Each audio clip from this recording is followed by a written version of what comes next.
Hey, and welcome. Hope you all are doing great, having a great time because, well, I sure am. And, well, we're coming in for week 3 of the NACE Starleague CSGO edition. My name is Vincent, and I'm joined here by Exner. We are feeling fantastic, but, Exner, why don't you tell me what we're in for today? How's it going? I'm doing well. We're in for a real treat. Our matchup, at least for the first stage of the best of threes, is going to be ISU Redbirds taking on the University of Central Florida. So we're no stranger to either of these teams. And in our second best of three, we're going to be looking over at Texas A&M and then UC Riverside over in the Southwest Division. So super exciting matchups tonight, and should be a very entertaining night of CS as well.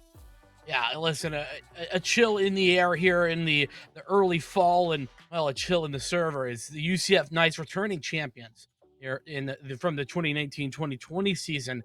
But that said, they maybe took a little bit more of a back seat last time out. They were up there, but they didn't quite make it all the way when it came to playoffs. I think they had to bow out. If I'm not mistaken, it was more like quarterfinals sort of area. Yeah. Still a solid showing. I mean, fifth, eighth is certainly not shabby considering the amount of teams that are here in the NACE Star League. But all that being said, 2 seasons out from victory, I'm really curious to see what UCF have to bring, and of course. ISU, Illinois State, they, maybe a little bit less well known, at least on the NACE side of things, but they've got some players. And well, even though one player going to be subbed, still some really solid ones. Why don't you take me through them?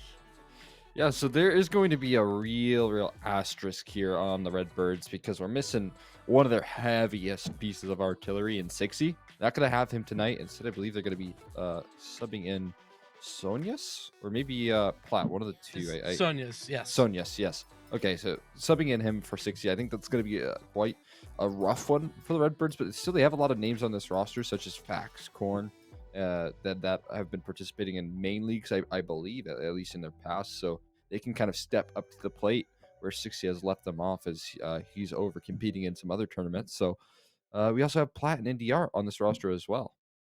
Yeah, I mean, listen, Sonia's not by any means a poor player, but Hmm. comparing to Right. what you could have had with 60, that's a that's a difficult one. On the other side of things, let's talk UCF Knights for a moment. You briefly mentioned some of them, but only 2 players coming back in from their last season. That's going to be Steedle and Rascal. And fun fact, Rascal is the only player who is still on this roster from that championship season just 2 years ago. So it's listen, yes, not that long, but in Counter Strike, in esports, and that Hmm. time flies fast. Oh, yeah. So you coming in, Steedle, of course, returning from last year and adding in there Tarek. There is a sub as well. Penny would normally be in the place, but it's Zripix who is in for Penny for this UCF Knights side, and then Floridian, the final player to close out this roster. I'm really interested to see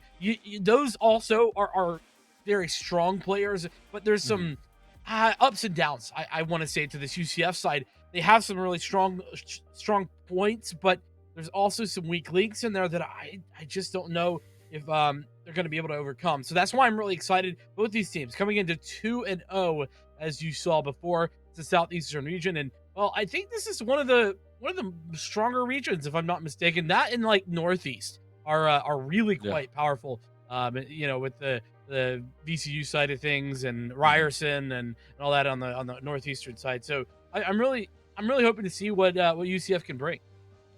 Yeah, I'm very excited to see UCF play here with their two members that you've mentioned bringing over in the last season in Rascal and Steedle. Those honestly are the two best players that you could possibly carry over from that lost roster. Mhm. We got Rascal and Steedle. Steedle's going to be the one that you definitely want to look forward to. But we do have the vetoes coming at you, and I was just looking at a quick bit about what these teams are kind of practicing, and I expect to see an Inferno pick come up here, maybe from the side of the Redbirds, and yeah, that's what we're going to see. Overpass picked up from the Knights, and I think that was to be expected. I believe it was last night. Steedle dropped 130 ADR in Woo. advanced playoffs, so expect a great performance out of them if he can carry it over. And then we'll finish things off onto Mirage, which is no surprise as well. Good decider there as we get Vertigo and Ancient both floated by these two teams as well. Yeah, no surprises like you said. And beyond that, I also think that it would be it's interesting here to talk, Inferno, a classic. We always tend to see that. The Mirage Decider, I'm a little bit out on. I don't know if I'm used to that. Normally, it's the Inferno Decider, if anything. Right. But I'm okay to see Inferno a little bit earlier on. That's fine with me. And well, we didn't quite get your Ancient, not yet, but it made it a lot farther than last week. At least you got that Right. going for Very you. close.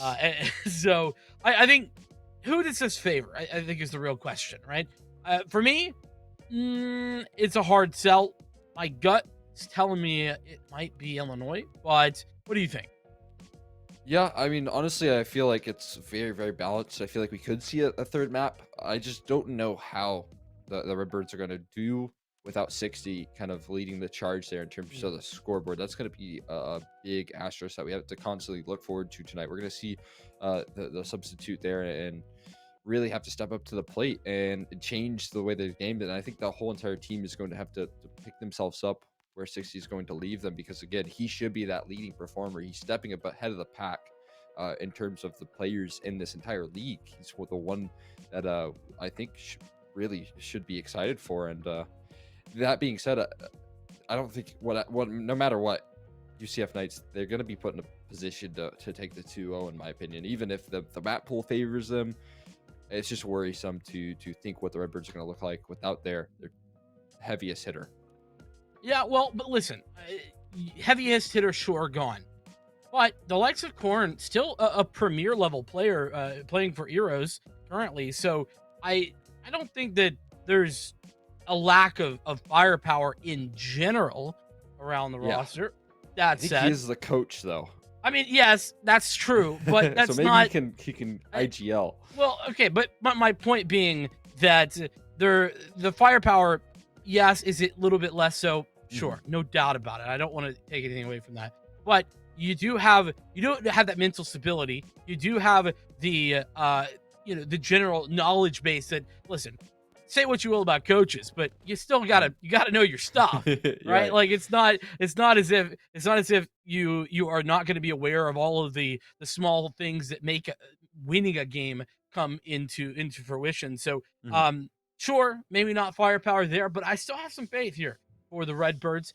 It really is going to be about whether or not, I think, number one, we see Rascal pop off, AWP player last Yeah. season. Don't know if that's going to continue to be the case. Obviously, with a new team, sometimes depending on how comfortable everyone is in different roles, you might be throwing that around. It's only week 3, so that might even not be a solidified position just yet. But when Rascal gets going with the AWP, it really can be a difference maker.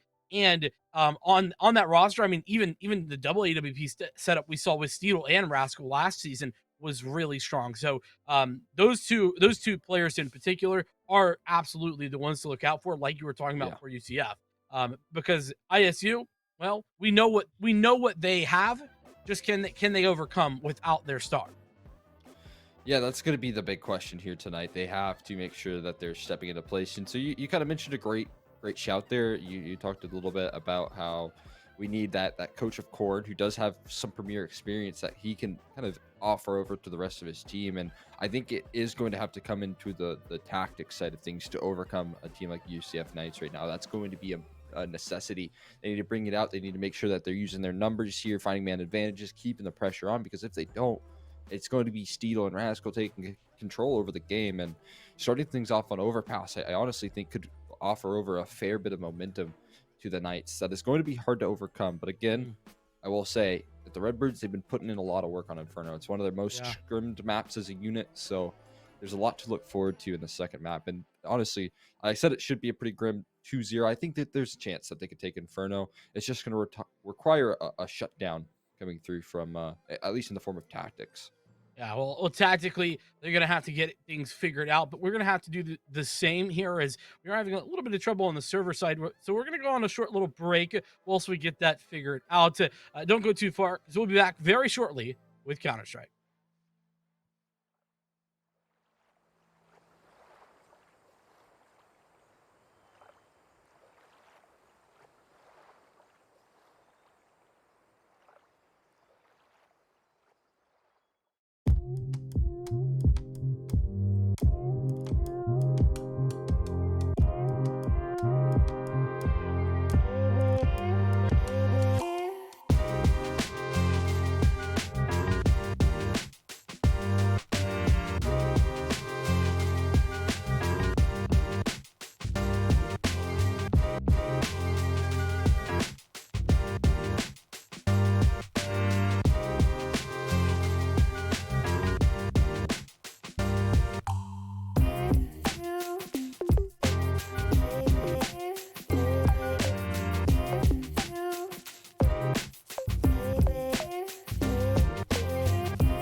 Howdy, folks. Appreciate your patience as we were just sorting things out. We're nearly ready to go here. And once again, it's UCF Knights, ISU Redbirds, myself alongside of Cole. And well, we talked about how this is on paper a UCF victory, but Mhm. man, Illinois, they've got some heavy hitters. They are missing their heaviest hitter, but Yeah. definitely still not a lot of slouches. Fax, Platt, NDR, and Sony's. The four of them certainly know no one to write to just write off it entirely without thinking.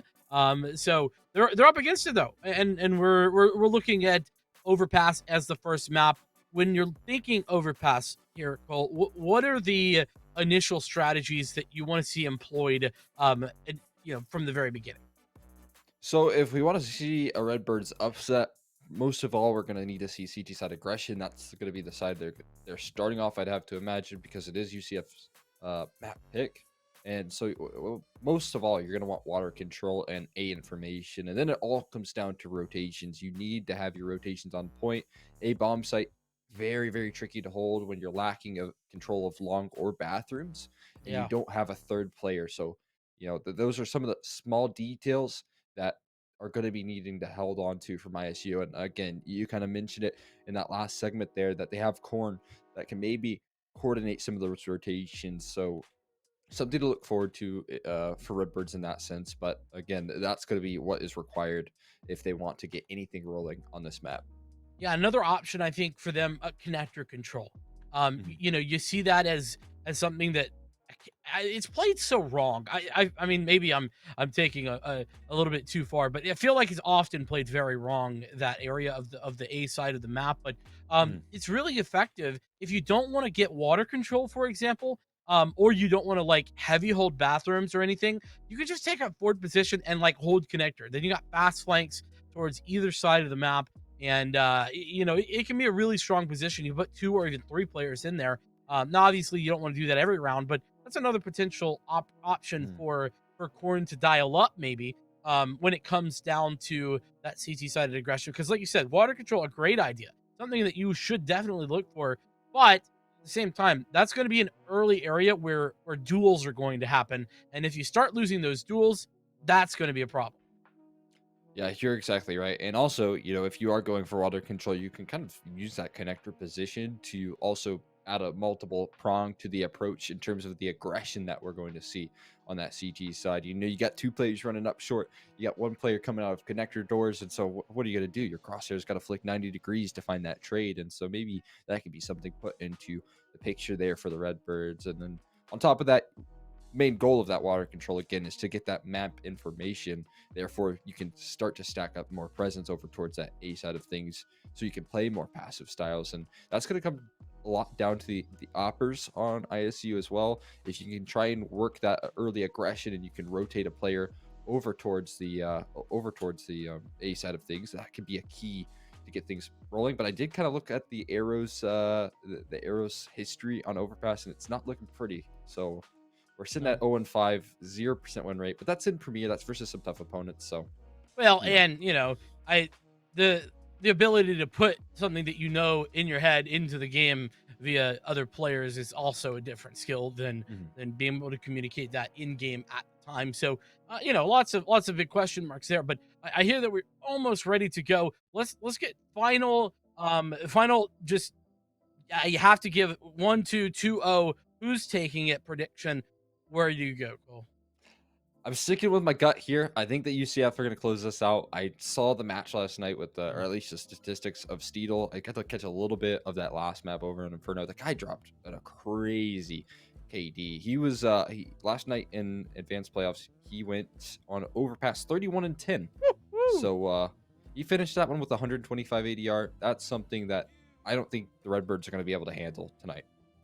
Yeah, definitely a tough opponent to say the least. But you know what? I think that I'm going for the upset here. I think that Okay. ISU are going to be able to figure out to overpass enough to take that one, and I think they close it in Inferno. I think it's actually going to be an upset, big one, 2-0 to the Redbirds. Ooh. Believe it or not, but you know what? We'll have to see. We are just about ready to get in there as we are indeed underway here. Overpass, like you said, ISU on the defense. They're going to start that CT side, and we can already see, I love it, some dualies. Oh yeah, we're on the new patch here, so $300 for that one. You can see a couple pairs of dualies. I think that Ravens has bought up 2 pairs of dualies. Actually, it's in DR, correct? So 2 Yes. pairs of dualies here onto the CT side, and we'll see what sort of defense can be mounted here from the Redbirds right now.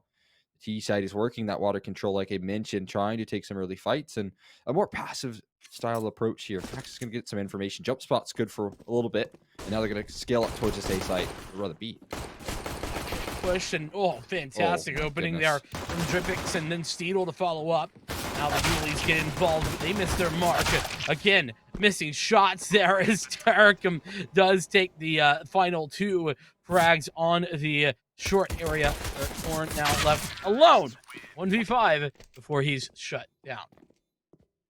There we are, and solid pistol round right there. Flawless even coming through from UCF Knights off to a hot start. Just a pistol round though, so we can see some chances to fight back here from the Redbirds. We're going to see certainly a force buy in the second round.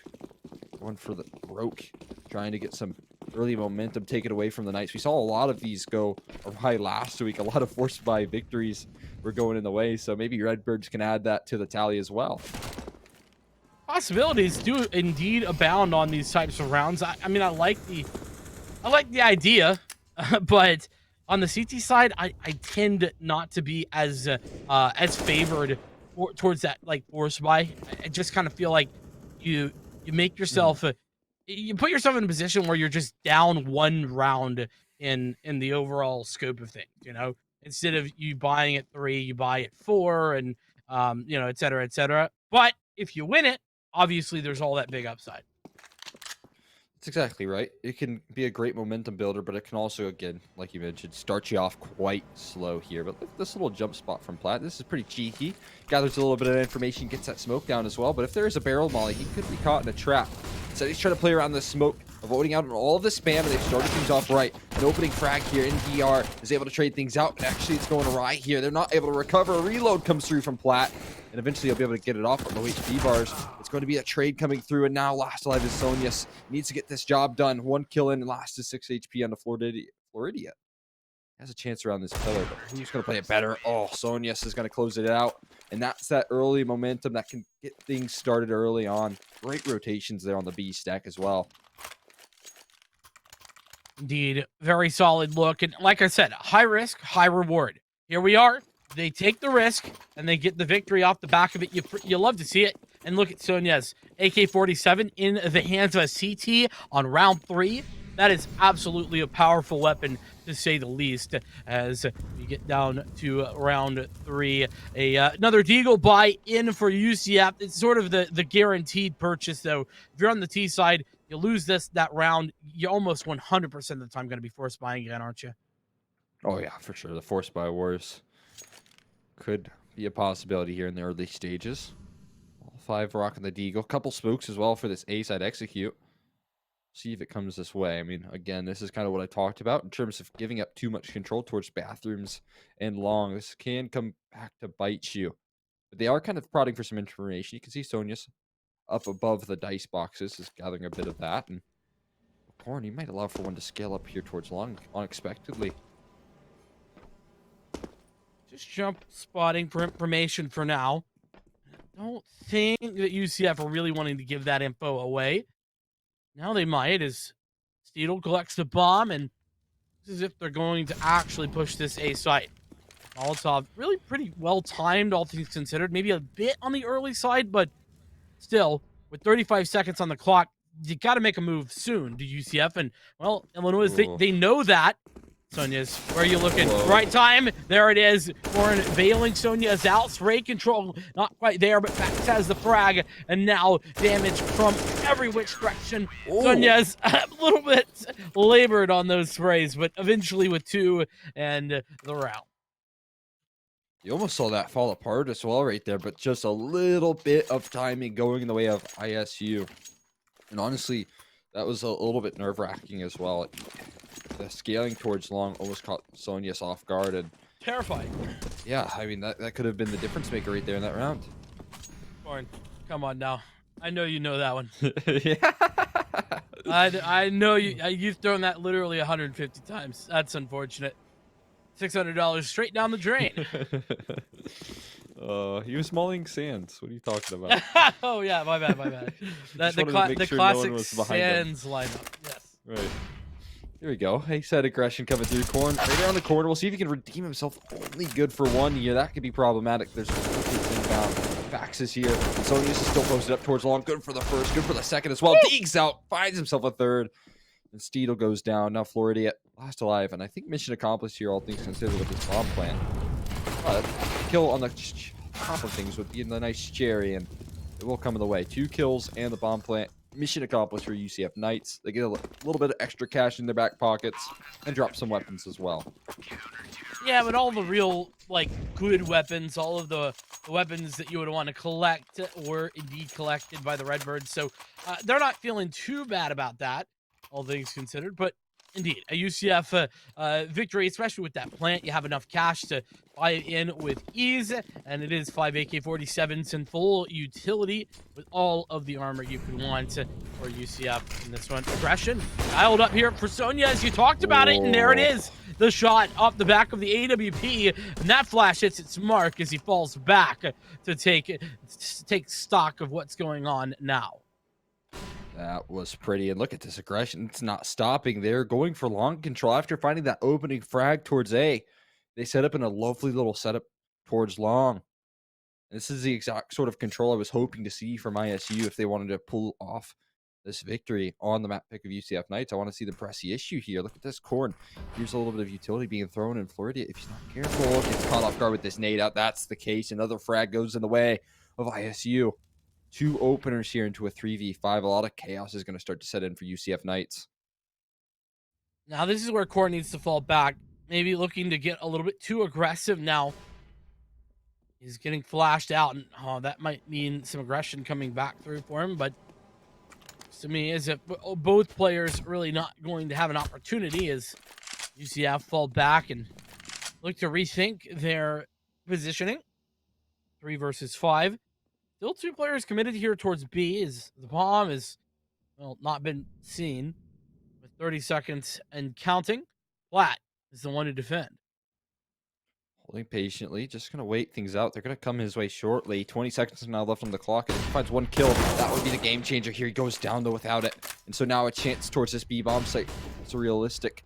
Vax is trying to hold on from the back of pillar, but these counter flashes come through, and look at this, 10 seconds left on the clock. They just don't have enough time to figure out Vax and take the bomb site here. They're going for the kills, and they do go their way, but again, it's a matter of time here, and all that Sonius has to do is hide around the heaven position. I mean, a lot of damage being done there towards the talent from Tarek, but not quite enough. ISU Redbirds will take another. I mean, let's not beat around that one. Not just a lot of damage, but a massive amount of damage from Tarek. He had 4 kills right there. Was looking for the ace in order to actually close that round. Really solid. I think it was Sonya's with the AWP just playing it passive, not wanting to get too far forward, and exactly what you wanted to do. We look and see this buy. Of course, Tarek was able to pull that in from the last round, but Floridian fought in. I'm not sure about this purchasing decision call. Take me through the thought process. Blind down to 0 is not something you want to do. I mean, Tarek, he can afford it here on now max loss bonus. But as for Floridia, down to 0 is not going to help out much. Now, Son just goes for the street peek here, and so you can see that there's a couple of chances for UCF Knights to abuse it. Oh, and there's a big pick. Maybe he can redeem himself from this risky purchase by finding some opening frags here. Corn spotted out now towards the back of Dice, and they've already scaled up. The Deagles do the damage, and Steedle's able to find himself an AWP to work off as well. One around the corner. That's Fax getting deep down, and this could just fall apart here for the CT side. Oh, but Fax has a double, making their move, and, well, making the stand is Fax, making 3 on the round, low HP, but Optimus is simply uninitiated. It's impossible to push forward into that position, whilst Fax is still there, and Rascal is now alone in this position. His teammate coming back finally. Dripix, I don't know where he went, but maybe looking to recover a gun, but no gun to be found, not in anywhere but the A site, so 25 seconds, it's just a push up, and with the low HP, Rascal goes down, and the ace for Fax. That was beautiful bit of isolating duels right there on that truck position. Look at this replay here. Look how he's able to just peek out left and right. On 18 HP, he finds himself a third kill. That is just disgusting. And then tucks himself in this corner here. Risky play. If he gets hard cleared, that could be at the end of his life. But no, not the case. Nice, you Redbirds. They move on to 5 and a 5v3. You have Vax to thank for it. Yeah, you're right. That did start as a 5v3, and it was Nico. Now you can see the money for Floridian pretty much, low for the exact reason that we expected. Mine down to 0, not ideal. And without that bomb plant, he really doesn't even have any utility. He had that one smoke, and it's just been thrown. Derek, in somewhat similar scenario, in that he's not got head armor, but, well, that's probably not going to be the biggest deal long term. This information that the Hoppers and CT side have over towards Monster. So recycling their smoke as well. They're going to do a counter boost here.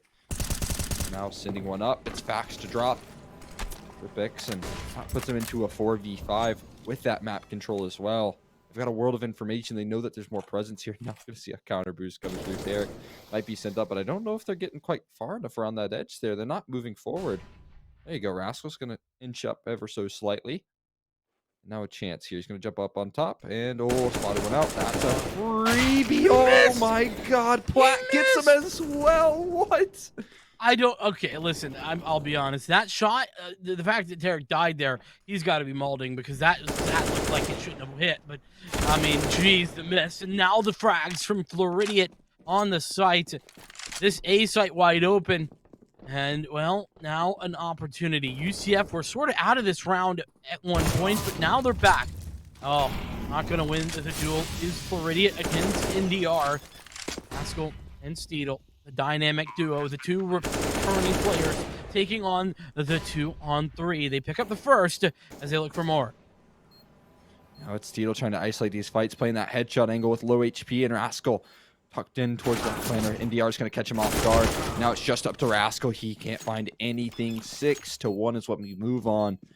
And right there, I mean, you thought there was a chance for UCF Knights. There was many opportunities to battle back there, especially with what Floridia was able to do over on that A side of things. But are they going to get it? Okay, good. I don't think they were getting a replay.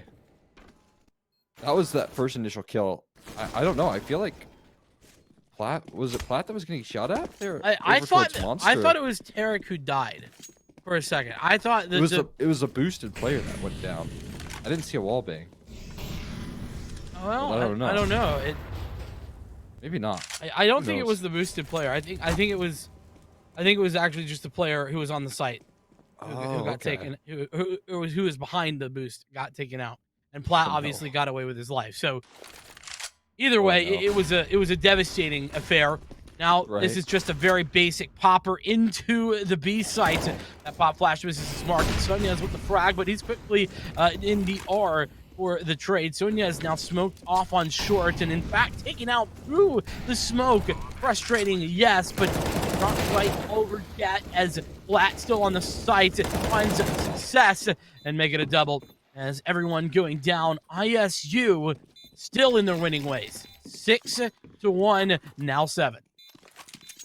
I mean, that was another good chance that they were able to achieve site control, but they just this constant issue in the post plant seems to come back to bite them. They start to lose their numbers. They go for overextending plays. I mean, we saw Floridia dive down towards pit after planting the bomb right there. So a couple of small details from UCF Knight are certainly getting the better of them.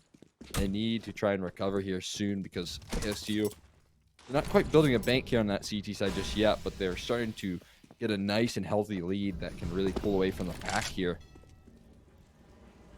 Yeah, and bank, sure, is something you want to have if you're the CT side especially, but ultimately, rounds win games. It's something I'm a big fan of saying, is because oftentimes you can forget it. This game is so much economy focused at times that we talk about who's got the favor when it comes to the economy. Well, at the end of the day, if you don't have the rounds, you're not winning. Look at this for as well. So this is baited up from the jiggle. Tarek's going to chase him down, though. Oh, missed up shot there. Not recovered as well. P250 can't close the distance, and the A bomb site becomes compromised here. Fax trying to find some spam back. but nothing connecting here. Forced to retreat in towards a more aggressive line towards bank. But will Corn be expected? Looks like the answer is going to be no. A little bit labored on the Tarek, but he'll find it at the end of the day. Now going for doubles, and he will find it. Rascal gets taken down, and there goes your man advantage back to 0, and in fact +1 for the Redbirds. You know, we see these swings happening all the time, and that's really what is allowing the Redbirds to keep their lead and continue winning rounds. Optimist in a position you rarely expect. It's makes with the frag, but traded by NDR before Floridian comes back around the other side. Oh, this was a I think whole Platt's heard bunch him. of timing. Oh, Platt, he's definitely heard that now. The drop for sure. And now they know the plant gonna be here at B. What can Platt do? See if he was proactive enough. I mean, he fell back towards a very passive line, but they're chasing him down here. He gets Oh. caught off guard by Floridian, though. His side was turned right there, not expecting that aggression, and for good reason. Floridian going for a hyper-aggressive play. Puts Corn into the 1v2. Good utility for this retake, but he's got to make it happen. Nice nade there. About 30 damage to Steedle.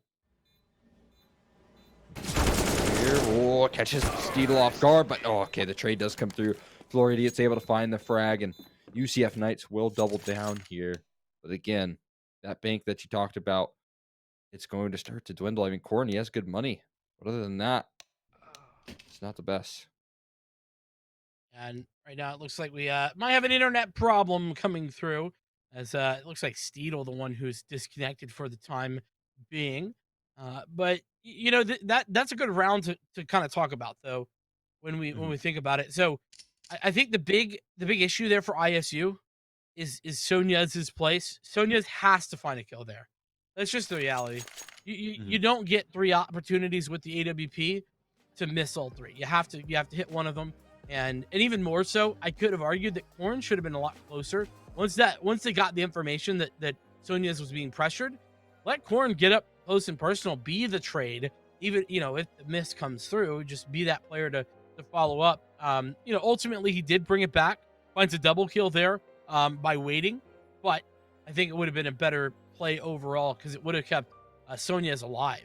And so you know, either way, a bit of a mistake for ISU allows for UCF back into the action. Right, and those tripwire shots, you know, like that first initial one where Sonia's had a chance to take down that first player, I believe it was Tarek, Yeah. peeking in towards the front of bathrooms. Those are shots that are, for the most part, best hit by primary oppers, best hit by players that have a lot of experience and, you know how to hold angles, know how to give themselves enough space to find the shots. And right there, you saw a little bit of struggle from Sonia, especially after that first shot. I think the nerves start to kick in, you know, they're close to the distance and you have to, every shot becomes your last if you don't connect. And actually got a couple of chances, but yeah, it definitely came down to a little bit of that. And also, I wanted to see Platt play it a little more proactive. He had the jump onto that flanking player in Floridia. He had a chance to catch him off guard, but instead, he's the one that gets caught off guard because he just played it a little bit too slow. Yeah, you're exactly right. You know, that one though, I can argue both sides. You know what I mean? Yeah. He's got his teammate on the opposite side of the map. And right. So, You take the 2v2. The argument is you take the 2v2 as opposed to the 1v2. Obviously, he didn't realize that Steedle was so far away from Floridian at the time, but you know, he had no way of knowing that. So you know, tomato in that scenario, but certainly a mistake when it comes to that setup with regard to Sonia's. And that being said, you know, one big mistake over the course of nine or so rounds, that's really not too bad, and just certainly not what our expectations were going into this game. You know, Illinois, they've really done a good job of taking what we had expected and just flipping it on its head.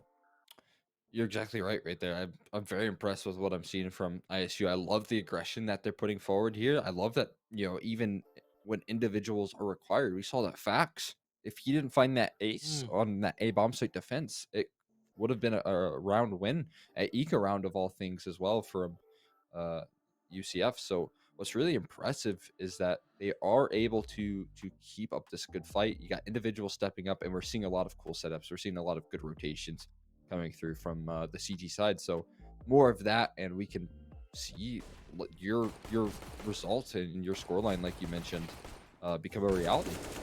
Yeah, and you know, an interesting point you made, right? I wonder about nerves, right? Because like you see Sonya's make a clip like that, and obviously this shot was very Yeah, clean. And I mean the follow up, by the way, like that flash follow up that he had on that shot too was so nice. Same thing with yeah. Fax here. There's some moments where it's just like very clean, very coordinated, very consistent, and then there's some weird moments like this, for example, or the labored spray that we saw from Corn. By the way, so Terry did go down there. Just to be clear, I don't know how. I think Platt. I don't know if it was the craziest It wasn't a adjustment. wall bang. It didn't look like. Okay, let's see it. Yeah, one more So time he here. was falling off though. Here's the thing. He's falling off, and now, bam. Oh, it Headshot. was He was. Platt who hit it. Okay, Yes. Yeah. Isn't that crazy? that's an. I would I Look mean, at this. He surfs away from the damage. Oh, I mean, wow. to be fair to Tarek right there, I can't really understand exactly what went wrong right there. I mean, his crosshair seemed like it was on his head. I'm no like official there. You got the ref Yeah, check right there, flag on but the I mean, play. right. uh, Oh golly, I poor don't know guy. what went wrong. I Yeah, know. I mean that's a CS:GO moment right there.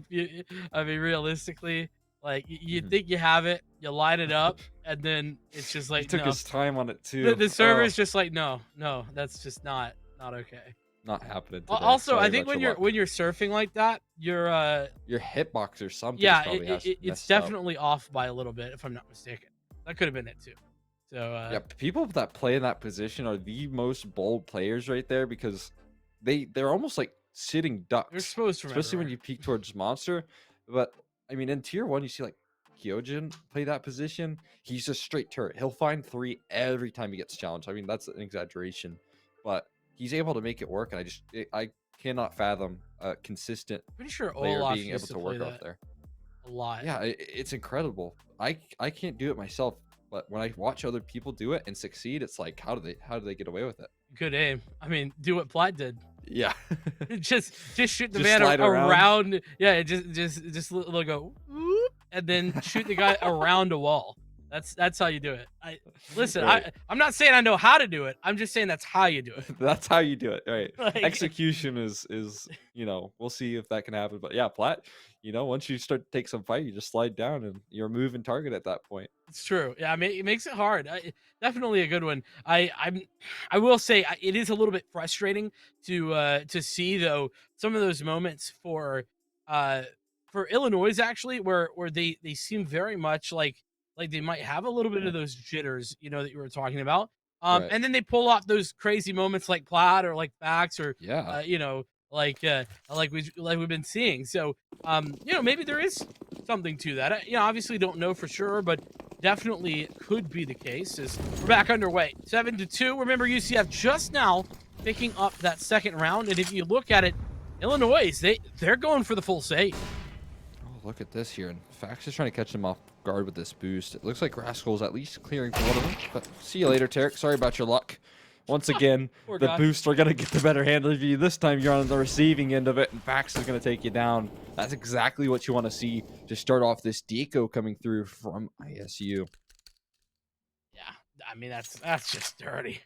Also, to be clear, Tarek should probably be clearing that one, but 4 players still stacked here at B, and it seems that UCF have like a little bit of an idea. They're sniffing it out. You know what I mean? Just a little bit, and they've moved away Yeah. from that site. They're looking towards A, and actually looks like the one player committed towards A is going to be found by Floridian relatively soon. I mean, right now, if SoundQ gets made, could be the game changer. Sonya's going to get prepared, but not the case here. Instead, it's going to be a Oh, it catches him off guard with that aim punch onto Sonya's. Just doesn't allow for any damage to be done, and it's going to be quickly scaled up. There's a rotation in the form of Fax. Good to take off the head of Dripix, and now a chance in the 4v3 to work off of it. Still, that site becomes compromised, and it's going to be forced into a retake here for the Redbirds. Yeah, but remember, retakes, they've been pretty good at these so far, though it's mostly with weapons in their hands. That said, the only eco round that ISU have had this game was a victory, so that's also to be determined. Floridia first to take the shot, traded by Corn, though. It's now 2v3. Still an advantage for ISU, but it's shortly going to be not so much. As well, I say that. Still good. Steedle down, as is Rascal, and NDR and Corn both find success. There's enough time on that block to get the defuse, and I can't believe it. It's happened again. 2 times now. You're not going to win a half with 2 eco round losses. There's just no chance of doing so. I mean, this was great shooting, great game plan set in stone here from the Redbirds. Trades. But I mean, that was it. The post plants that came through from ISU, they're not allowing themselves to play off that bomb as an extra man. One was tucked in towards the left side of jump up. You saw that there was no chance for an escape from Steedle, and then Rascal had to fully commit to that peak in the 1v2. There just wasn't good post plants whatsoever from UCF Knights, and that's the second eco you've lost. What do you expect this have to look like if you're going to continue to concede rounds like that? It's going to be very, very stark. Well, you got to give credit where it's due to Corn there, because ISU start with a man advantage because of the boost. And I think that you have to credit Corn in particular with the fact that, hey, like, we got a man advantage. Like, we're just going to play the 5v4. We're going to play for trades. The trades they play for, they win off the back of them. Nice little flash in over onto A. And you have to take both opening tools as well. This is really strong on the start. Sonya is going down over in connector whilst that's happening. And it's a 5v3 with UCF now in the lead. Yeah, do they even want to go for this here? It's going to be a very tricky retake. They're trying to flash their way to even to just take bank control right now. They've got to take this fight forward. It goes down. The trade comes through. Tarek's good for 2, though. Platt is going to bail out of this one before just to fall off. And it will be an immediate response from UCF Knights. It does seem like off of that 3v5, there was no losing in the post plant. They were always going to win that. Not much of a chance. And, yeah, I mean, if you're going to throw some mistakes into the WEMs, if you're going to lose some ecos, it's important that you can answer back. And right there, they show that. And indeed, that's the power of the T side as well. You get the plant down, you get the money, and you buy back in despite losing to pistols. And with the final player going down there, UCF's money, not ideal. Now, you could argue for a buy here. And it looks like the buy is going through a little bit late on the decision making, but there nonetheless. An AWP for Sonyas, 1 rifle for Corn. Everything else is a little bit dicey. I mean, to be fair, for Monster Facts too, but what can he do? Have the easiest times here. Push through the smoke. That's exactly what you want, but an MP9 just cannot shoot through the head armor. Another opening from Steedle as well. 2 opening picks here. NDR is going to get his head ripped off, and now into a 2v5. I think once again, we're most likely going to see a save. 2 really good weapons on the 2 remaining players. Right there, UCF Knights, it seems like they're finally finding their footing here in a way that I expected to come in a more early fashion. I mean, credit to ISU. They have been keeping UCF at bay, but finally it seems like that economy's been toppled. But with that being a factor here, ISU, we'll see if they can continue in their eco run success. You know, I don't know if I can give this all to UCF though, because it's really been Steedle finding opening duels and opening picks the last 2 rounds. It's 2 Steedle double kills on the opening. Like, if you take that out of it, then what has UCF really been doing? A lot, much the same. So, props to Steedle, but still. Oh, you're right. I mean, let's be real. You should be winning that fight against an MP9. That's very true. That was a key turnaround. And then Steedle was close behind him, ready to knock some heads off as well. So definitely using that firepower to full effect. That's one of the win conditions that I mentioned. You need to have Steedle perform in the same way that he did last night, because that man was an absolute machine. No ifs, ands, or buts about it. We'll see if he can carry over that performance. So far, doing a good job of it. Now a chance to fight back here for ISU. Oh, I was a big fan of that angle at first. I don't know how they found that spam. Was that a wall bang? Yeah, it was. Fantastic one at that. Follow up though from Sonya is even better. The double kill, double AWP, and he's going to get taken out through the smoke. Oh, it was a good idea. He had to kind of play cheeky around the corner realistically in order to do anything at all, but now it's 3-on-4. Now, granted, still an eco for ISU, but they do have that rifle on the back of Corn, and they could have an opportunity if they get aggressive. Fax is going aggressive here, maybe looking for that juicy AK is on the corner. Another weapon gets dropped, but there's 2 answers back. And now look at this. USP's only left on site. Platt on the flank here coming through. You need to make things happen. Will they check for NDR, though? Surely they will. Yep. I mean, maybe if you had a weapon, you could have made something happen.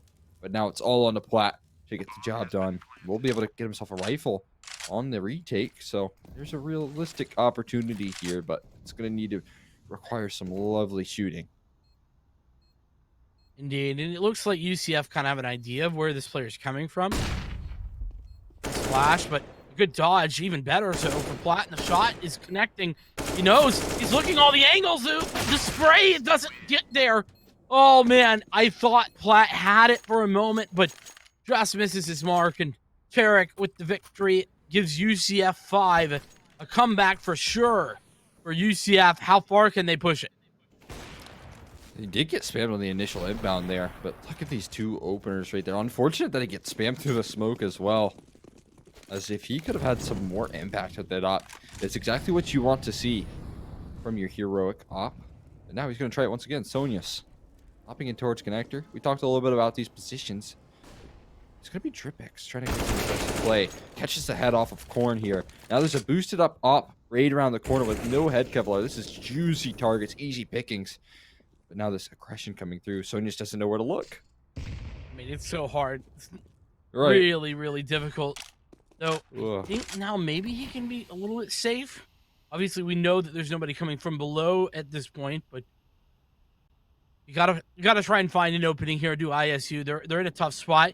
You can see that Platt is kind of playing for the smoke to fade. A dangerous play for sure, but one that he's got to make. And as I say that, falls back, elects to play it a bit more passively. Maybe the right decision, considering this is going to be a B hit. Stripex going to be the one to try and open things up. One player in towards CT is not going down without a fight. NDR with the frag. It's Platt. Blinded. He's shot in the What a face. great flash. Yeah, fantastic. Entirely changes the way this round could go.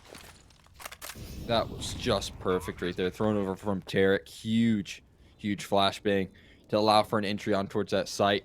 Exactly what you want to see now. Flank coming through. No. Oh, small miss.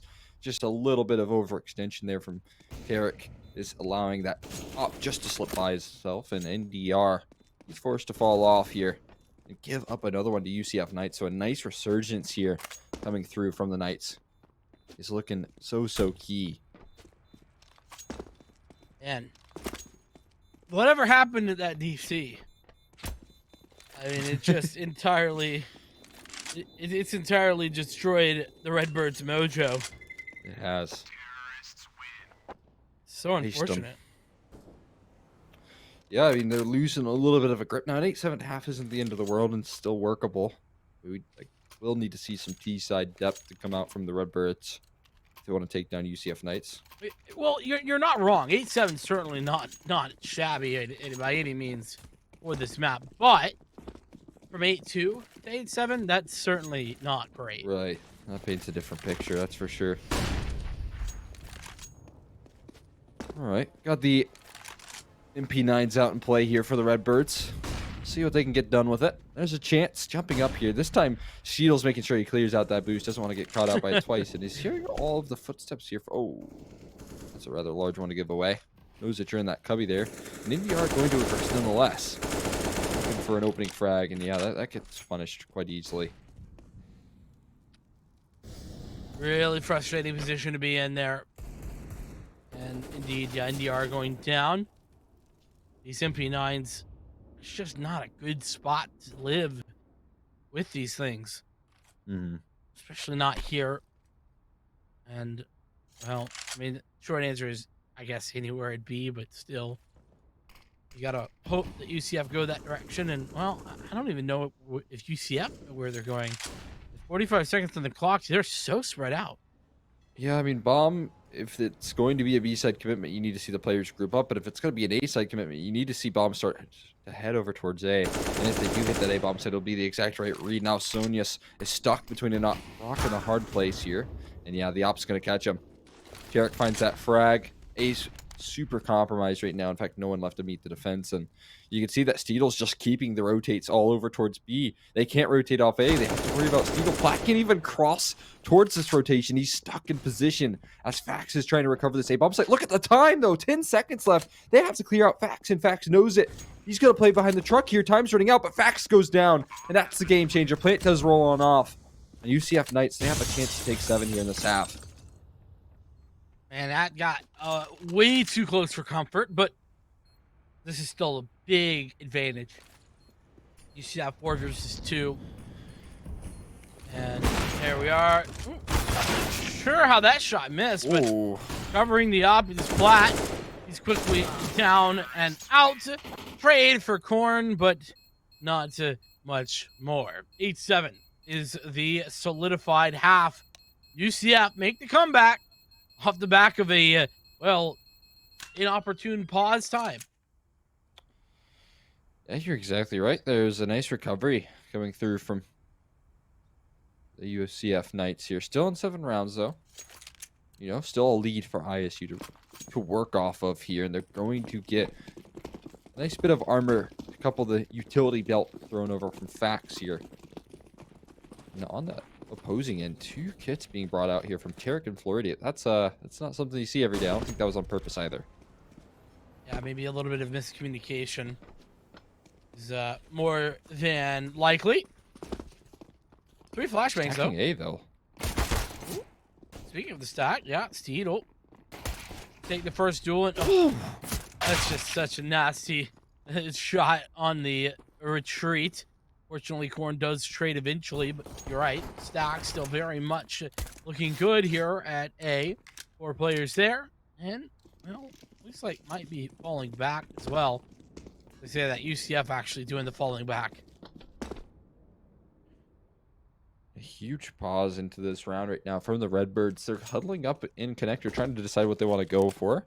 A full retreat back in towards T-spawn, and look at this. What is UCF Knights up to? They seem to be rotating back towards this B side of things here. Actually, they've left Floridian passively to hold this approach.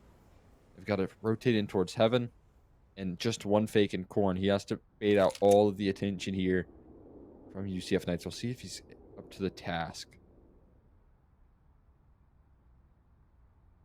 All about timing. But an entry here at B, not gonna find anybody close. The smoke goes out, and actually this fake is really not even as Corn rotates out, meaning that the bomb gets planted and nobody really is any the wiser about the precise positions of these players. They just know they're not up close. So with the retake coming in, Rascal looking around, trying to find something. That one flashbang does not hit. Still a flash on the side of UCF, and Rascal with a double before Corn takes Floridian out. 2-on-2, but low HP for ISU. They're going down low. Corn now left alone, 1-on-1, tapping the bomb. Not going to be enough for Tarek. He tries to swap the weapons, but it's too late. ISU with a pistol. It's a huge pistol round right there. It gathers some momentum in that second half where they were lacking towards the tail end of that first. And in a close 1v1, there was 2 kits as well for that retake. So UCF Knights, that I think accidental investment almost panned out for them. Just not quite meant to be in the defuse. And now a full second round eco. I know you like these ones. We'll see a stack towards connector. We'll see if this stack can catch ISU off guard. It's certainly going to catch someone off guard here if Corn pushes up. Yeah, I do indeed like these, especially on that CT side, like I was explaining. And I mean, these can be effective, especially in connector. So, you know, you're close by, you have like 4 different angles to try and clear, and also there's a taser, so, you know, gotta add good that. Fun. Yeah. Oh, I don't like that. Don't need to get aggressive. Be patient. What's going on here? Very labored on the he spray. can't get up. But he finally does pick up both frags and the follow-up with the Glock. Oh, poor Tarek. He's trying to jump up around the corner. I don't know what he got stuck on right there, but he was certainly stuck eating lead. And Corn takes himself a happy little Eco 3K. Nothing quite like that one. Now we'll see if Fax is prepared for this boost. Look at that, they've just fallen off, and Fax, he takes a bit of shots his way, but be able to successfully walk on out here and even get himself in a better position towards the back connection. And, well, they knew he didn't go through the door, so it was a bit of an easy 2v1 to take at least him out, but he's the only player to go down. Double digits here for Illinois State. I can't believe I'm saying it, but yeah, they are the first indeed to hit that double-digit score line as the UTEP Knights finally buy in for the first time in the half. No, they do have the AWP. It's just a glass cannon, though, for Steedle to work off of. Right now, he's kind of tucked in towards B. Interesting position to play off of over in pit. Oh, no, he's over towards A. My apologies to that. Radar got the better of me. But either way, finds the opening pick there. That's huge. On the glass cannon, he's able to find that nice start. Put it into a 4v5. That's exactly what you want to see. If you're going to go for this risky glass cannon op, you need to have a pan out. It does just that. Indeed. And you're going to have to play from behind here are the Redbirds. You know, Sonya's does have the MAC-10, everybody else with AKs. So, from a general perspective, this is very much still a winnable round. As if with 55 seconds on the clock, they are grouped up here towards B. Lots of utility. There's the first. Flashbang's good. Are you ready for the close player? That MP9 does the work, especially with the help of the M4. Sonya comes around the corner, this time with the MAC-10. That also does the work on the connection. That going down. Ooh. Rascal blind, but he still gets the frag. Sonya's with the trade. Sonya's needs to probably find some other weapon, but Steedle has already made his way out onto the site, and, well, off the sound cue, he knows that Sonya's is right here. Just to isolate these 1v1s, though. He's going to walk up slowly and right into the crosshair of Core, waiting patiently for him. 11-7. That was a 4v5 that we kicked things off. It was actually a 3v5. As it was, Dripik's able to find the second frag there after Steedle finds the opening op kill. But it still goes in the way of ISU Redbirds. They're able to close the distance in the bonus round. Heads in their direction. That's a great victory to pick up. Yeah, fantastic one. No doubt about it. And, you know, this puts UCF in a real tough spot because, you know, this round, again, barring any craziness, should go the way of ISU. That's 12. And then the next gun round is for 13. A position that I do not envy. If, you know, for UCF Knights, especially, as, again, ISU on the cusp, on the precipice of making this an upset game. Yeah, it's gonna be huge here. They've got 2 players stuck over towards A. They're gathering that information towards Water Rake now. The Knights. Cool. Good stop shot from Sonius. It's a bit of information gathered here, but you can see that Steedle, he's still forced to kind of commit towards his bathrooms. They go, he has no retreat. He's going to need to come out. He peeks a little too wide there. Fax is patiently waiting for him. Now one more spotted towards Divider. Fax has gotten the glimmer. Look at this. Sonius is going to clear him out. Forced to peek off of that. Oh my goodness. He had so much damage, but he was lacking in that couple of Yeah, and, well, that's what happens. Shots. Oh, that looks so good from Rascal. Oh. Another one where I could swear the headshot was lined up, but apparently the game of Counter-Strike has said otherwise. Dripix, 1 versus 4, some low HP on Fax and Sonya's, but otherwise very tough ask, and he's light years away. Trying to find a gun to recover, trying to find anything, really. You know, not a whole lot you can do with an MP9 and a Deagle. Not quite, unfortunately enough here. I mean, at least you can gather that, but do you really even want to take this into the next round here? He's looking for that weapon. I think it might have dropped on the other side of that door, and once he swings it open, he's got to worry about NDR right around the corner. Well, maybe there's a chance here. They've all run away. Question is, how much damage does the bomb do in this position? A bit. Okay. Quite a bit. Yeah, very close. Can't find the gun, though. Hashtag worth? I don't know. Not the end of the world. It's a pretty gun, by the way. I don't even know what that skin is called, but It might be a new one. yeah, it might be. Called there. What's lunch? This quick switching was too quick. Yeah, I know. For my Come eyes. On now. We got How are we boomer supposed eyes. to read that? Look at us. Yeah. Gotta read the MP9. All right, this round is highly impactful. Here, Cole. UCF, they're down, not quite out, but oh, what a fantastic find. Tarek falls. This is their moment for UCF. They have to win this one. They have to get back in here. They cannot go back to the eco, not now, because that would be. I mean, that could be 14 and nearly match point rather. So, ISU already with the man advantage. They already have control here towards A, and they have a horrible read to UCF. They've got 3 players committed to B, and there ain't but 1 player in that direction. We'll trust in Steedle at the moment here. We'll see if it works out for him. He's hyper committed to this long position as well, and no one's heading that way.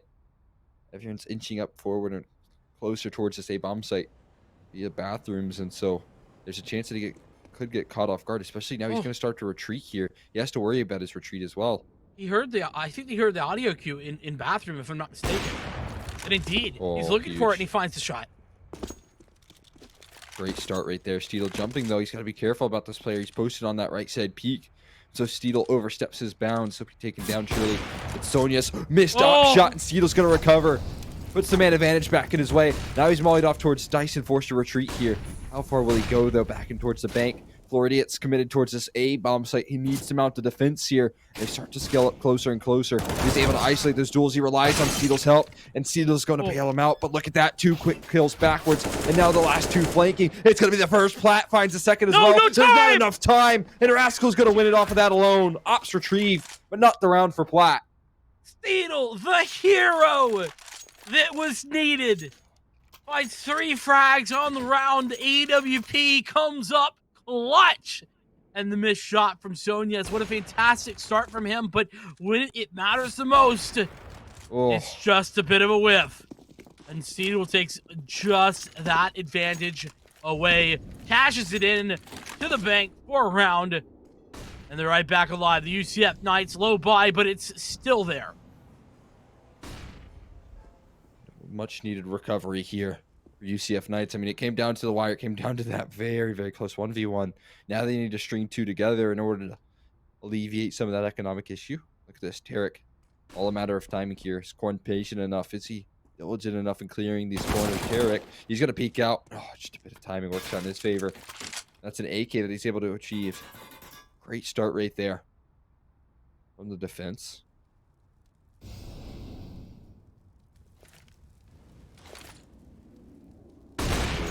He's not ready for it. Flashbang's good, but look at that. Derek's going to take him down another. Vax is forced to watch from the sidelines now. Another example of a round here where UCF they just find everything, don't they? Derek is the one to do it this time. And a nice little shot from Platt. Going to try and answer things back. Derek. What's he got in here? How is he not? I just don't understand. Oh my goodness. This man, he's in their back line and somehow, some way, and he's found another one. He's on for the ace. Give it to him.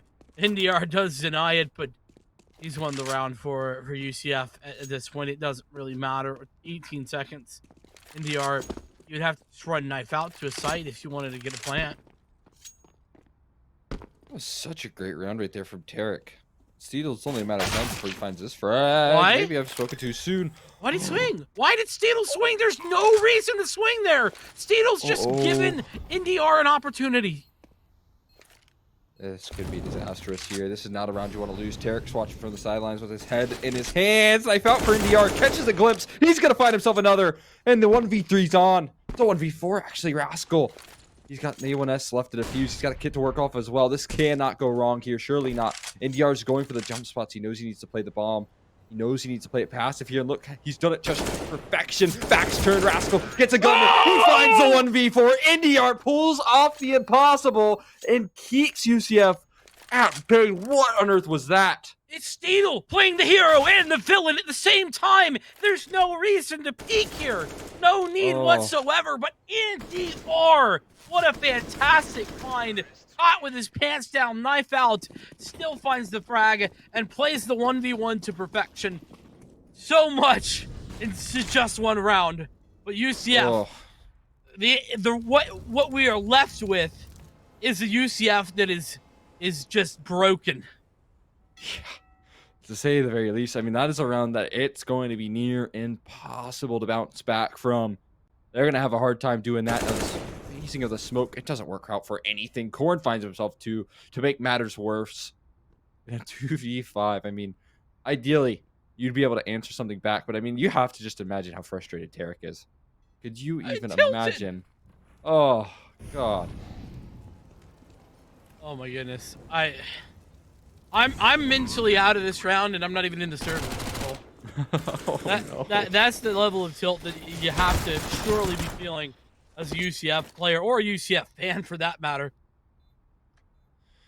Yeah, that's a heartbreaker right there. Can you recover from that? That's the question.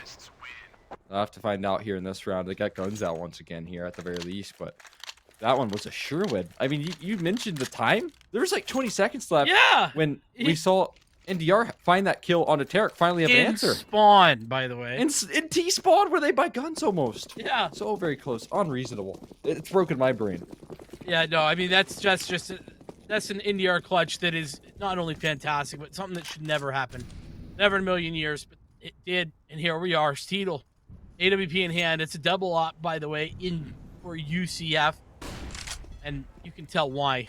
It's a position where they are sort of left further desperation plays. Only the plays that you pull out at the worst case scenarios where you need to find what is this? At least 7 rounds. Yeah. To the 2 of the Redbirds. I mean, it's just disgusting. Yeah, and off of a Redbirds roster that is just barreling off of so much momentum. I mean, that has to feel so good for NDR. Look at this. Floridian. Slips a nice gap here right on by. It's going to be checked, though. It's a hard position to play in here. One peeking out there. Nix is going to find the first. Oh, but immediate trade comes through from Platt. Great start here, and now the B-bomb site's compromised. It's only Floridian who's the nearest rotate. He's over towards short, fully committed. There you go. Tarek from Heaven's going to strike down. There's that double op coming into fruition we were just talking about. Oh, NDR, do you check this close angle? That's a hard one to know. I mean, you think that your player has the sight? Oh, okay. Maybe a bit premature on the jump.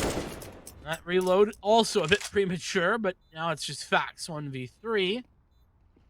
See if he does it again. There's that frag. And the smoke. It buys him some space. Oh, my goodness. Oh, Rascal hits the shot. I was feeling that might be another one, but this time for facts, but it doesn't go that way. Whew. All right. Take a nice deep breath there. UCF, they've won a clutch. But still, they haven't managed to break the economy here. They haven't managed to break the backs of ISU just yet. Got a way to go. One more is required here in the full gun round.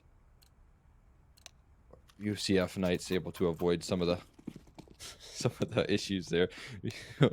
All right, boys, what's going wrong? Oh, I think he accidentally had a bind there going off. But either way, going to be some catwalk aggression. 4 players stacked over towards B, and it's going to be a B rush here. Perfect opportunity for UCF Knights to punch back. And Rascal's going to take 2 with the help of Tripix. There we go. Looking good for Tripix there. As for Rascal, this is the sort of momentum swing round that UCF kind of needed. It's flawless in victory. 5 alive at the end for UCF. They hit the double-digit mark as well, just to add insult to injury. Not sure about this play call. I'm going to be honest. Not a big fan. Not sure what was wrong with the defaults that we were seeing from ISU. I mean, here's what I'm imagining, right? I'm imagining, hey, we haven't rushed B this game, and these defaults have been working, but like, why don't we just change the pace? But like, to me, don't fix what ain't broke.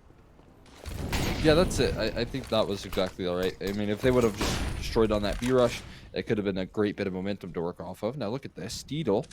He's got a lot of players heading his way, but he's forced to retreat more passively back in towards the site, and I think that's mission accomplished. They wanted to force off a more passive style of approach here from UCF Knights to not give them up any sort of momentum or map information, and that's exactly what they've done over towards A. Indeed. And I mean, surely this is the first. Is this first eco for ISU this half? It is. We've seen 2 eco wins. Right. This would be fitting. Have you heard the story about how ISU took 3 eco wins to beat UCF? Oh man. We've seen it quite a bit. Oh, we'll see if it can happen again. There's Steedle. He's looking to make this story, but glows. Looking for some more. It's good chip damage. They've got up towards light. Steedle, he gets flanked from the side, and surely it doesn't come to fruition. Sonius is going to take down 2, and Tarek's fighting for his life, but there's only so much he can do. Floridia's close by as well. Not again. Both rotates are going to come through from CT spawn here. Molotov to try and delay the bomb plant, but look who's posted up with the AWP. Oh, it's a near miss from Korn, but he's fighting back here. Flashes are out. They're trying to break the distance, and Sonius and Korn to close this out. You've done and cursed them. How have you done that? I mean, I just told you about the story. It is what it is. Oh, it was a true story. I thought we were talking fiction. No, I only speak in reality, my friend. It was a non-fiction book all the time. Oh no. Oh, poor UCF. When they watch this back, I'm gonna get some strongly worded Twitter DMs. ISU. Now map point, I should say. This is a best of 3 series, just to remind anybody who is just now coming in, but... Oh, he's been plotted. Yeah. Nice adjustment, though. Derek getting that frag, and he gets away with his life. So, UCF, they're down, yes, but they're certainly not out of this one. Oh, that only did 11 points of damage here, I guess. Back to reality there. Did see some question marks come out from Korn, though, in the chat. And, you know, Karma did get the better of him there very quickly. He's down and out of this round. Forced to watch from the sidelines here as this Eastside aggression is coming through now. Nice recycled smoke back towards Monster. And the good news is for UCF Knights, they can kind of just sit back on their sights here. But are they prepared for the execute that ISU is going to throw their way? Let's see. That's a fully blind Floridian and a fully fragged player. As Flat does go down to a teammate, but that nade does some damage. NDR staying alive. 2-on-3. Haskell on the side, and Tarek through the smoke. All Sonya's 1v3. Have to pull out something big, and doesn't even get first. Tito with the AWP closing things down. As UCF, like I said, they're still in this. As long as they have the guns, I mean, they definitely have the opportunity, but it's a long road, and they've just taken the first step. Exactly. I mean, 4 rounds here, and maybe it could close the distance to 3. As I might have spoken too soon here. We're seeing an eco come through from ISU. It would be fitting to see them close with the Deagles, but maybe UCF Knights can finally get an anti-eco victory. We'll see if that's the case here. 5 Deagles out in play, and surely this is not how it ends, right? I mean, there's just no chance that they lose 4 eco rounds in a 1 match. I just can't even. I don't even care if they win this round or not. It's just, the fact that we saw it happen, that possibility. Looks like Tarek is taking this one on his own and saying, "Listen, guys, we can't. Not again. We've done it. We just can't. We can't allow that to happen again." Nice shot, Flat. For one more. You know, one more kill to follow up here would be nice, but. I don't know, 20 HP, it's a big ask. Oh, not for long there, Tarek. With the finishing 4K right there. And finally, after long last, guess what just happened? We finally saw an anti-eco win from UCF Knights, and what a scoreline first one of the whole could game have been. On round 27, by the way. Right, I mean, it could have been a totally different scoreline here if that wasn't the case. Imagine if UCF Knights were able to close out on some of those anti-ecos. You'd probably see this game over now. And instead, their backs against the wall. Yeah, it certainly would be. It'd certainly be a different game, no doubt about it. You know, it's hard to guess and figure out what would have happened should the XYZ not have gone through. But Eric trying to find success where he failed on the other side. But not to be. Damage done, though, to Fax, who's still sitting inside water. No one down just yet. Only a little bit of damage. 5 on 5 at 1 minute on the clock. They go again. I mean, that is ballsy, but they make it work. I like that. Keeping them on their toes there. Flat. This time it's Tarek to get the better end right there. I mean, that's got to be a nice victory. Last time he went for the boosted play, he got robbed. This time it's going to work out quite nicely. Oh, already it's going to track Fax down as well. Decent chance UCF Knights, it's closed the distance to what most likely should be 2 if ISU failed to convert. They still have a chance here. Now, you see that one scaled up towards long. It's in the form of Sonius. A nice and aggressive position, and will it be expected to return. He hears the footsteps, but oh, Tarek's just so prepared. He's gonna nail the head here. 25 seconds left. I don't even know if you can go for this at this point. I mean, remember last time I said that?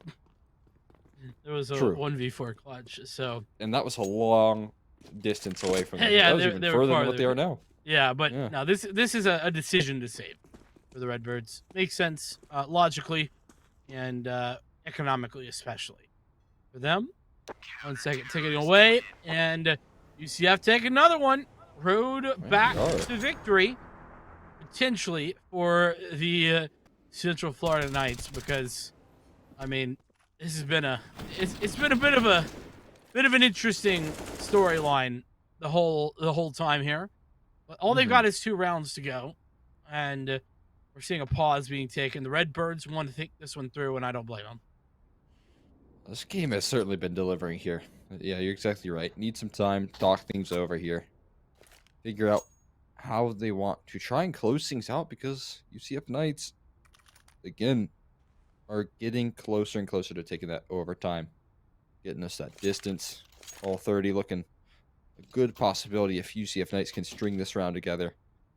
And we're seeing a force by Platt has brought down to 0. What's going on with this one? That's super risky. Everyone's forcing up. Oh my goodness. Oh no. This might be the game. It could be the game in this round, but look at that. I mean, next round, you're up on 14 for UCF Knights. If this doesn't go the Redbirds' way. Well, that's what I'm saying. I think that this could be the game for UCF. This could be, this decision could be what lets UCF back in. Yeah. Oh, man.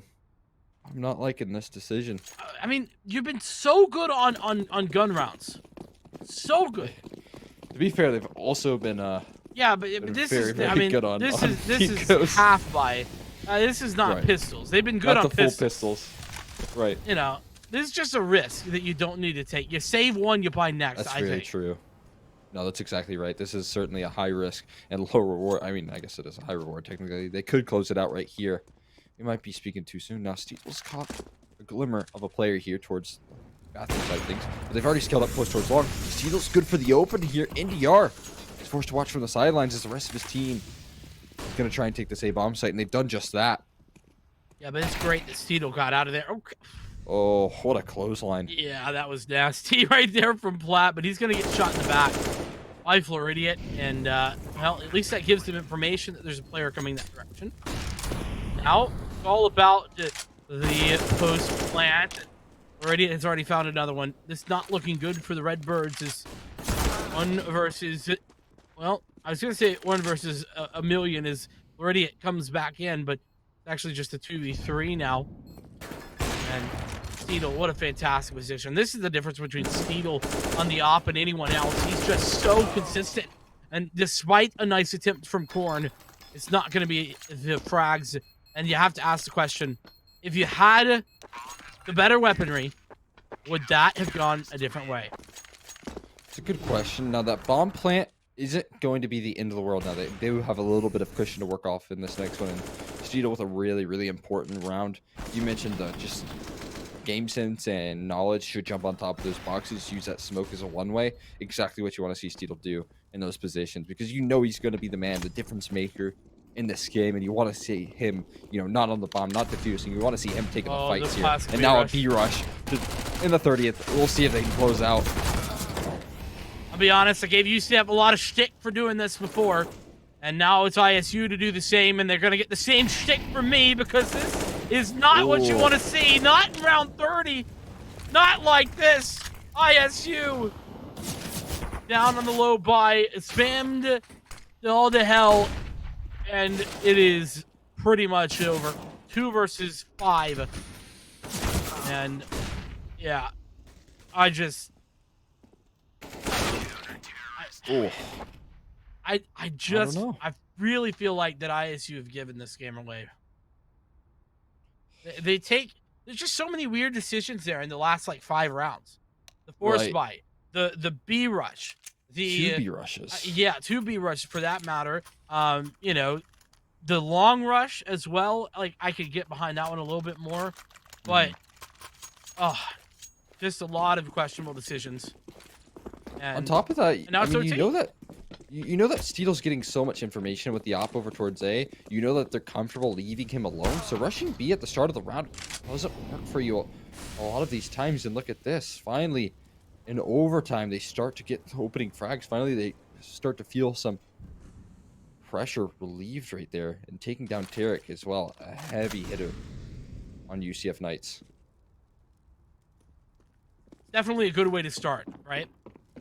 You don't want to see a player like Derek going down early. Nice flash as well. Pushes Steedle back. Trade from Rascal posthumously. Flat. No. Back for more. Oh, NDR. Such a good position here for this trade. And with the advantage that ISU had gained, now all they got to do is play the numbers. And while those numbers are dwindling, it's all into strip picks, and he's sort of confused and dazed, doesn't know where to go. He's at B, but they're going A, and it's going to be ISU to win the round in overtime. But now they got to win 2 more at the very least. Much different approach right there as well, and how UCF stacked up their defense. You saw that they started that round off rather than the likes of Steedle playing that early A aggressive position. You know, we saw a lot of rounds he was boosted up towards long. We saw Tarek peak with the op, and that was probably a spawn-based result. There's most likely what was the incentive for UCF Knights, but the difference between what we saw from UCF Knights and mounting their comeback and what we saw in this round in the first of OTs is important, because once you give up these rounds, you only get 10k start money. But look at this. This is going to pick them up. At least be able to hold on to it. Not quite. I think that's worth it for ISU. Oh, yeah. Definitely. I mean, if you win one round on the T side, you're pretty much set for the rest of the half here. Yeah, and I'm a big fan of this 10k start money. I love it. I love that you're not able to just buy ops for free forever. Yes. That's the and especially when it's UCF and you have the likes of Steedle and Rascal both. I mean, that is it would be such an advantage in my opinion. Uh-oh. It would be stuck in the smoke. There we are. We're out. Freedom. We made Freedom it. away from the smoke. There we are. Yeah, I mean, that is exactly it. Once you are forced to, fall more off the double op lane, it forces a lot of better, aggression coming through from the CT side. Speaking of which, we see that from Catwalk. Floridia is going to peek off with some contact made from Rascal, and they're able to recover at least a frag, but can they retreat? That's the question. Can they get out of dodge here? And Rascal's just able to slip by a 4v4. Start this one off. I mean, with 1:05 left, it was a lot of information from UCF. But in reverse, I mean, you've split the defense very thin right now. It's one player on that A bomb site. I love this. I love this. Yeah, timing is perfect for this, and they find it exactly what you want to see. Backs look in the wrong direction, and Tarek takes advantage. Now it's really one dimension that ISU have to play in, and that's going to be run A. And guess who is here? It's Steedle. He's got an AWP as well. Might be playing it a bit passively, and actually rotating it so quickly. He's got 2. Give him all 3. Man's on a quad. It's magical from Tarek. UCF, they answer back immediately. Yeah, I mean, look at his scoreline right now. I told you needed to keep an eye out for Steedle, but Tarek, that's his 3rd 4K so far on the CT side. One of those 4Ks was failed to convert, to be fair, but that's his 3rd on the CT side. Unbelievable right there. He's literally single-handedly pulling UCF Knights back into this game right now, and especially in a round as crucial as that, where if you drop it, your money could be collapsing. Yeah, I mean that's the big key, right? You see how tight the money is here for the Redbirds. So once again, another round of high importance. Oh, look at this. Sonya's with the opening duel. And Tripix is here on the side. I kind of like this contact play. It's a lot better than the B rush, but it's a 1-for-1. And Tripix finds 2 before Korn with the trade. Still a man advantage because of Sonya's opening pick. They're not aware of Rascal, though. This could be the turning point. Yeah, that's the question. Will they expect him here? Plant is coming on down. They might not even need to worry about him here. It's planted for Cat, and you can see that immediately ISU, they formate in post-plant positions that they can work off of, that they can play off the bomb, and that's exactly what I want to see. That's so very key, and something that UCF Knights lacked in their first half. Now we'll see if they can convert off of it. Smoke goes in towards Monster. They still have to worry about Catwalk. There's great utility to put down, but Korn's not even allow them to throw it. And to put into a 1v3, Steedle's in an impossible situation. He gets legged down. He's able to find Sonya's, but now Smoke on towards Bomb. He's forced to just stick it. He's going to wait things out. Find Oh, himself another one. But Flash should be able to find him. He's not peeking just yet. He's spamming the wrong line. He found it, though, towards the tail end. And Redbirds will take 17, but my God, did it come down to the wire. Oh my goodness. I thought it was Steedles there for just a moment. I'll be honest with you, but can we talk frags for just 1 second? I mean, I'm not a guy who's like, a scoreboard is everything. That said, Tarek is sitting at 42 and 20. And that is such a phenomenal scoreline. I know we don't talk about it a lot, but that is definitely worth a mention, especially considering, where UCF has come back from in this game. That feels like it might be a big part of why the comeback happened. Ooh, but is it enough there? And you're a heavy hitter. 42 kills, but now he's going to be forced down to the death screen. The Rascal, a chance to trade things back. He has equalized. That's huge. Keeping that 4v4 here, maintaining it, spreading that defense thin. 2-2 now, leaving a big gap on that B side. If UCF want to abuse it, that'd be ideal, but look at that. Corny's able to trade things back onto Floridian, and ISU maintain their man advantage. AWP doing work for Korn. But now in the 3v4, you really are stuck in a position where UCF have to make a move together. There's no more individual attempts to be made. You gotta take your advantage because you're going to be walking into a 2-2 split on the sites, right? You want the 3v2, and with 40 seconds on the clock, a Molly going out. It looks to be where they're headed. As I say that, though, actually, it might be an A fake to B. Now that I'm thinking about it, but you gotta go. There's only 30 seconds on the clock here, Cole. Gotta make a decision here now. If they do fake out towards A, or at least start to commit, they're gonna have to worry about 2 players on the site. Fax, alongside the op here posted up of Korn. Player to get 2 frags so far needs to close it out. And they're going to start to make their move 10 seconds onto the clock, and they haven't even achieved sight yet. Korn, he's flashed off the angle, but he's able to hit a nice flick here, and you can see that all he has to do is play time. He's allowing for his teammate to make the real moves, and Fax from the backline, he's able to clean up 2 frags there towards the tail end. But the bomb plant giving that one over is no big deal there. Not the end of the world. They'll take 18 and secure themselves at the very least double overtime, if not a map victory on UCF's map pick. Yeah, I mean, listen, you got 10K start money. Plant is great if you get to the point where you need it, but not the biggest deal at all. You take that round, and it's match point once again. Remember, this is 19 to win. We go to 18 all. We are tied again, and we go to double OT. So, Sonya's looking for aggression here in connector once more. Tripix on the fast aggression, but he doesn't find anything.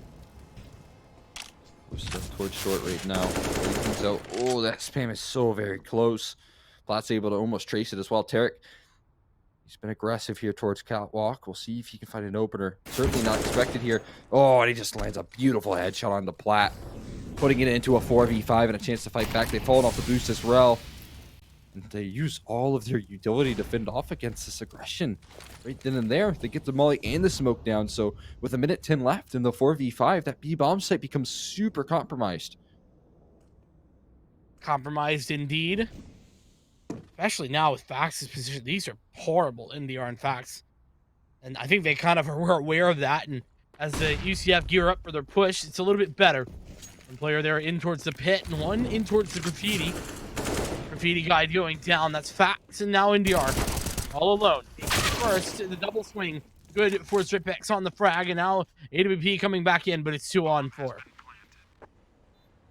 Now they get to their post plants that they want. Now Sonya's has spotted one out towards Monster. That's a bit of information given over. It's well worth the go. A little bit of money in reserve, and that's a nice start there. Puts it into a 2v3. Surely, yeah, Rascal will take that kill down and pull us by a Steedle. That put things even closer here. 17 for UCF Knights now. As we could see double overtime. We got ourselves a very, very back and forth match here. And the double up here comes out as well. Oh, man. That's it. I can't. I mean, if we hit another one. No, wait, no double up. No double up. Yeah, just looked like it. Because I think. That up was getting tossed around all over the place. Yeah, it was getting thrown around a little bit, but eventually makes its way to Sonya's hands, as per usual. It's a bit of a weird fake towards like maybe a half B rush, but there we go. Man, these boost kills have been so crucial to these rounds at times, and there's another one. Backs with the opening. The strip is falling down, and this is once again, map point. As I mean, ISU, they win it, they win the map, they lose it, and we're going to OT2. Fight for their life right now here, and UCF already fighting with a man deficit at the moment. They need to claw their way back, and look at this. They want more here. Sonya's gone on the aggressive towards the top of Connector. He's going to spot things out a little bit, but he will fall off towards a more passive line here. 55 on the clock, and you can tell that a lot of information is going in the way right now. Sonya's kind of cleared out all of bathrooms. Able to fall off towards a more passive line, but it is going to look like at least an A-side finish here for UCF Knights. They're starting to skill up, moving ever so close towards that bathrooms. We'll see if they're up for the defense here. Only 2 players passive in sword sight. This could be prime pickings for UCF Knights. Again, I'm a big fan of this slow approach here at B. This time it's a fake. Remember, this was done before, and it was a full commit. This time it's a half fake, or a full fake rather, and it's going to be the A hit. Nobody fully biting on this yet because Tarek's really not been allowed. Sonya's with the swing. That's one that Steedle hits, and Sonya's needed to, but he misses. Steedle with the follow-up, but there's still 2 players on the site, and they're not ready for it. As that is 10 seconds left. No time for Tarek to get back. ISU upset UCF on their map pick. 19-17. Despite the heroics that is all of Tarek, it wasn't enough to pull UCF over the edge.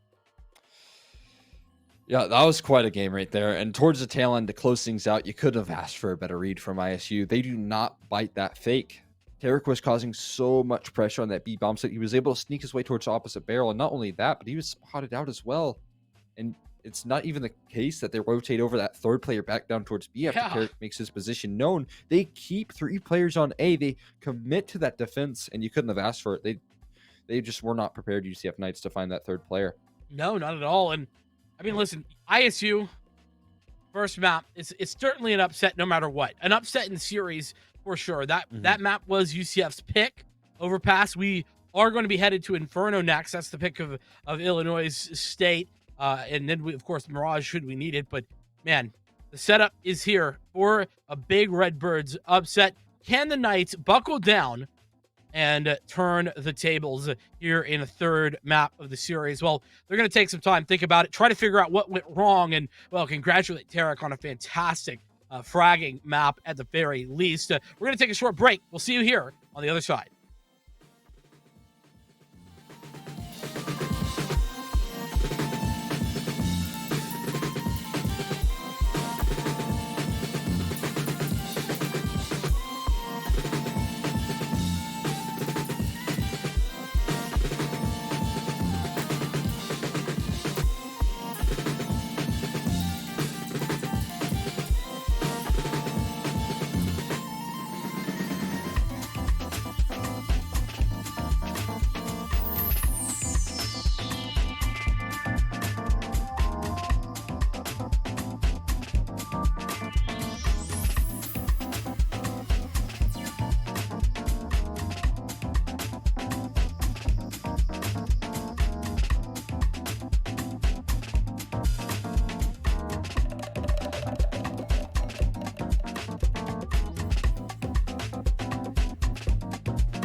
One map down without their star player, and Illinois still take the map, even on UCF's pick.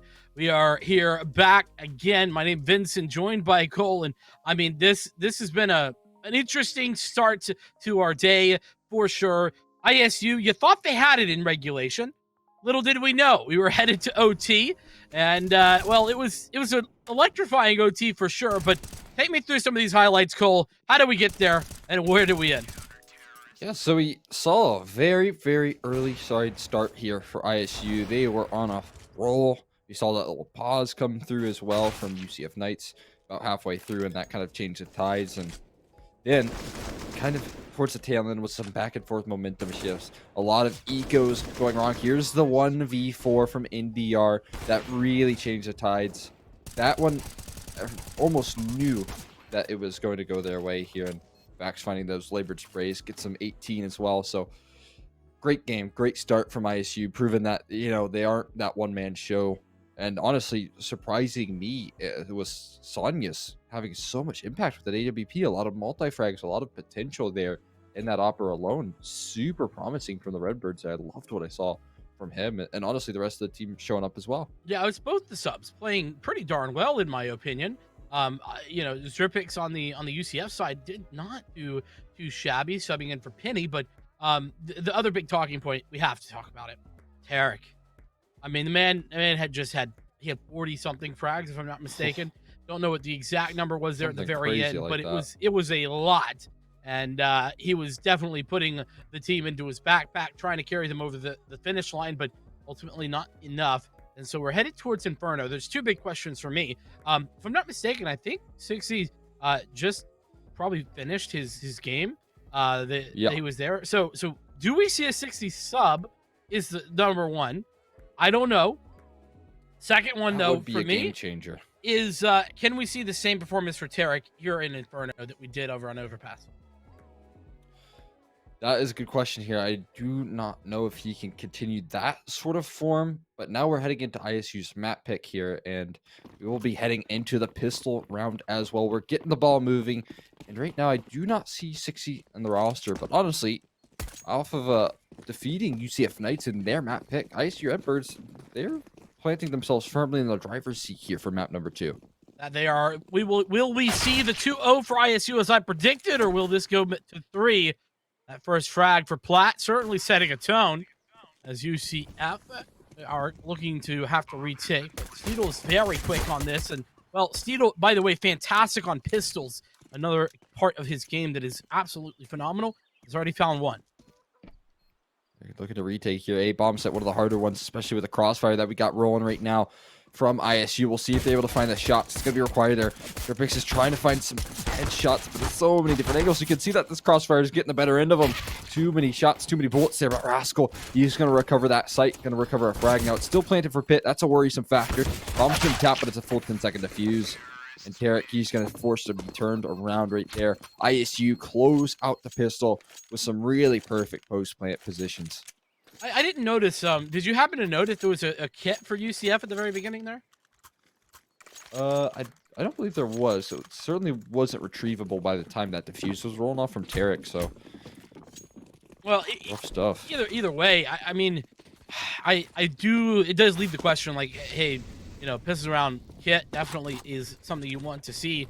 That plant position could have been a mistake that you could take advantage of, but I guess you live and you learn. Next time is what you gonna use that one for? Especially if you have only one player there on the A-bomb site. I mean, if you're going to Right. give that sort of map control, then you have to get a kit for the retake. I mean, especially considering there's so much.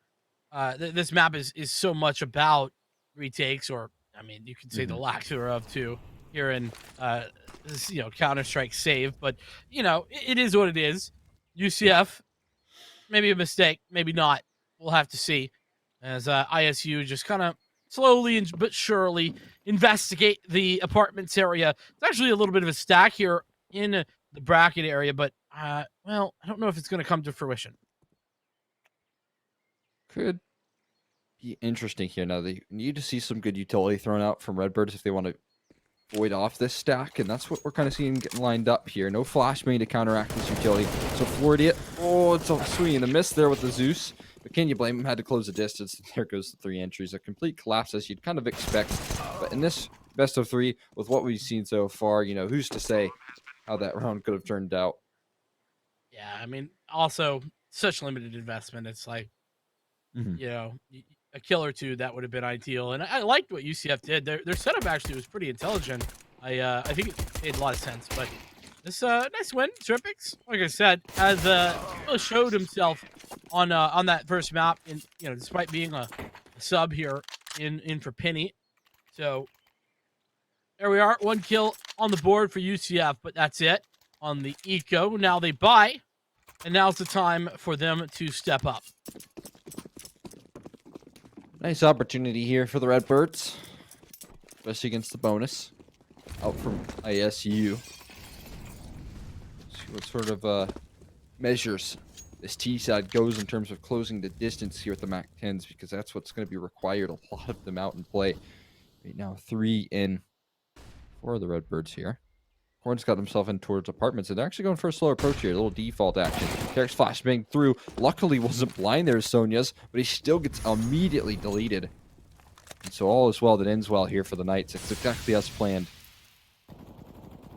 What a clean little peek there by Tarek. I mean, you know, Right. it's a situation, especially with a FAMAS. It's hard to have that sort of confidence, but No head armor as well. yeah. Oh, no, he does have head armor. Oh yeah, no, he does. You're right. It's pretty much it's everybody above him there in Tripix and Right. Floridia who do not. But either way, a nice little swing, nice little frag. Of course, this is a bonus round. This is ISU. They haven't fully bought in. They just have what they carried over from the last one. And they're pushing in towards A, and Floridian with a nice frag. It's going to be a trade, but how much more can Floridian find here on the site? A nice double swing. Rascal, though, still in pit, mini pit to be precise, and Korn comes in from behind. 2v2 now, still favoring UCF. Ooh, maybe Derek's whip for the plant right there. It's not going to matter, though. Dripix is now into a 1v2 in this bonus round, so close to being converted. They even have a smoke to recycle from Korn. He's going to throw that down towards Moto. Might have connected there. Oh my god, that is just perfect. Lovely stuff lined up from Korn there. He's got a nice utility belt in his back pocket. Throw it down, and now it's going to be a retake attempt here from Dripix. Forced to push with the smoke. Not blinded up those Svax. And what a recovery that was right there. A great start. Very quickly gets toppled as ISU Redbirds are able to crack that site. Yeah, and it's Korn who does the cracking. He's doing a really good job. He was another player to really watch out for. Now, he really wasn't like the, triple quad, sight hold type guy. But he was consistent, always picking up 1 or 2 frags where needed, where necessary. He picked up a couple of key clutches as well. So anytime that ISU needed somebody to step up and take the reins, that was Korn. Yeah, you're exactly right, and he was even good once he bought that op out for a fair few multi-frags here. Black's able to clear out that sandbag's position. And there you are. That's one piece of the puzzle removed here for the Redbirds. We'll see what else they can find. What a lovely op shot there. Sonya's on that T-side op on Inferno, is able to get some good damage, but not quite the frag just yet. Not yet, indeed, but see, actually, rotation's really coming in. I mean, I say that. One rotation came in, and that they split 2 players per site for UCF, but still 2 committed towards A, despite all of the noise at B, and it's actually a good call, considering that this actual bomb has not yet been committed towards any position. And as I say that, looks like it might be moving towards A, and indeed it is off the back of that frag. There you go. That's cool. Name of the game's damage at this point. Will it get cleared? Well, certainly Fax is going to do his due diligence. Redbirds will take a 4th round right there.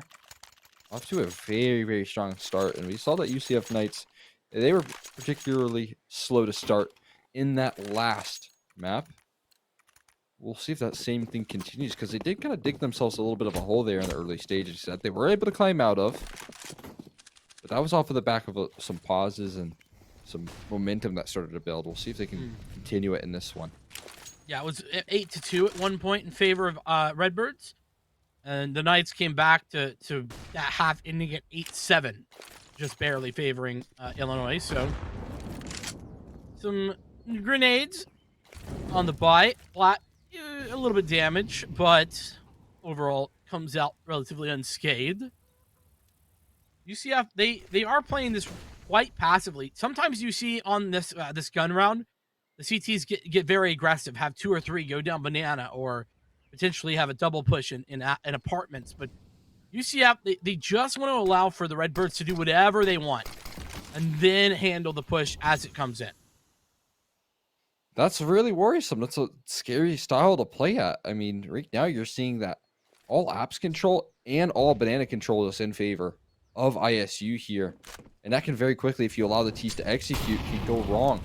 Now you're seeing some more bracket control attempted. Bomb's down in a very passive position right now, but are they able to convert here? The crunch is coming through. Not even required to see op. But now its trades are in and out there. Steedle, he's able to fire back with an op shot, but he gets stinked off the line. Now Rascal's forced to hold from pit. He does have some recovery teammates, but 25 on the clock. And are they adjusting towards B here late in the round?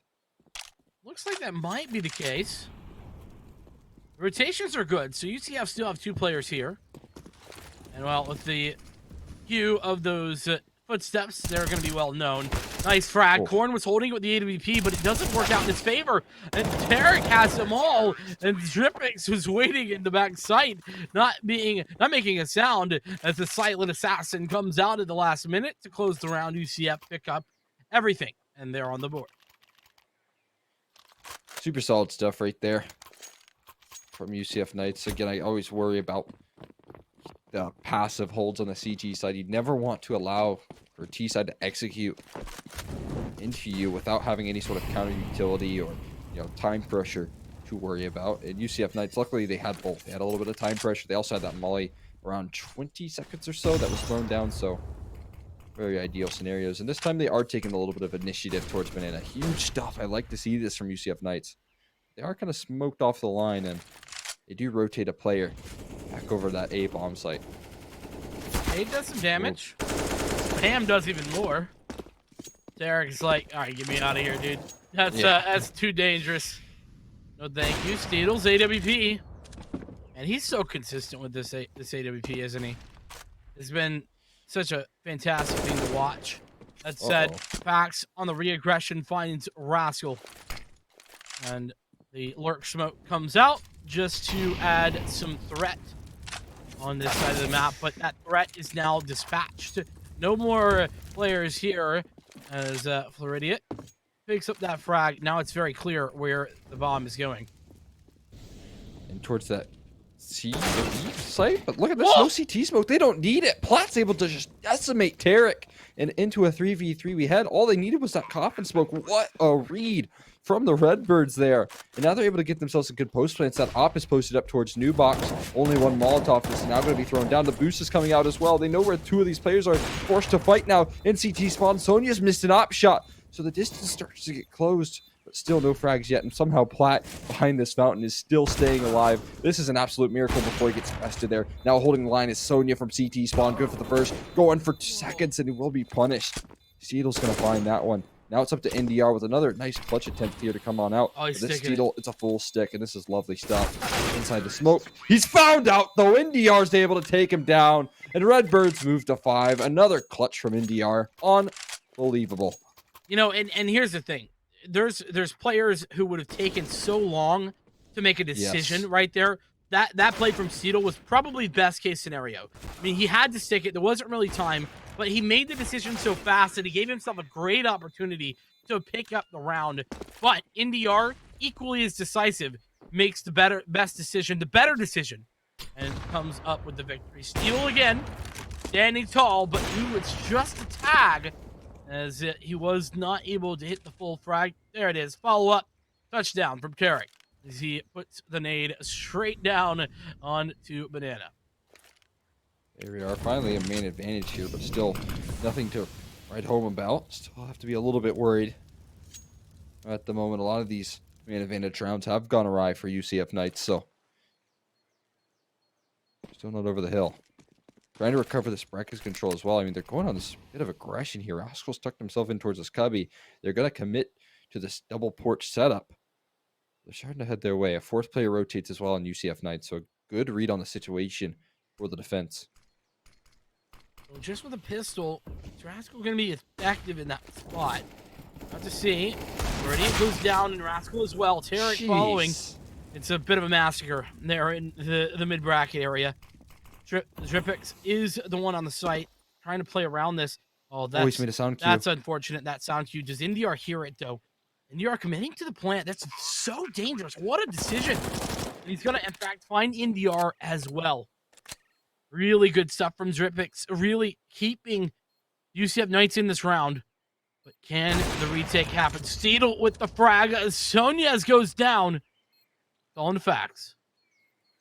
When will he go on the aggressive here? Bomb has been tapped, but he's able to catch the back line of it. Oh, that molly comes off as well. Will it buy enough time? That's the question. Oh, it's just missed. No! What on earth happened to that molly? What? What went wrong there? What? I can't even... It's just gone to Denardia. Oh, man. That little garage there, it's fire resistant. I guess so. You know, those boxes don't burn, and that's the key frag.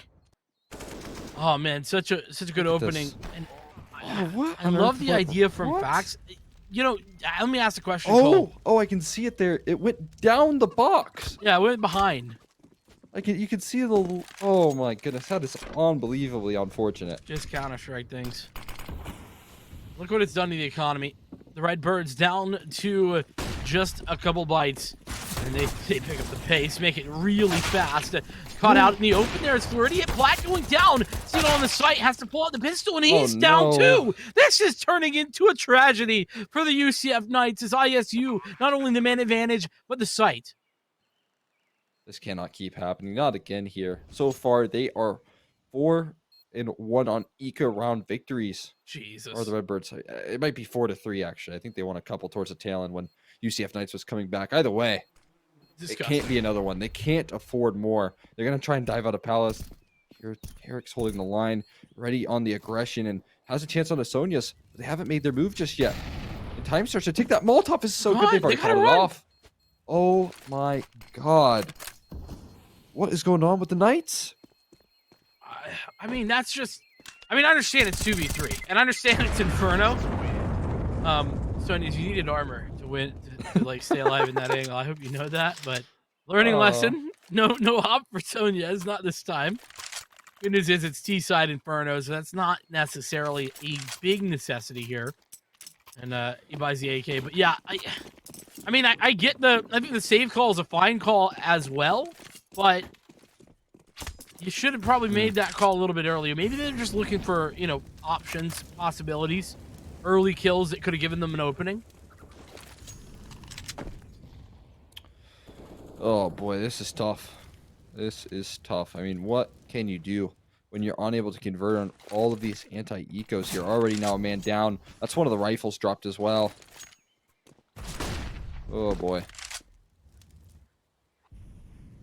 Yeah, I mean, regardless of what the stat is, you know, it's somewhere along the lines of like 4-1 or, you know, 5-2. Yeah, you know, once you give up 5 eco round victories, there's no way you could win a best of 3. There's no way you can gather enough momentum.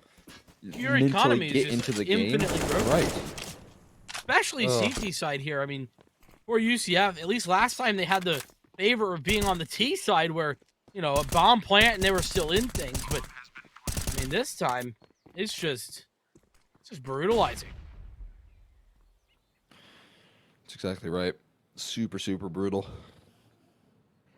I mean, not in a irrecoverable position are the Knights, but it's so hard when you're unable to convert on some of these rounds that you go into it almost thinking they're freebies. Now, roll Zipix check here. Doesn't matter. Clears off the head of one. Let's call him Zipix. Dripix. Instead. Florida idiot. He's going to fall off the line here. At the very least, he's able to hold on to anyone else. I mean, that's a minor victory. He'll get another buy off the back of it, but... Oh, man. UCF Knights, once again, slow to start here. Emphasis on the minor victory because it's an A1S and not an A4. I'm just kidding. Hey, we just got. Oh, okay. We just got a nice little buff on that one. I know. I say these things just to troll chat mostly. Okay. You know, just That's fair. gotta get everybody. He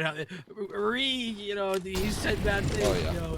All that good stuff. But my goodness, Sonya's no fear at all. They're just Wow. W King up here at Banana. Fortunately, Floridian stops the craziness at just one, and the nades are actually quite good from the UCF side. Look at the damage that they did with the nades plus the sprays. It's low for 3 out of 4 players. Yeah, that's a big silver lining here. Now, UCF Knight. Oh, okay. NDR with the ambitious molly push, but I guess when you have leads like this, it's worth a shot. But up against players like Steedle, it's not going to work out for you. Steedle, his position gets given up. But with the low HP bars that we are currently working with for ISU, all they have to do is sit in their sights, wait things out a little bit. Perhaps aggressional effects has gotten stuck on that wall. That's so many sound cues and no control, no pressure being put on to the Knights. This is unfortunate because yeah, the Redbirds were at a disadvantage before that that miscue happened, but now it's almost like they have to sell that this is fake and then reaggress. But with Corn finding that opening frag, that's certainly good, and Platt with another victory. This is all turned on its head. Facts coming up big. All 3 players win their duel, and suddenly UCF go from winning to losing. That is so unreasonable, and Korn finding that kill in towards pit was the game changer. He was the only player to work off of high HP, and not only that, they are able to double swing that player back boxes. I mean, that was a lock-in for the Knights right there. Doesn't go their way, and not only that, they don't even find a single kill in that 3v4 with so many low HP bars. You couldn't have asked for much of a better opportunity. Yeah. Oh no. Oh no. Now it's a positioning's given away too. It should be safe here. Yeah. I gotta be kidding me. Cole, why would you do that to him? Why did I say that? I'm so you... sorry. I'm so sorry. I don't know why he said that. This guy Cole just what absolutely wrecking UCF and oh, Tarek in particular. Tarek's bought in. He's down $200. That's maybe an interesting decision. Not sure if I'm on board. What about you? I'm not sure if I'm on board either. I don't know if he can get away with it. I don't think he should be able to get away with it, but maybe some frustration, honestly, some chances to try and take it into their own hands. But look at this. Word yet. He's gone for a little bit of an investment of his own, and he's able to take one down. Sonya's forced to watch from the sidelines here. Now, one slips by towards brackets. Another kind of heading that way. And it all comes down to timing here, but they're not going proactive enough. Will they be able to supply the corner? Blank comes through. Steedle's good for one. Not quite the second, though. Platt's able to answer him. Wait, is this a... What? Hold on a second. Are UCF going to win an eco round? No way. I don't think so. I mean, look at HP. This is definitely winnable. No, it's so very low. It's so very low, but look at this. There's a B-bomb site fully vacated. They've mollied off the only rotation. Now, they're not going there. Stripix forced to fight from Big Pit here. Oh, he's not good for the frag. Korn, while blinded up, is going to take him down, and that site becomes compromised. And Platt, he's on the aggressive. He's going proactive here. AK's retreat from Tarek, but it's low HP bars, the reversal. Same thing for Tarek, but he spotted out one towards this graveyard position. Stripix needed a frag there. Oh, maybe not. Like I said, low HP. Now it's on Korn. Needs 4. He doesn't get it. Are. Eric with the low health of his own picks it up. It's a UCF Knights eco. They've turned the tide. Finally, it's not the Redbirds to take them out with pistols. It's the Knights who do it to them.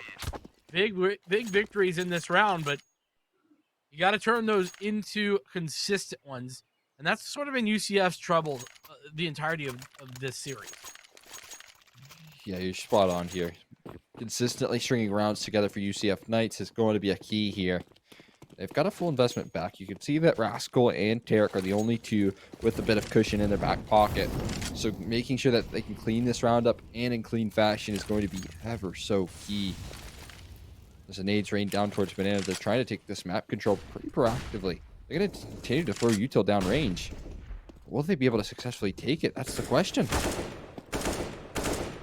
Question. Will we find an answer? And Rascal had his spidey senses tingling there. He got out of dodge at the right moment where the airstrike came down where he was standing previously. So, and he's going to get smoked off here. Redbirds, their money's, okay. And, just with NDR on Oh, what a spam. yeah, that was pretty brutal. And then re-smoke. Interesting decision, but it's actually done exactly what the Redbirds wanted. It's forced UCF back. Here you are, Steedle. He's got to clear out a bit of brackets now. Flashping could really do him wrong here. He said that's a lyric smoke out of apartments, and Steedle's going to fall off towards a more passive line. This execute seems likely. They have to pull the trigger here. There's only one player towards the course. Will they clear him? 48. He's good for the first. Immediately traded. And now it's going to allow for a couple of different approaches towards this A side. Bix. About finds that one nicely done. And Steedle down below. He nearly turns it around, but it's Platt and Corn with the frags before Rascal comes in with a double. He flicks up the 1v2 and makes UCF pick up their second in a row. Another big moment there for Zripix in particular. Was that a leg? Did he leg him? Oh my goodness, Steedle. I thought Corn went for the knife there. Look at this. Doesn't he whip out his knife in this position? Turns around, no scopes. Now Corn, he goes to the knife. Look at that. What was that? Yeah, model? you're right. He did. But he actually glocks him instead. It's man, we've had some funny, interesting moments in this game from just a game engine perspective. We sure have. All over the place here is this one. I love the new ragdolls, though. That's one thing I will say Counter-Strike really hit the nail on the head with. That's what's giving you joy. I'm glad. Oh, when I see someone wide swing and someone's holding an angle and you just see that ragdoll fly to the wall, oh, there's just nothing better. I bet you it feels good as well. I mean, when you just clothesline someone like that, it's just... I wouldn't know. I only talk about the game. That's fair. Yeah, no, I do know what you mean, but game balance. We've seen it a couple of times. Yeah. Who cares about the great adjustments to the Deagle and A1S? We got ragdolls. We get to see people flying. That's what I like to see. Oh man, poor Steedle. Just thought he killed the guy, and he's just gets smacked with the Glock in return. Oh well. Very nice shot. If it had been Call of Duty, he would have gotten punched in the head or whatever it is that the melee is. But Steedle opening things up this time with a shot. It's been a bit since he's taken that angle. And because of that, the Redbirds really not prepared for it, and he finds success. Yeah, and no one really to fight off against that one as well. No one had an AWP on the T side to work off of, so instead, opening frag once again from Steedle here, making good use of that op. He was able to do it in that last round, despite some awkward encounters. And aggression successfully taken. They've gone for a more passive style towards B. Good time to do it here, as they've got plenty of counter utility to throw down range and the 4v5 advantage to work off of. But this round, I mean, in these situations, it's a much-needed conversion for UCF Knights. They can't afford to give up any early momentum here back to the Redbirds. You're right about not being able to afford to give that momentum back away because, oh man, it would be brutal. And that frag is so big. It just pulls the rotation for a moment, but they could have waited just a second more. Tarek, though, on top. This position was checked before, and they check it again. Well, not before he gets one kill, does Tarek. Rascal was in position, but he's going to fall back for the time being as the bomb gets placed down shortly. Oh boy. Steedle had that look, but it's 2v3. And the Redbirds, good for it, maybe. Right swing right there. It doesn't matter though. Rascal's able to clean one up towards Coffins. They know exactly what they need to do. They're trying to take a proactive fight. Sitting in very, very isolated positions for the Redbirds is not going to work out in your favor. So they try and flashbang in towards CT spawn. But unfortunately for them, timing doesn't work in their favor. And Rascal and Steedle just shut that one down before things can get started. But a good bomb plant. And question is, will they go for another buy round here on 14? They might just concede a little bit of ground here and go for that last round of the half buy, which I would prefer much more. Yeah, looks like it. I'll eat. That's an expensive thing to buy on an eco. Didn't use was smoke in the way and nearly got a collateral to Steedle there. He goes back for more and takes some damage, but nothing much else. Steedle I wanted to see get activated. Uh-oh. Not again. Activated, you say? Okay, that's a good trade back. There's no escaping that one, Corn. Sorry about your luck. You maintained that man advantage, but oh, it's just ever so dicey here. I'm getting nervous for UCF on these rounds. Luckily, this time ISU are pushing through this smoke and Rascal's there to meet the aggression, so could be all as well. Forward. Okay, we'll go down. Still starting to sweat a little bit. If you have Rascal like any 1v2 against like guns, he's fine. Pistols? It just becomes the hardest like shots ever. Oh. Okay, this is good from Tarek though. Okay. All is well. UCF Knights, they convert another. That's huge. That is a little bit dicey. We saw some glimmers there from ISU, but they do close out nonetheless. And UCF Knights is very, very similar to what we saw in that last map. Almost a mirror. As we saw 2-8 lead for ISU. And then all of a sudden, UCF Knights, they came to play. You're absolutely right. A very interesting scenario. But I like this again. Really swapping it up here with the AWP. This time Sonyez was looking down mid. Wanted to show Steedle a bit of his own medicine, but Steedle not really in position, not taking those shots. And nice nade. Very nice nade. Sonyez and Platt both down to half of their health.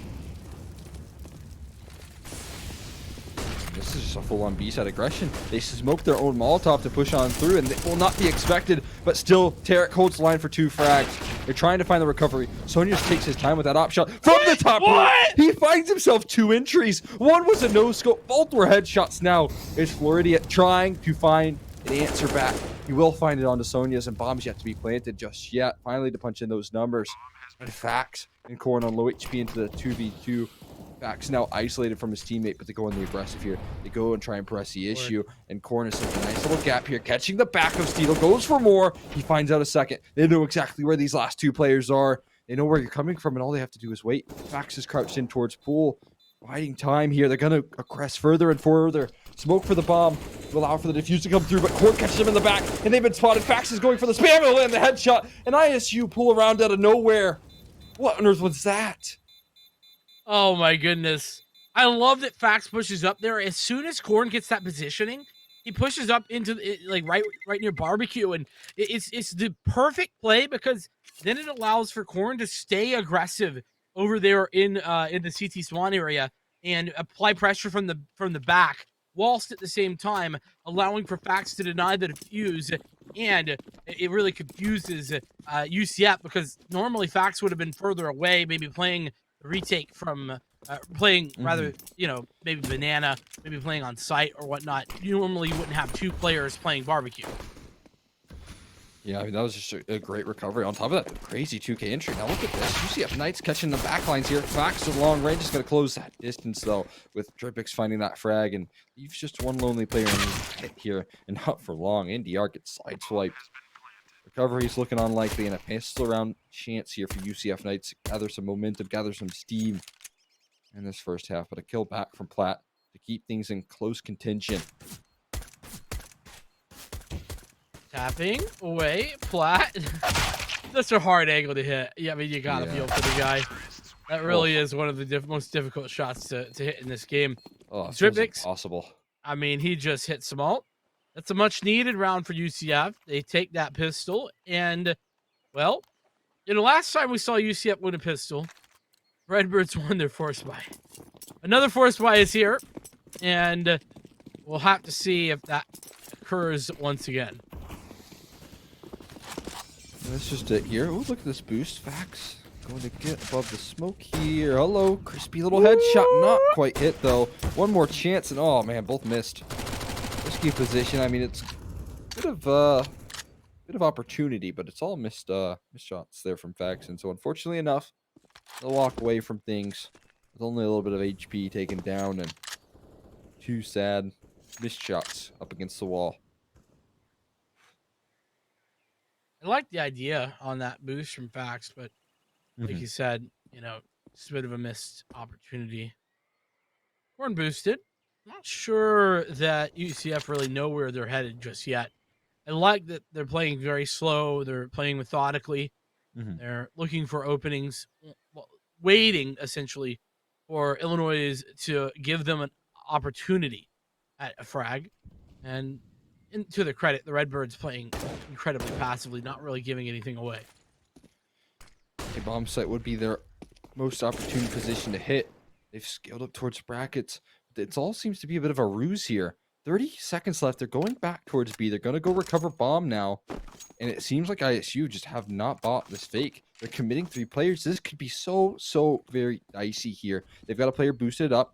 Fax is going to check the back lines here. Spots nothing flanking. They see this execute rolling on off here. They're going to try and find the fights. One player passively in a crossfire coming on out. It's first to go down. Steedle, the boost, finally able to strike there. Platt's going to take one down. He's still alive towards sight. Look at the time. There's only 10 seconds. They're all falling apart. This could be another eco. 5 seconds left to tap in the numbers, and they're dropping an HP. The plant's coming through, but Cherokee, just nothing he can do. They don't even get the bomb down. It's just another eco from ISU. And what is more fitting than that? Hey, UCF, I need y'all to win it. I just need y'all to win an eco, like an anti-eco around here, boys. It's this unreasonable. That was CZs too. And Fax with the pit or with the Gal doing so much damage. Oh my goodness. Another one. And ooh, Steedle. That's a nice shot. There we go. No reason UCF can't pull the exact same thing, though we certainly haven't seen that happen with the regularity that we have from the Redbirds. Jeez, I mean, almost never see that sort of regularity and eke around conversions. That is just so absurd that they get another one, and on top of that, have the perfect read. They commit to that 3-man B stack. Either way, we head into this one, and there's a great response here. Steedle, he's good for one, not much else. He'll be taken down. We equalize into the 4v4. Now, the good news is, UCF Knights have the A bomb site very spread thin. 2 players only to meet this defense here, and they have scaled up quite aggressively. Well, Nade doing some damage there. NDR going low, but Fax on the site, fragging. And now worried about the player in pit.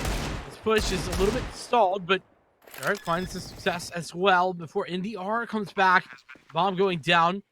Only just a scout in hand and low HP. Now Eagle going to be the pistol of choice. 1v3, and Flat takes it before there's even a real question. As there's a kit as well, just for good measure. Redbirds, they went out their anti-eco with these. Going to grab himself that Galil as well, so a couple of weapons upgraded upon. Flat onto that AK that was dropped from his teammate over in sight there. So ISU, I mean, honestly, UCF Knights, you can be happy with a couple of kills and a bomb plant. But it's just much needed conversions on these anti-ecos. I just talk about how it's impossible to gather up not only a lead here, but some money, some bills here, some confidence and momentum.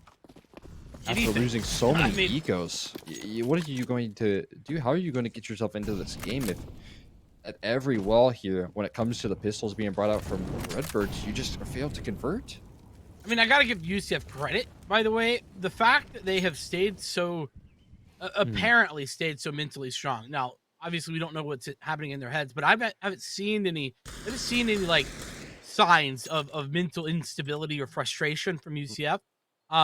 props to them for staying as strong as they have. But you're right, you Yeah. just can't, you cannot be losing rounds like that. Not with this sort of consistency. And Yeah. so another eco round here. This time it's UCF's on the eco, as of course they forced bot in the last round. So a couple of kills, keep the economy reasonable for the Redbirds would be ideal. Setup's a bit worrisome here for the CT side. Now they do kind of get their way in towards a more very standard approach towards this one. They've got NDR and Pit, one towards site, one towards Moto, covering all the angles, but there's a huge gap here. They're going to start to scale up aggressively. All can get towards hay bales, and if they're able to execute with their full fruition, things could get dicey. That distance could be closed here. NDR forced to watch the apartments, and a great flashbang gets on his way. There's Frax. Oh, That Fax. just falls apart. That was a nice little adjustment from Fax on the third, by the way. And nobody goes down. That's the other thing to note here. Super clean. Yeah. I mean, the money is 6K there for Corn, 6K plus for Flat, and everybody else a little bit lower, but still quite healthy. Yeah, and it's just a confidence builder as well. I was a little bit worried at that site because of the amount of ecos that we saw and that distance with the Tech 9s. Those headshots can rain out so very quickly. Now look at this. Steedle on to watch here. 37 HP playing this round on hard mode. As before they can even gather a bit of banana control, they get put down so very low. So much utility damage rolling off from ISU. They might try and press the issue here quite quickly. And Platt, he's too busy being occupied by these banana retake scopes. It's a commitment. Steedle's forced to commit. Oh, what a great bit of utility thrown so far. I mean, all the utility really committed towards Banana has been fantastic right there. Mm-hmm. Redbird's getting a lot of value out of it, and on top of that, the kill, as the one player gets forced out via the molly. Floridian, though, is on a flank. He's found a lurk, but that should have been his kill, I think. Just missed his opportunity. Yeah, and as he falls back, this is guaranteed to be hit now. One smoke to counter it here. Flashbang as well, going towards Pool. And look at that. Platt, he gets sent spiraling. Corn, he's forced to try and make a retake happen. And there's a great start into this round, equalizing into the 4v4. And look at the high HP bars that we have right now from UCF. They haven't taken too much damage.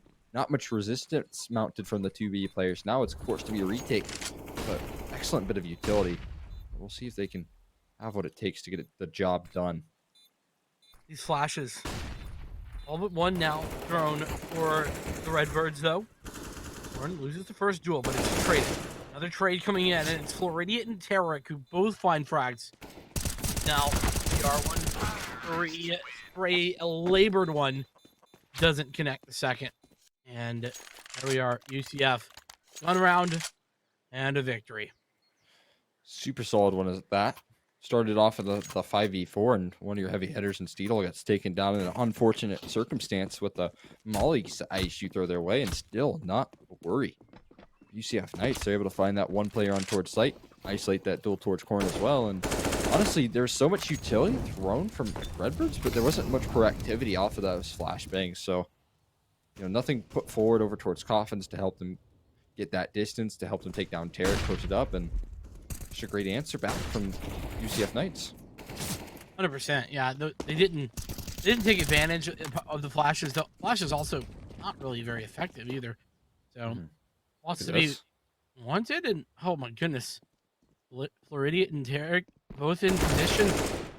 In fact, seem to kind of have an idea, but neither player wins their duel. And there's going to be a push here on towards B. Horn needed to find something more than one in order to pull this round back. Now this is just a devastating position. One player to find here at Banana, but so much more after. Oh, gets caught with his smoke out. So there you go, way back into this one. Not only that, but a rifle able to be retrieved here. Issue being, now they've been smoked off towards Banana. I think you've already seen what game plan is set in stone. Save coming through. I mean, look at the util. I kind of think this could have been a good one to go for. I mean, they had 2 smokes, a molly, 3 flashes. Yeah, that could have been that's good. A lot to utilize there. You molly, new box maybe. You smoke off both CT and Coffin, and you flash over. I mean, that's like That's a full take.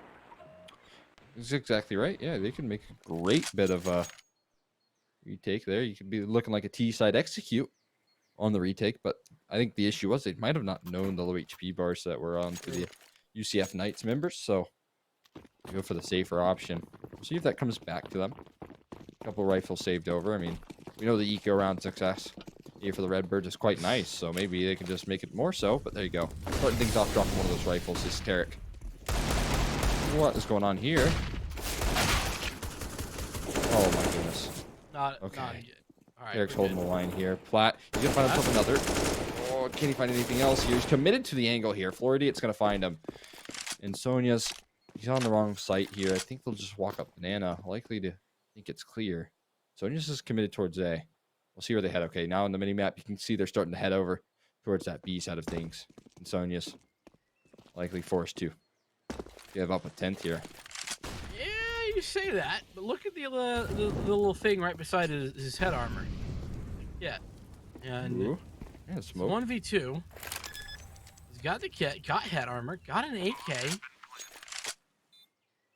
and they're already up. This is potentially a winnable round. I need some nice shots here. One right around the corner. Close by. You used to isolate these duels in what UCF Knights is doing really well, is just playing a perfect little crossfire. And you can see all the angles that Sonius has to clear before he can fully commit to this retake. Peeks out. No, perfect timing from Tarek. Catches him on a wrong angle clear. The UCF Knights will take double digits there. They're building up a good bit of bank as well, but now ISU, they'll get those buys in return. Yeah, that's right. I mean, I think that's the right decision to go for that there, actually. You know, just see what's going on. You have money next round anyway. Might as well. And here we go. I feel like I've gone back in time here with these A1Ss, man. It's cool. I love it. It's like, what? Like 2014, 2015?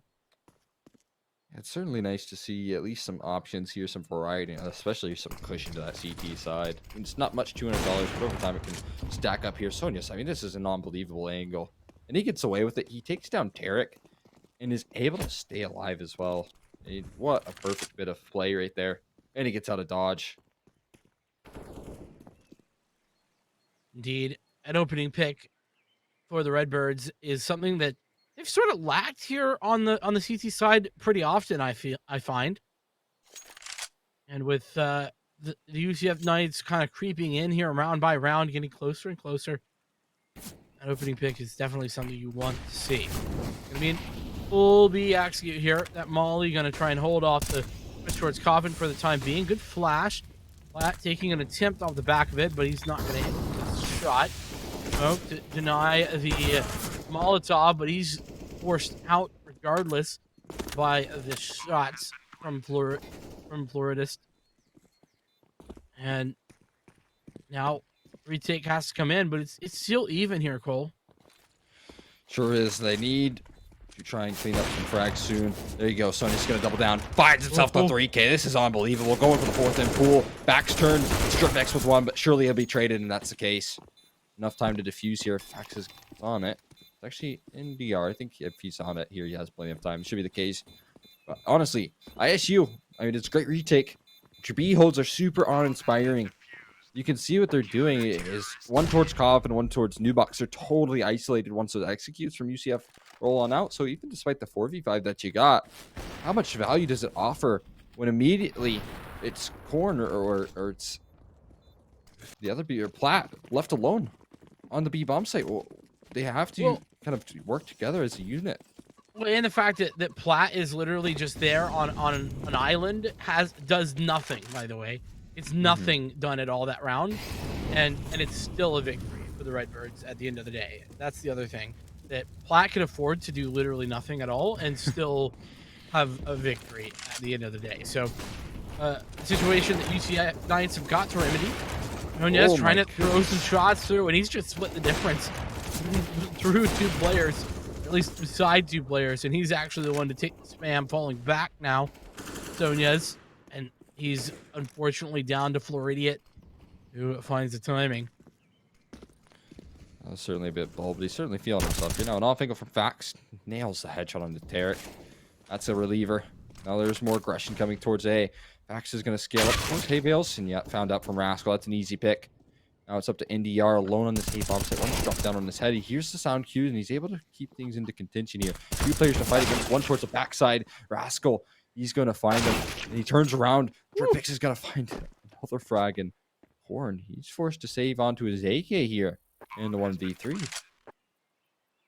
Good save call. Good save call.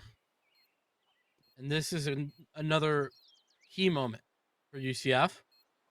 Number one, because this should be an eco next round. And number two, because they are taking number 11. They're putting the Redbirds on a save.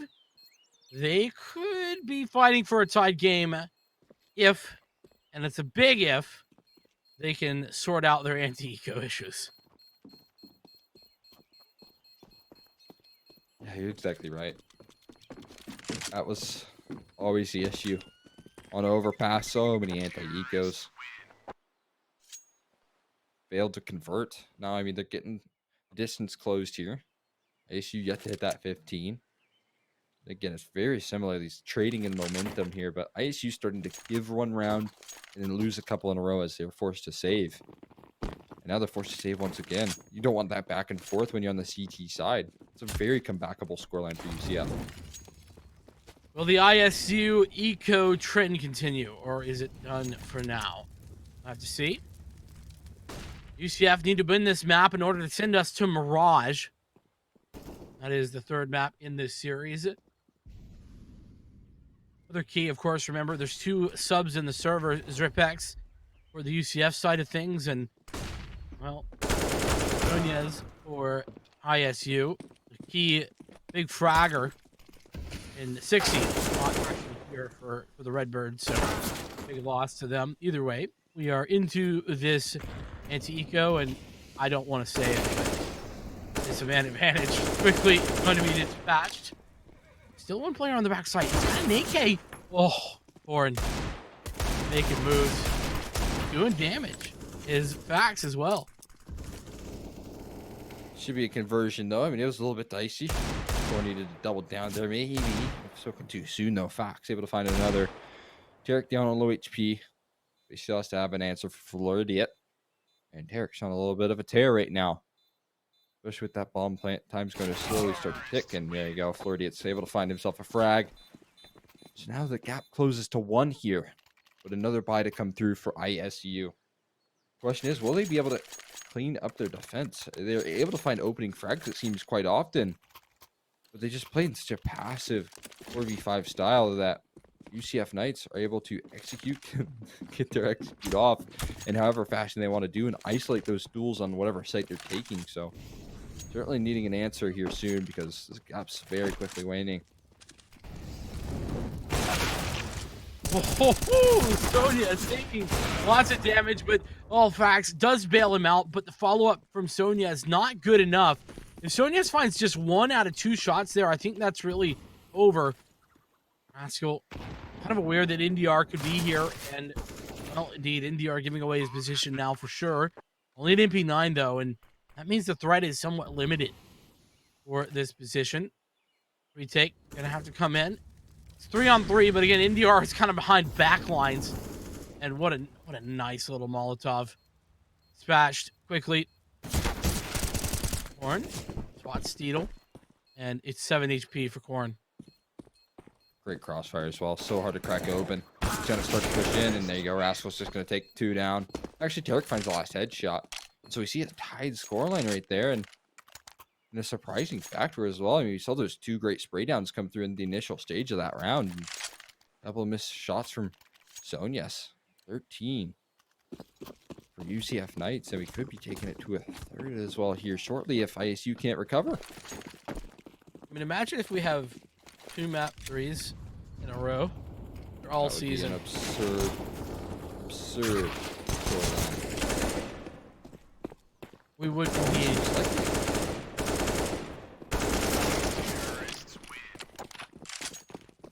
Nice plays there from Steedle and Co.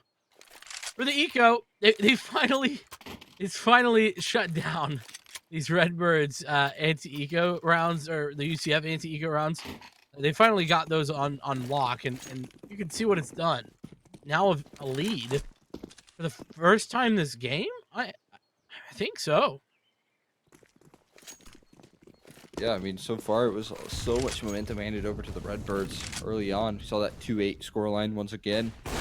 Popped off here. Sonya's another missed op shot. Look at the chaos here. They're just waiting for facts, so another similar setup. There's back turn. Steedle gets taken down. Only one spotted out towards brackets, so they know that it's likely to be a B-sided play, and this is a much more aggressive approach coming through from Platt. He's holding a line towards Banana instead of a passive line towards New Box, but he doesn't have much support here. Look at Corn. He's getting that smoke down, but look who scaled past it. It's going to be Floridia with a chance to find the opening frag here. Does find it, but Corn, who's fouled all of them. Corn with 3, saving the site and saving the Redbirds. UCF Knights, they got to go back and lick their wounds as Tarek's the last alive. We are here, Tarek. 1v4. He's pulled off a nice couple of quads, but this one might be too much to ask right now. He's got to isolate these fights here. I think he's just been spotted, though. And he should be flanked shortly. Oh, it's getting a little bit dicey. Fax is able to find the finishing blow. And we tie back up at 14s. Here we are. And still guns being able to bring out from UCF Knights. Look at this 4K from Corn. 3K rather. He's able to just single-handedly defend it, and he needed to. Platt goes down. They had a little bit more of a crossfire. They were able to play off each other a little bit better, but he needed to go big. It was required, and he does a great job at it. Oh, here we go. Sonya is getting aggressive. This is the time that he decides to do just that. A little bit halfway measures, I guess, taken there in mid, to be fair. Take the full swing, but waiting for the Mexico push.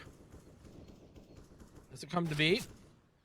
I mean, 14 all so close between these two teams. Could get another overtime as well. Wouldn't be surprising with how back and forth these two teams have going.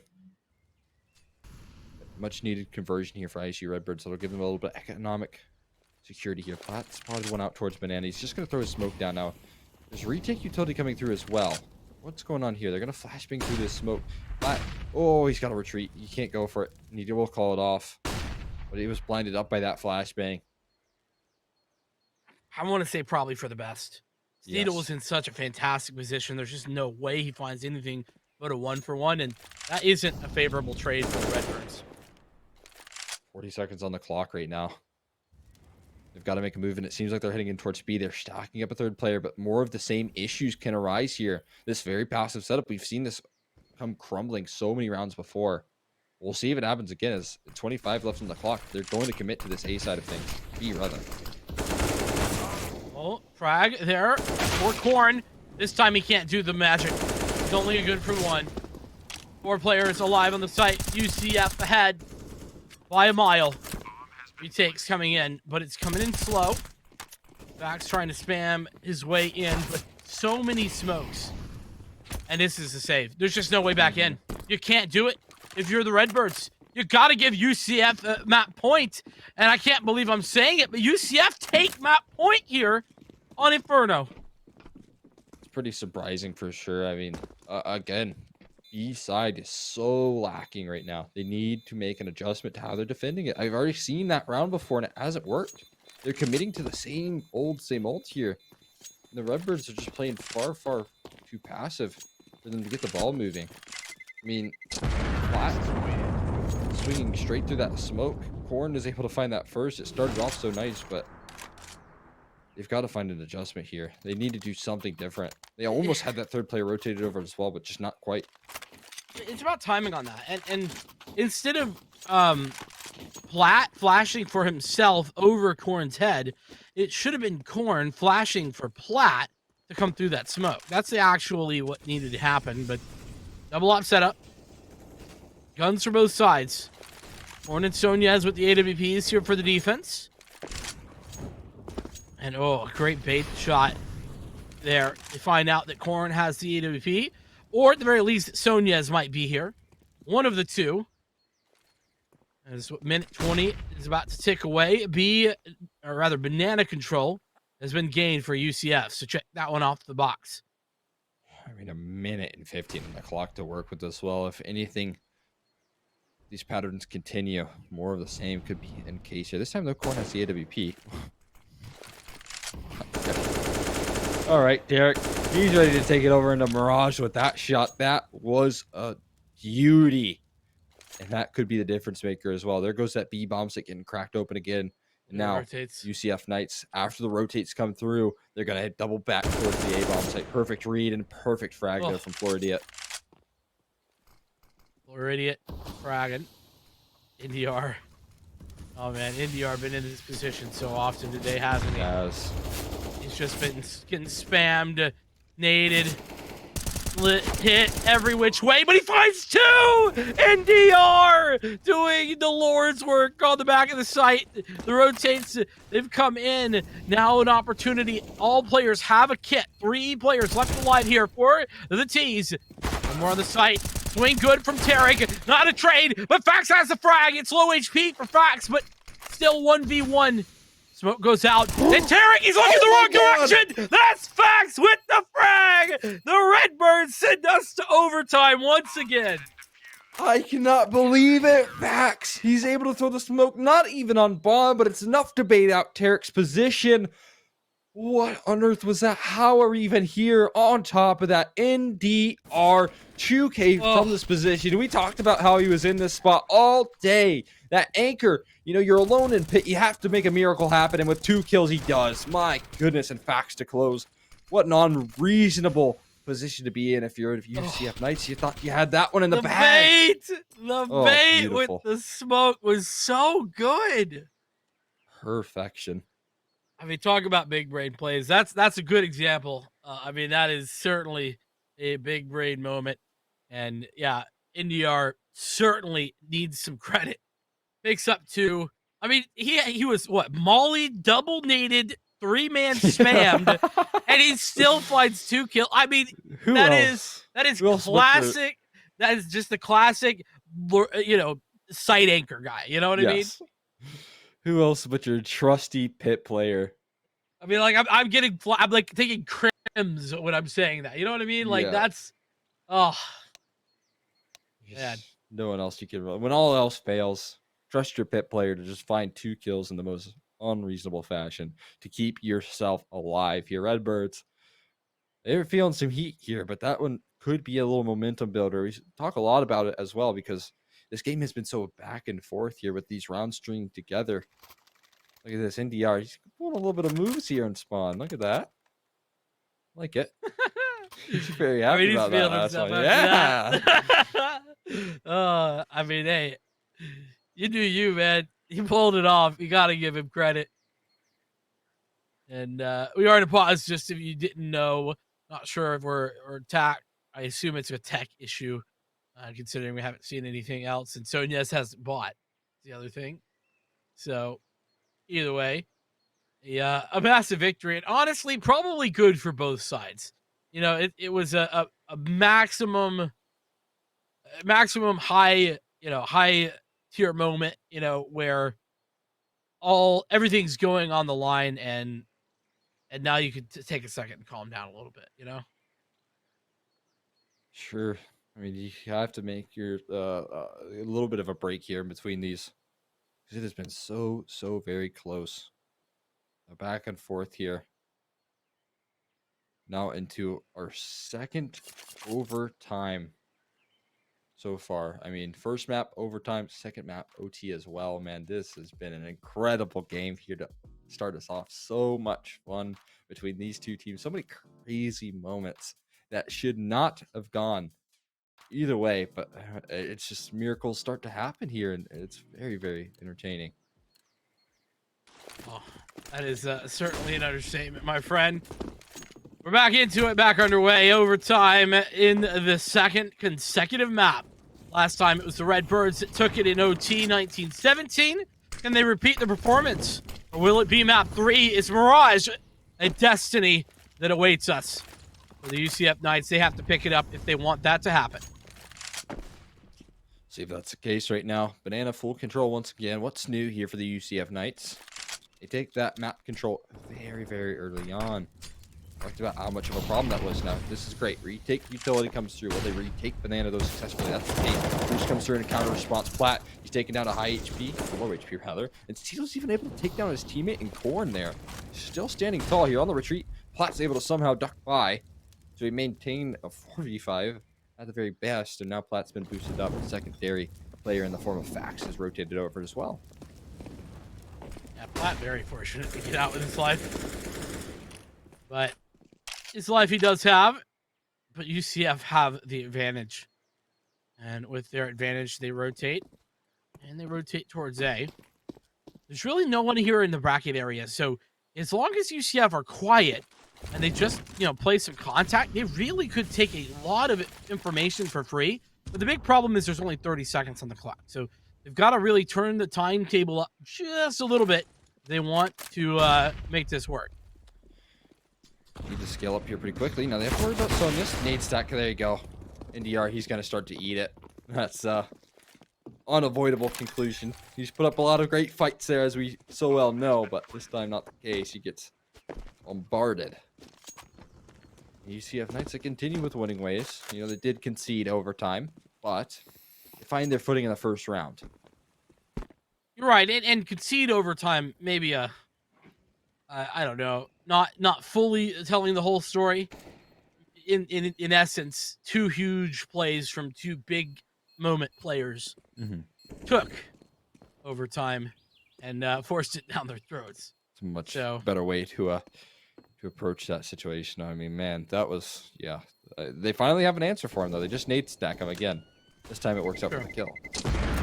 Yeah, I mean, holding down banana or gaining banana control consistently is certainly an answer that the UCF side have kind of figured out.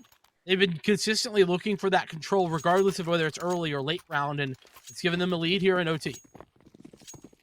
And I know that 60 could be such a great answer to that B side. Sometimes he does secondary op over towards that. I imagine primary opping. Well, I mean, that's quick work of that A defense, though. Much different approach there from Max and Sonya. And not the same result there. Hyper aggression gets met with 2 quick headshots. And look who's in that pit once more. That's actually not pit. He's on the balcony still. For how long? Well, we'll see. How many can he find? Oh, good timing for Corn. The crossfire's good. And he's got 3. Massive work. It's now on to Corn and Flat, but it's 2v2. And a dink came through onto Tarek. So here we go again. This time it's Plat, though. It's 1v2. See if he can pull off some similar heroics. Needs to find some amazing bits of damage here. He's going to start to scale up slowly but surely towards Porch. Well, he's going to extinguish here. A real chance at this one. 2 around the corner, and he slipped a nice little gap here. Not really expected in this position. And Rascal's getting a bit uncomfortable. You can see that Tarek, he's holding this line. So many different angles to clear, though, and he's got to do it so slowly. Here's the first. Oh, but Rascal's good for the trade. That up-close angle is so hard to, be aware of when you're on the retake. It's so obvious when you're pushing in as a T, but as a CT, there's just a million different places you can be, and that up-close angle is just one of them. It becomes so much less obvious the more time that is ticked away on a bomb in that scenario. Of course, could have still been in pit, obviously, as well, So, 17-15. Oh, man, UCF. Just 1 round away from another match point or map point, and, 2 rounds away from sending us to Mirage. I mean, good news is ISU, they don't have to worry about that CT side after this round. So that'll be something to look forward to because that has been causing most of their concern. Look at that. Nade. What on earth was that? Flat. Catches an unlucky bounce and he'll go taken down to 53. He put on his catcher's mitt for that one. Mm-hmm. Here we are. We got ourselves a little bit of east side aggression, a boost over the smoke here from Terry. And you can tell the information that they have. Got so much to work off of in terms of what angles they have to worry about, what angles they have to clear. It's very limited. Only new box, only towards that first and second oranges. And they're going to start to make that move. Though. Oh, man. Tarek is just... He's trying to find this timing, but The problem is the lack of util here. Now the smoke comes out. Flash to follow. Trying to dodge it. It's Corn, and Corn does. In fact, Platt just falls off of the angle. Not quite sure if that was the play, but with Fax over at A, taking down players left and right, it makes it a little bit easier. And I say over at A, I apologize. Fax over here at B shuts down the push. Bomb. So yes, does magical work there to delay just a little bit more. As despite the fact that this A site might be a little bit open, there's still one player in here, and the plant going down 1v3. Able to find the first here. Needs to double down though, and yeah, he'll just be taken down from the side. So at the very least, ISU, they give themselves one round of wiggle room in terms of trying to close this out, but they're heading into their T side. The half that's been working out for them a little bit better in this next half. They ended that first half 9-6, so we'll see if they can have more success, but maybe that's that last round answer that they needed. And I mean, and I don't want to bring back old wounds, but is it a coincidence that the only round of OT that the Redbirds won was one where they had 2 pistols? No, I don't believe so. Those pistols are deadly in the hands of Redbirds. The Steedle has an AWP, and look what he's ready to do. It's aggressive. Does NDR give him a chance? He wants to heal. Gun barrel's been spotted. Steedle. Waits for the flashbang. That's lovely stuff.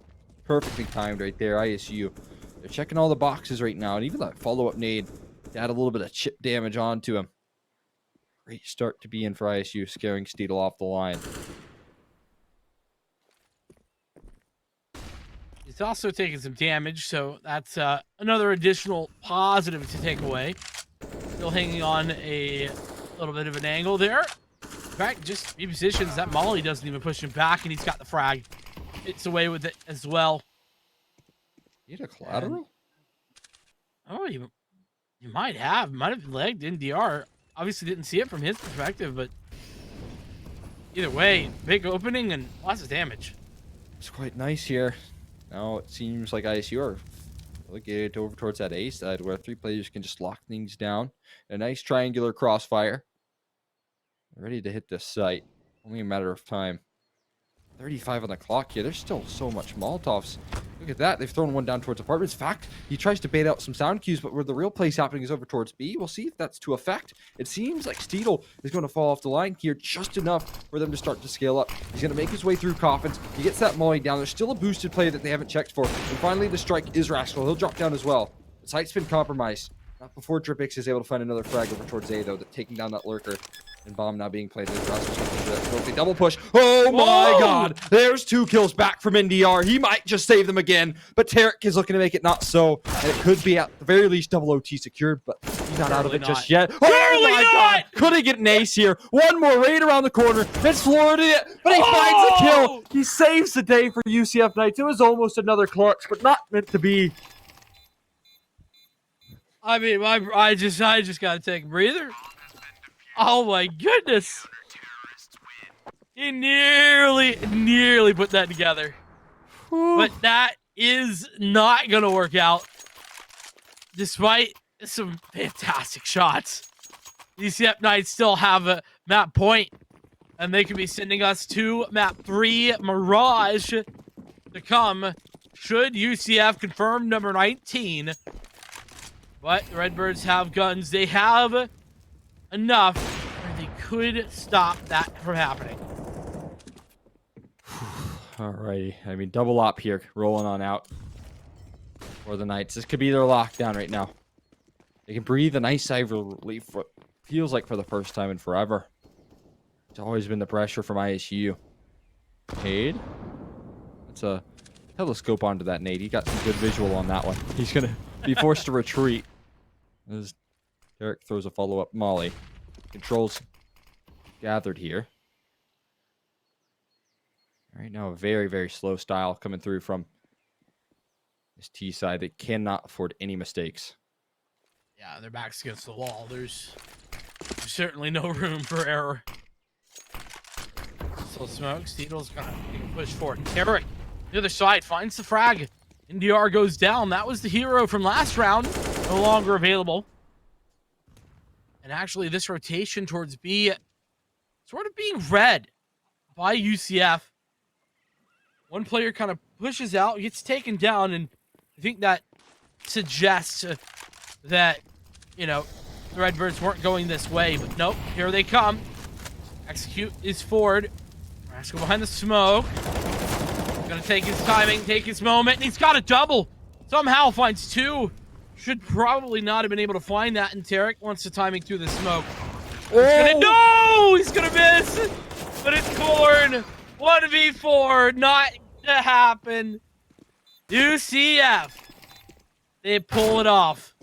We're headed to Mirage. Oh, don't be playing around right now. No headshots, no funny business. UCF Knights, they will close out the second map, the second overtime that we just saw. Man, that was crazy though. Oh my God. I cannot believe what I've just seen, and it's got to feel good. UCF Knights, they take the map pick of the ISU in a very similar fashion. It was that crazy back and forth, those punches being thrown out, and right there, we're heading into Mirage here to close things out. It's a very exciting prospect. Yeah, remember, you said 2-0 UCF. I said 2-0 Redbirds. We got balance. And here we are. It's going to be 2-1 somebody. We're both wrong, but I don't care. It's been a fantastic series thus far. 2 OTs. What more will Mirage bring us? We'll have to see. But on the other side of this break, we'll see you here in a few. Don't go too far.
Wow, a map 3.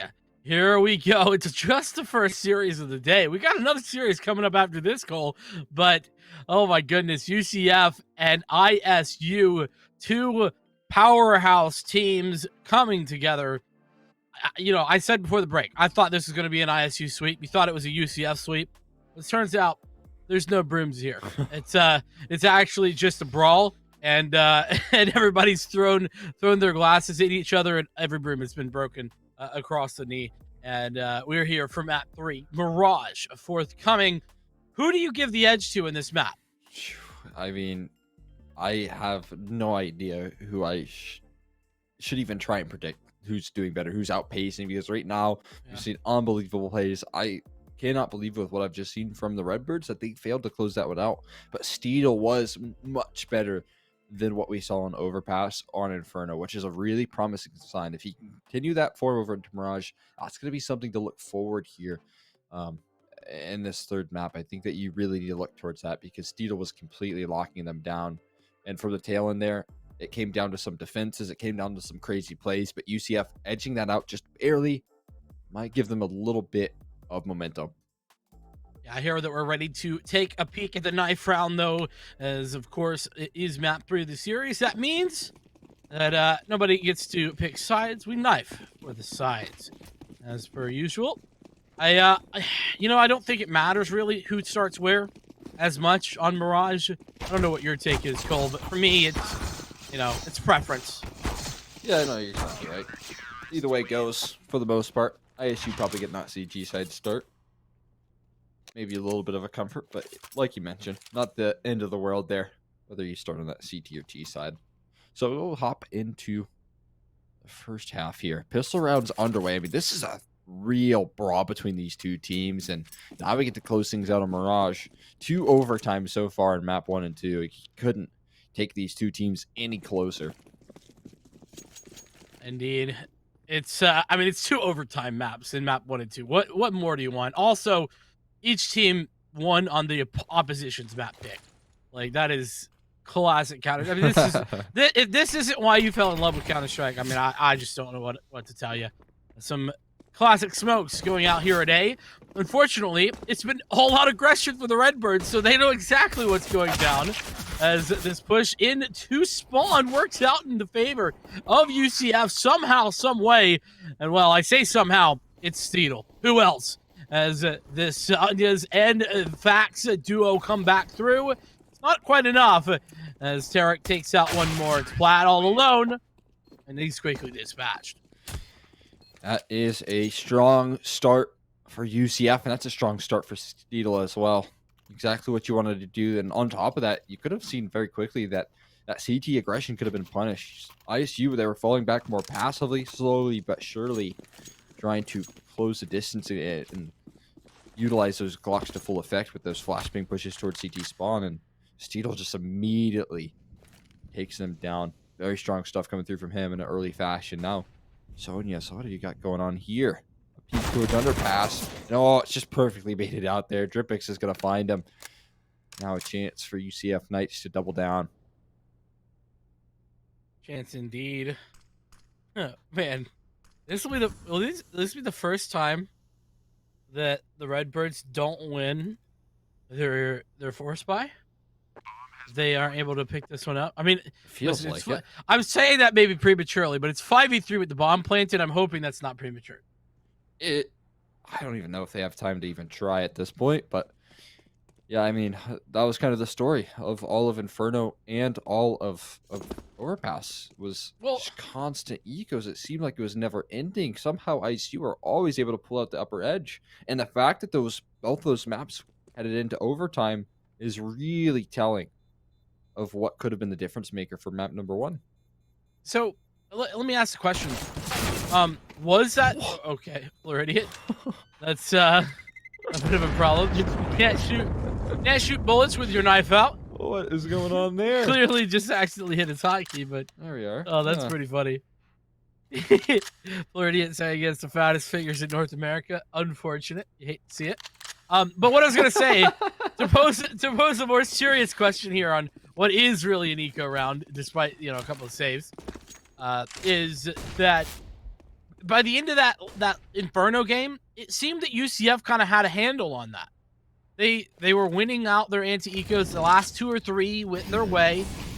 Was not that, craziness that we were seeing map 1 in the beginning of map 2. So maybe UCF have cracked the code here, and that they're winning out those anti-ecos again. Yeah, it's looking like it. Seems like they found an answer here. Great fake from Tarek as well. Throws all of that utility, draws out all of that attention, even causes those 2 B players to fall off the line. And UCF Knights, right on the money. Starting to clean up these ecos. That could be what allows for them to move forward here with the victory here in the 2-1 fashion. Steel traces Sonya straight through the smoke to make matters worse. It would definitely be a big win here if UCF could win out. It would also be a bit of a tragedy that 6E couldn't actually be here, because I mean, no disrespect to Sonya's, but if ISU lose, I have to say that you would think a large portion of that would be attributed to not having their big star player. Mm-hmm. But we're here, and that is only really useful in the post game, as the Redbirds still have plenty of opportunities to win this out. First gun round of this game, and Redbirds look to put it away. AWP for Sonyas. And he's come out and he's taking names. Times it perfectly. Zripix down and out. They're in middle. It's a lovely start right there coming through. Oscar even taking so much damage to that Molotov. He's gotten his way in towards ladder room. We'll see if Fax expects it. Might not even need to, as Rascal's inching ever so close. Fax turn now.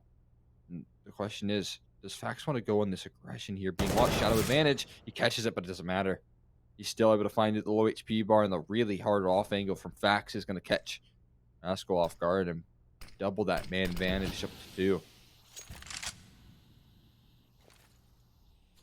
2.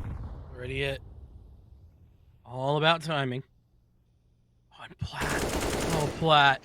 He goes forward at the very wrong moment. Man. Already finds the timing on him. And, man, here we are again. NDR. Gonna have to make a play. Or at the very least, try and wait out this push. 3v4. Already in good control. And NDR with the frag. Massive. Now NDR really just needs to chill. He needs to hang out. Nice damage on the grenade. And now he's got help in the form of Sonya's. And it's all looking good. Dodge the flash. Take the frag. Sonya's with 2. What a lovely anchor position right there from NDR. Finding that kill in towards Steedle. You can see how patient he was in terms of waiting for that. Look at this. What on earth was that from Sonyas? That's so very unreasonable. Chasing him straight through that smoke there. Beautiful. Can't see through smokes? Weird. Not like that guy, man. He's crazy right there. Once again, that window smoke's going to come on out. All off towards the top of big boxes. You can see that ISU, we didn't see much aggression in their CT side. On Inferno, we're seeing a lot more of it over on Mirage. And arguably, I think it's a lot more important on Mirage, because it's a lot harder to gain information with regard to, flashing and looking banana, flashing and getting, apartments or in mid or anything like that. Can't do that as much here on Mirage. And push is at A. NDR is just getting spammed so much. Oh. Somehow survives for that long, but it's ultimately his death. Nunez tries to take that shot, but he misses. And with the bomb planted, a good look for UCF. Rocking the man advantage and a post plant as well here in the early days. Oh, they're on for the retake here. Sonya's is the first man at bat from CT. Watching above the smoke, there's Fax with 1, but immediate trades come through from Floridia and Steedle. It will be closed out upon. There'll be a couple of frags towards the tail end. Korn making a good round of this one. Headshot angle here. You can play, but Tarek's going to find the finishing blow. And UCF Knights move up to 4 here, immediately responding off the A execute. And on top of that, I mean, you got to worry for NDR's position right there. You got closed in upon, no support. It's no position that is foreign for him. He's been in it so many times over in Inferno. You saw him constantly as such a steady anchor, but That was just far too much to ask. Yeah, definitely. You know, and he's getting spammed from like 4 different people Yeah. as well. Once he gives that position away, it's really over. So, pistols out. Can the Redbirds dial up one of their signature specials? Well, looks like Oh boy. that's a good start. I'm not going to recover the AK, but, well, Corn doesn't need AKs. He has Deagles, and he's got a headshot. They're cooking up the special here. So far as the Redbirds, even more information. Tarek, he had a great gap in connector, had a great chance. Misses his opportunity. Now it's spam. This is his only real option, and Platt has tucked himself very, very close. On top of that, Sonius has retreated in towards CT spawn, so situation goes even better there, though. Look at that, B-bomb site now compromised. No one's close by to maintain that control except for Corn. Oh, he might just do it. Oh, Rascal's able to trade it out, but still, that B-bomb site, it does become an issue once again. But it's a man advantage for the Redbirds, and it's something that they've done so phenomenally all series long. It's trading. It's being here, being ready to play those advantages, and advantages they do have. Now it's a 1v2, and oh, there it is! Oh my goodness. They've just called the right number. They just pick it up once again. I thought it might be over, Cole. I thought, but I was wrong. Never ending. Oh my god. Just give them a break. Would one of these go their way? What a bit of shots we just saw. Jumping out of the window to find that headshot. Corn holding the line here. I mean, look at this. Rasky thought he had him dead to rights, and then on top of that, Sonius would have been low HP. He had a real chance there, but not meant to be. Another eco conversion. Oh, so close there, Sonius. Oh my god, he's so very close. Go for one more. He is able to find it. 3rd time's the charm. Oh, they missed the molly too, so I don't think they really thought he had the opportunity to do that. But UCF Knights caught out once again. But, well, speaking of catching someone out, Platt, he's down. Facts. All about timing. And, I don't know if I love that. I think he could have found something big, but obviously, you know, I had the X-ray. He does it, and he certainly has a shot. So what a nice find from Tarek. Answering back, 3-on-3, as Floridius dispatches Corn with quick succession. Chance for the recovery here. Floridius on low HP. Tarek, he's on half. We'll see if they give the fight, so. Postmates in a good spot right now. He's playing for apartments. They got an apartments player. No, that's rather Kit right. It's tucked in. Watching that line here. Sonias will be able to move out of the market position. Back's turned. Oh, just a wrong bit of timing, though. He's still able to find 2 answers back in Florida. He's on low HP. 15 to his name here. Needs to isolate these duels. Takes down one, jumping inside the smoke. And now it's going to be a full stick coming through. He's got his knife out. He needs to find the spam. Oh, it's so awkward. And he's able to defuse. How does ISU get away with that one? I mean, that's a classic stick. You know, I don't really even want to blame the Knights, to be honest. Just a really tough position to be in if you're in that 1v2, but man, the Redbirds, they do it again. They make it work, and despite the fact that NDR's got an MP9, look at the other side. It's, yes, well, another hero AK from Floridius, and I mean, he's done this a lot over the course of this series, hasn't he? Where he just buys in, and this time not quite to 0, but often down to 0. Well, NDR's MP9, it's not so great. Not against armor, at the very least. Puts it into a 4v5 here. Flashbang looking for some further aggression here, it seems. Could be some valuable information. I don't mind that from Steedle. Gathers some info on the op. Now no trades are nearby. They're peeking one by one. There goes the aggression. They wait for that op swing to come through, and it is a couple of frags back, but Fax is going to hold the line and good to answer. Floridius gets caught on an unfortunate bit of timing, and another nice retake comes through from ISU. Able to avoid off the EQ round success from UCF. Man, I can't get over the fact that the Redbirds won another eco round, and it's now tied 4-4. It was 4-1, and then they won an eco, and here we are. I mean, it's always the answer, it seems. It's tough being a UCF Knight today. It really is. It's so frustrating. I know it has to be. I mean, All in the I'm back of their molding after heads. one, you know? Whew. Oh, I mean, look at flat. this position here. They got so much mid aggression. A lot of information here. They're going to commit to this fight. Opening frags to Rascal. Plat's stuck on an island. He can't get out. And 2 opening frags answered back here. Not even follow-up damage from the nade for Fax to work off of. He's in a really rough position. Yeah, and unfortunately, he's kind of in that position where everything's gone horrifically wrong. He just kind of has to try to be the guy to bring it back. Unfortunately, in this scenario, it's just all gone downhill. No one being the guy, NDR, the only guy possible at this point, and he's missed his shot too. So UCF with a big round, a much needed round, one that is a confidence builder. They win every single duel. They don't lose a single player, and they build their economy as well. Exactly right. That can start to mount some momentum for them over in the Knights camp. It's got to feel good, especially after a rough couple of rounds where you lost in the post plant, one of them being a 3v2. Now they got to recover here continuously. They got to string it together. That's key. You got a bit of cushion off of that flawless round. But it would be really, really nice if UCF were able to topple that economy of ISU. Maybe not, though. I mean, again, those ecos are a bit of a problem. But long road ahead in this round in terms of map control. This one isn't even a eco from the traditional standpoint. It's a force buy. And it is certainly a deadly potential act in a nice little off angle. I really like this off angle with the scout especially. They're Now he's sticking out, looking. though. Yeah. Ooh. Great damage. Tag. Another, and he's got the head as well. Looking for more, but he's got backup in the name of Corn. Push good, and Corn and Fax name a more iconic duo as Rascal with the double kill comes back in. Tyrek, he's there as well. Maybe saving this round for the Knights. It's a possibility. It's 2v2. We could have a more iconic duo here. Rascal and Tarek looking to save the day.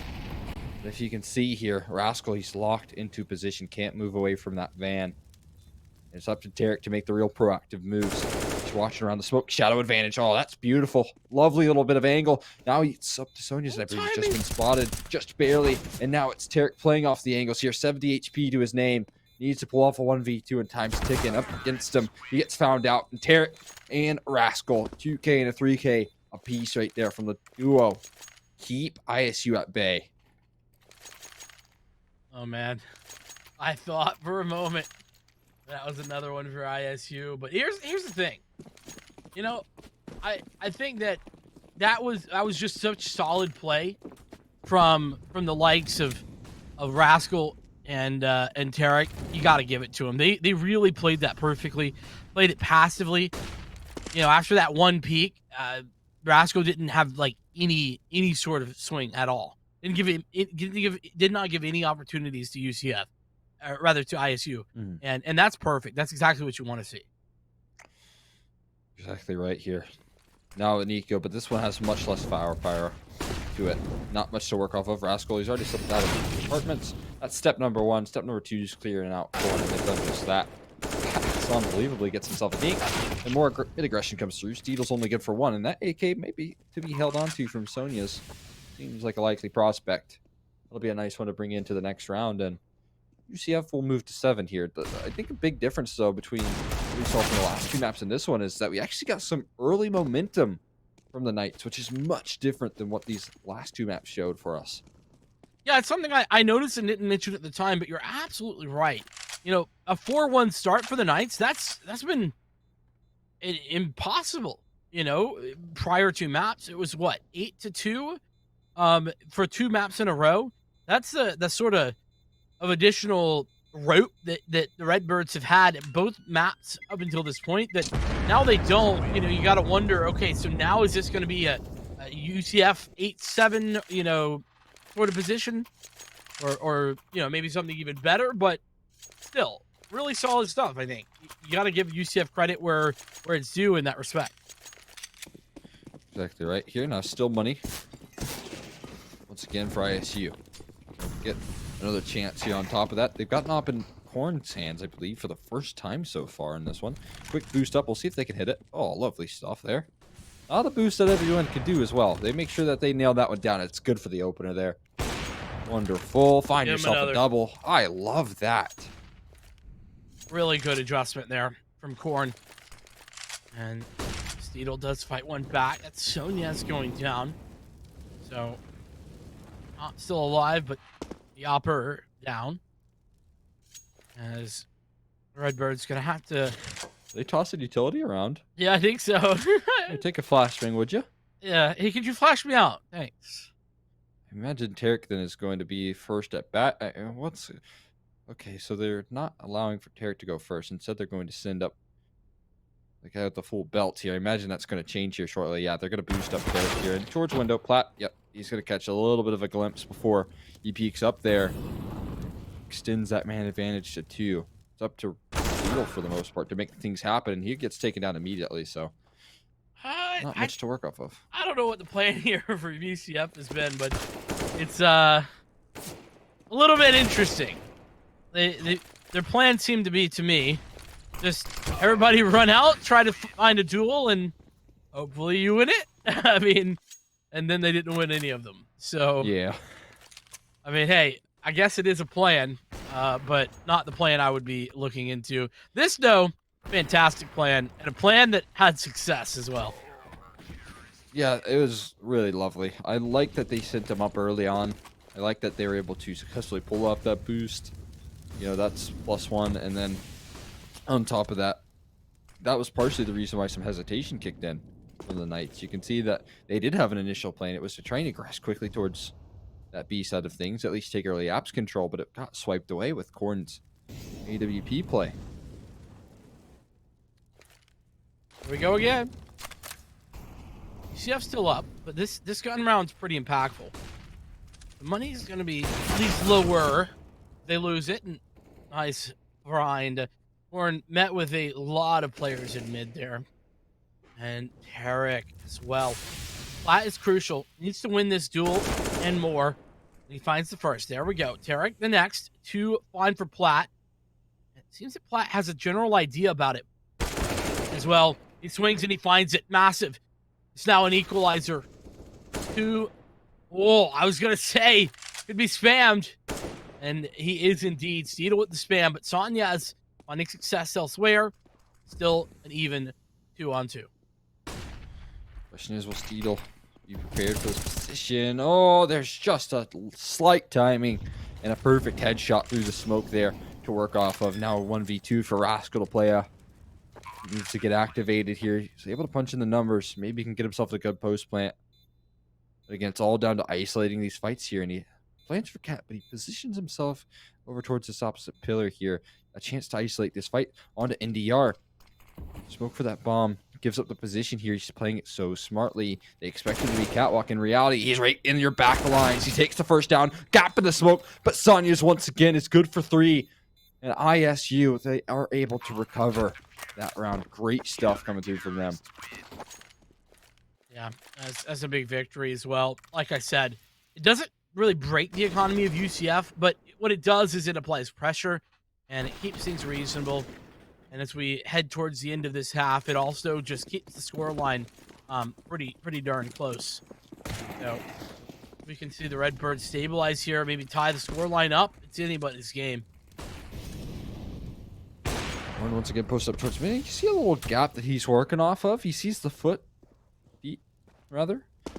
Other player jumping up towards mid. Had a chance there, just unable to hit the flick. No, a little bit of a standstill. Mid control, somewhat conceded, although you can see the pressure that they're applying towards connector.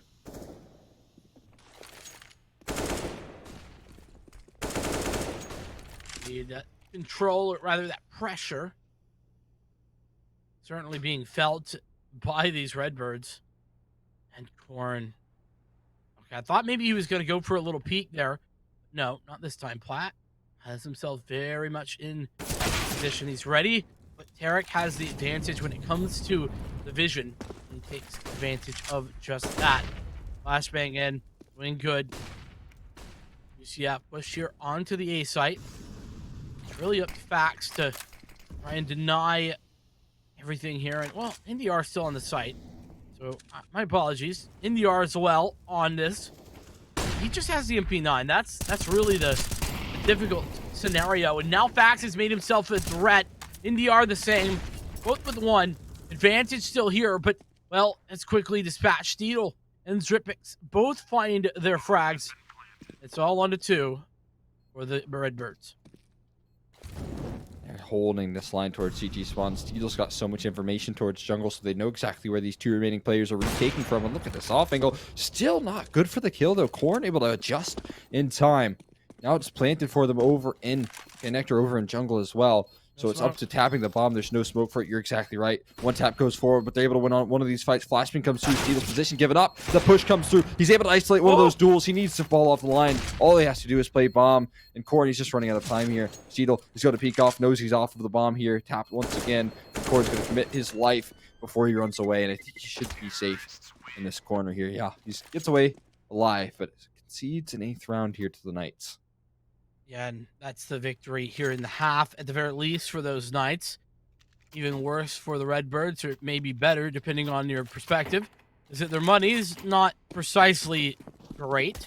They do have enough for Corn to buy an op, but that's backed up by FAMAS and 2 Deagles and MP9 for Sonya's. So, against 5 AK-47s, that's really not ideal. Not at all here. Russian Corn boost once again. Going to pan out for a frag there. Drippix. There you are, a chance to get 7 here. I mean, this would be a fitting scoreline for map number 387. Close as it gets in the 3rd. We'll see if it gets there, though. Steedle, he catches one off guard over towards jungle. Look at this off angle as well. Deagle does the damage, though. They're closing the distance in towards site. There's one more towards A-ramp. It's labored, but NDR's going to find himself another 2 kills, and he's buying time. The rotates are coming through in line. One holding off towards jungle in the form of Corn, and now one in Fax towards CT spawn. And UCF Knights, they have no choice. Oh, no. The ecos, man. The ecos. Yes, this was not a full eco, I'm aware, but still. NDR put a deagle in his hand, and he will make magic happen. Still, possibility for success for Rascal. There's 40 seconds on the clock, so, you know, he's got stuff to work with. Bomb in hand. Flashbangs as well. 1v1, but he's not ready for Fax to be on the side already. 8-7. Well, if we see another 8-7 here. Oh boy. 3 OTs? There's just no way. I don't think that's all that common, but I wouldn't be surprised here.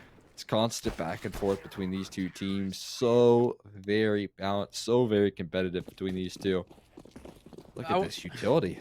I wonder if we get 3 OTs, if that'd be like some sort of record for like most rounds in like NACE/CSL regular season history. I wouldn't be surprised. We're making sure the battle's won here. Long distance marathon between these 2 teams. We'll see who has enough stamina in him. Steedle, he's got a chance. Oh, but it's a little bit of a whiff. Straffel's going to recover, though, with a headshot of his own. And finally, Steedle's able to strike.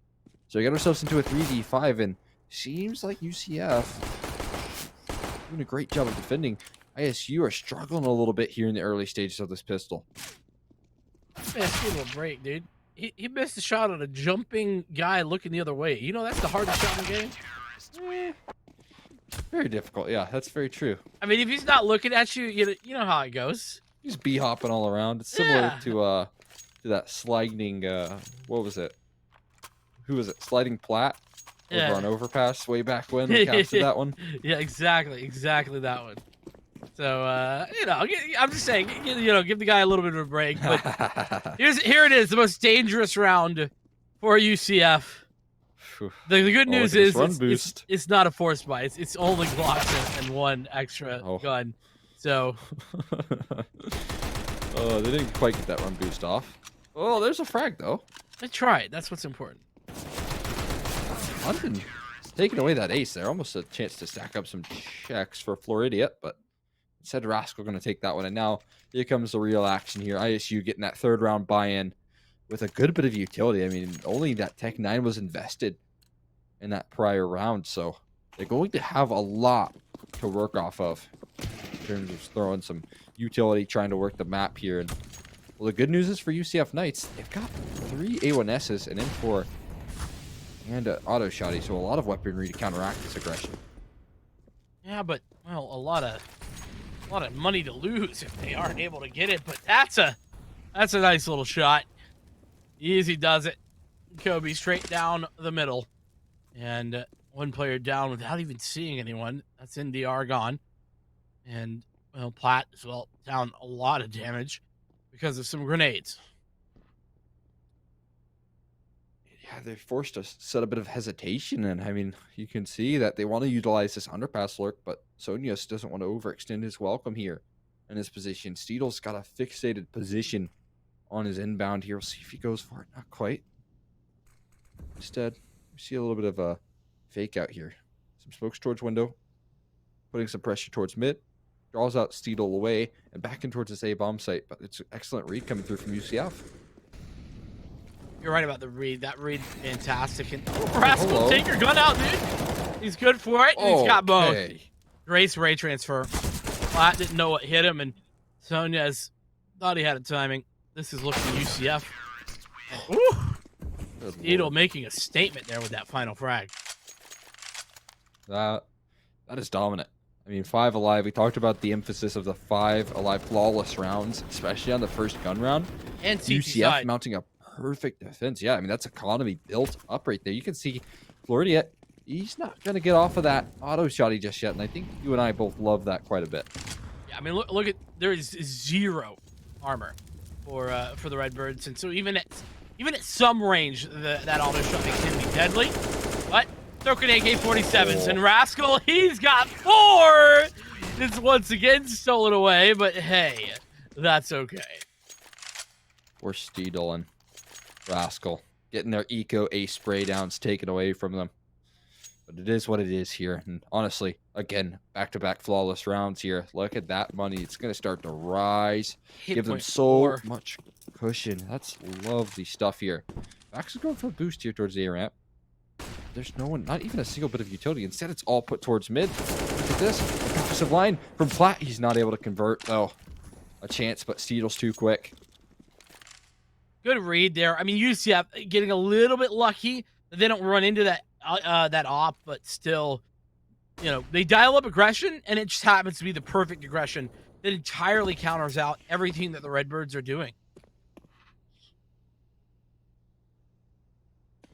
Here we go. Now once again, bit of hesitation kicking in here for the Redbirds, unsure of where they want to take this. Bomb's positioned over towards B right now. Horn's looking for maybe a bit of information here. But I mean, if you take a look at the utility of the player jump spotting, he still has a Molotov. In fact, and that's a great bit of bait coming out. Good bit of distraction. And the A bomb site is really where the 2 players set their crosshairs in the form of NDR and Fax. Yeah, not only just good util getting pulled, but a lot of cash, you know, $1,200 just thrown out. Yeah. Certainly expensive. But I don't love how slow the Redbirds are about this. They really haven't taken advantage of the space that they made, and because of that, they kind of take a dry fight. Pacifics is winning them. Trying to come back in here late, but now everyone's rotated, and yeah, 1 corn, 1 or 2 kills, make it 3. He's trying to be the hero, but that round also so important for the Redbirds. They really needed to win that because look, the Knights, they very quickly made this a one-sided affair on their CT side. It's 13-7.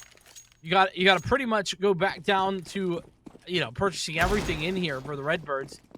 And if they lose it, and they're back on an eco, and I mean, that would be like match point. Exactly right there. And you're bang on about that telegraph approach there through the smoke, though. We got an opening frag to make it 2. The nades are raining down. This fast catwalk pressure is getting punished here. Now, you do have one in line. The auto shotty, who hasn't met any action in the entirety of the CT half, is going to be left to mount the defense. And Corny's finding himself some good pre-fires here, bobbing and weaving around this B bomb site. but needs to find more. Auto shot, he's right around the corner. What can you do for us? The anchor doesn't even get a chance. That poor guy. Floridian, so very patient. You gotta love him. But he just gets no action. The rest of the team is going to take it all away from him. UCF, another clean round against the Force. And ISU at this point are forcing out. Yeah, I think that the thing about that is, right, we're idiot. Sure, it doesn't end up getting anything done, but I got a lot of respect for that patience that you were talking about. Really just knows where he's at an advantage and only plays in those advantageous positions. That's a smart play in my book. Here we go again. Rascal with 2. It's only 1 for the trade. Flat is good for the frag as the rotations come in, but that's only a 1-for-1 as well. And this is all falling apart. I mean, how is this the same Redbirds team that we've been watching all day? This just looks like a different squad. I don't know. It feels like the calling has just dropped off a cliff. There's no rhyme or reason to the swings. It's just 5-man rushes everywhere. It seems like they've run out of steam, and for good reason. It's been an absolute marathon in these 2 matches prior, and right here in the second half, nothing's been working. They've been hitting wall after wall. The defense has been so steady from UCF. They haven't won anti-ecos. They haven't won eco round, sorry. Very, very key. UCF have won their Exactly right here. Now, we're inching towards possibility of a last round here. 8's now required. We've seen some nice comebacks back and forth, but right now we're rocking with 3 Galil's limited utility and an ISU team that can't seem to do anything right here. Can't seem to get a good read on the situation. Maybe there's a chance, though. Missed op shot from Ripix. Oh, well, Nade misses as well, so some map control here, but how much will that be valued? That's the question. I don't know if it really has a lot of value, but you know, you take what you can, and well, off the back of that, some mid control as well. So whilst that the area of not a ton of value, this a lot, and a nice little bait and switch. Only it's good for Steedle, who finds that frag through the top of the smoke. An underpass sort of given away. Free smoke into window. You hold Riverside back for a little bit longer. Still a big advantage for UCF. You're just sitting around towards mid right now, and sitting around towards mid with 35 seconds left on the clock is going to give so much information, and Floridian might finally get his chance to get some action here. The B bomb site play is coming through. They do have rotates as well. Flashbangs aren't hitting the line, and we'll just have all the recovery. He's going to swing out. He's going to take his pickings, and he'll find 2. Lastly, Tech 9 out. Fox is going to best him, but this is only a matter of time. And Dripix is going to close things out 16-7 in a clean fashioned victory. And map number 3 for UCF Knights is a nice change of pace for them from what we saw in the previous 2. Yeah, I mean, that's 100% the change of pace that they needed. But the fact that we went from 2 OTs to the Redbirds not even winning a single round in the second half, that's crazy. I mean, you have to ask the question of was it the amount of time, was it the mental stress, the the fact that we were a 3rd map deep in the series, all of those things. I mean, was that maybe the reason that the Redbirds kind of flopped at the end? It very well could be. I mean, that was a long 2 maps. That's a lot of Counter-Strike to be played right there. And towards the tail end, it did seem as if the Redbirds couldn't get a good read on the situation. The mid crunches that came through from UCF Knights as well were so very punishing that pretty much that part of the map was totally out of their control. Floridian didn't even get any action towards B throughout that entire half. He was pretty much on an island till that last round, and I mean, it was an interesting collapse of the Redbirds team after such a solid bit of play in the last 2. Yeah, I mean, in fairness, that's approaching a 3-hour and 45-minute timeline from the beginning to now. So obviously, not all those minutes are game time, but still, you got to keep in mind that's a lot of Counter-Strike to be played. But you know what? We're not even done. We got more Counter-Strike here for you and I as well. Coming up next, we move from the southeast to the southwest, where Texas A&M are They're going to go up against UC Riverside. They've got a lot to talk about on that one, but we're going to take a short break in order to get everything prepped and ready for that. So make sure to tune back in here in a few minutes when we get ready to go. We'll see you in a few.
of one of the previous teams in advance, so he can put up some good damage. And yeah, it's very exciting here between these two teams. You see Riverside, I believe, are is it switched at the moment? Yeah, it is. Yeah, it is. Just a little bit. Yeah, Okay, we got players for UC Riverside on the left side, while the Texas A&M players are on the right side. So apologies for the swap up, but yeah, no, a bit confusing, sure, but the same players do indeed apply, like there you're we are. talking about. Yeah, we just got it swapped. Apologies for that, but the other one I want to mention, Spoon. He's a pretty solid player. Hit rank G, by the way. So certainly, been on the grind. And that's not to say, playing in a team environment, playing in hugs and that sort of thing, very different. I mean, you and I know Mhm. for sure. We've seen it time and time again. The young pug star gets signed to the premier team, and they flop. They cannot hang with big dogs, despite being fantastic in their pugs or whatever. It happens, but I don't think that's the case here, and certainly another player to look out for, alongside of Birdie Box, and Kraken. So lots of things to talk about, lots of things to think about here, especially as one of these teams has to go home with an L. They're currently undefeated.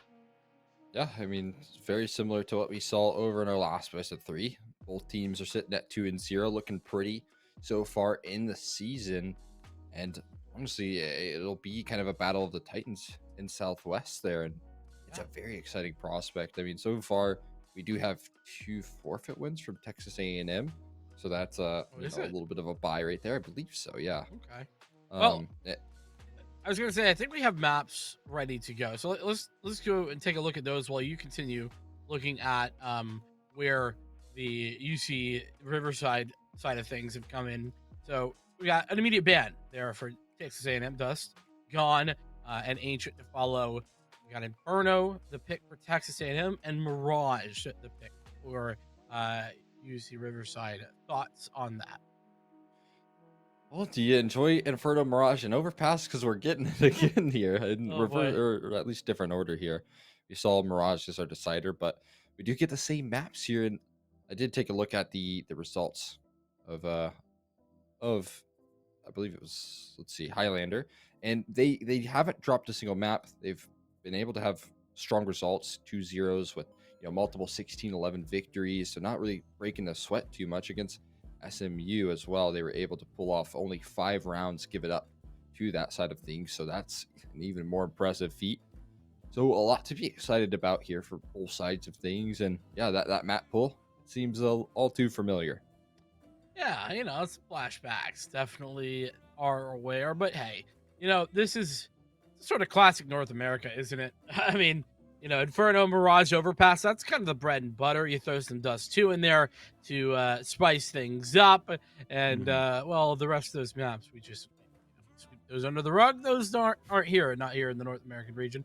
That's the memes at least, and honestly, it feels like it's true sometimes. Tonight being one of them, but there's a reason that these are the most well played maps in the area, and that's mostly because they are definitely ones that you can put together victories on, even if you're not the most prepared. And so coming up coming up in the clutch, definitely a huge factor. We saw lots of clutches last series, and so that definitely is a big factor on the likes of Inferno, of Mirage, of Overpass, etc., etc.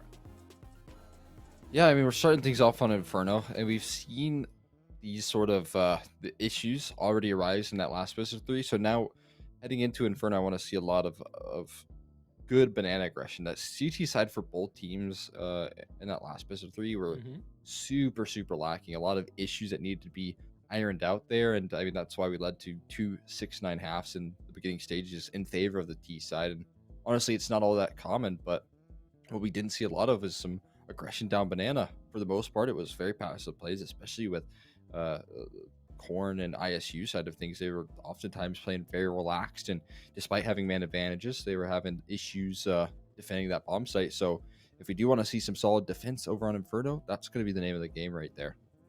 Yeah, and of course those star players like we were talking about before, Josu Bird for the side of the Highlanders, and well for Texas A&M, you could argue Kraken for Bird box as well. Hmm. We talked about having experience on the coach side as well. Obviously, we saw that come to fruition last game, and you would expect similar for this game.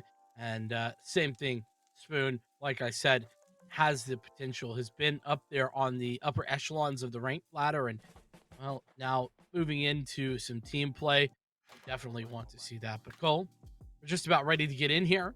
Map number one, going to be Inferno as we get ready to rumble. Here we are, starting things off. Second best of three, Inferno. That's where we kick it off. Inferno. See, things get activated here. What sort of pistol rounds are going to be thrown on out? Right now, quite a bit of utility being brought out. On the T side, it's Kraken with the full kit.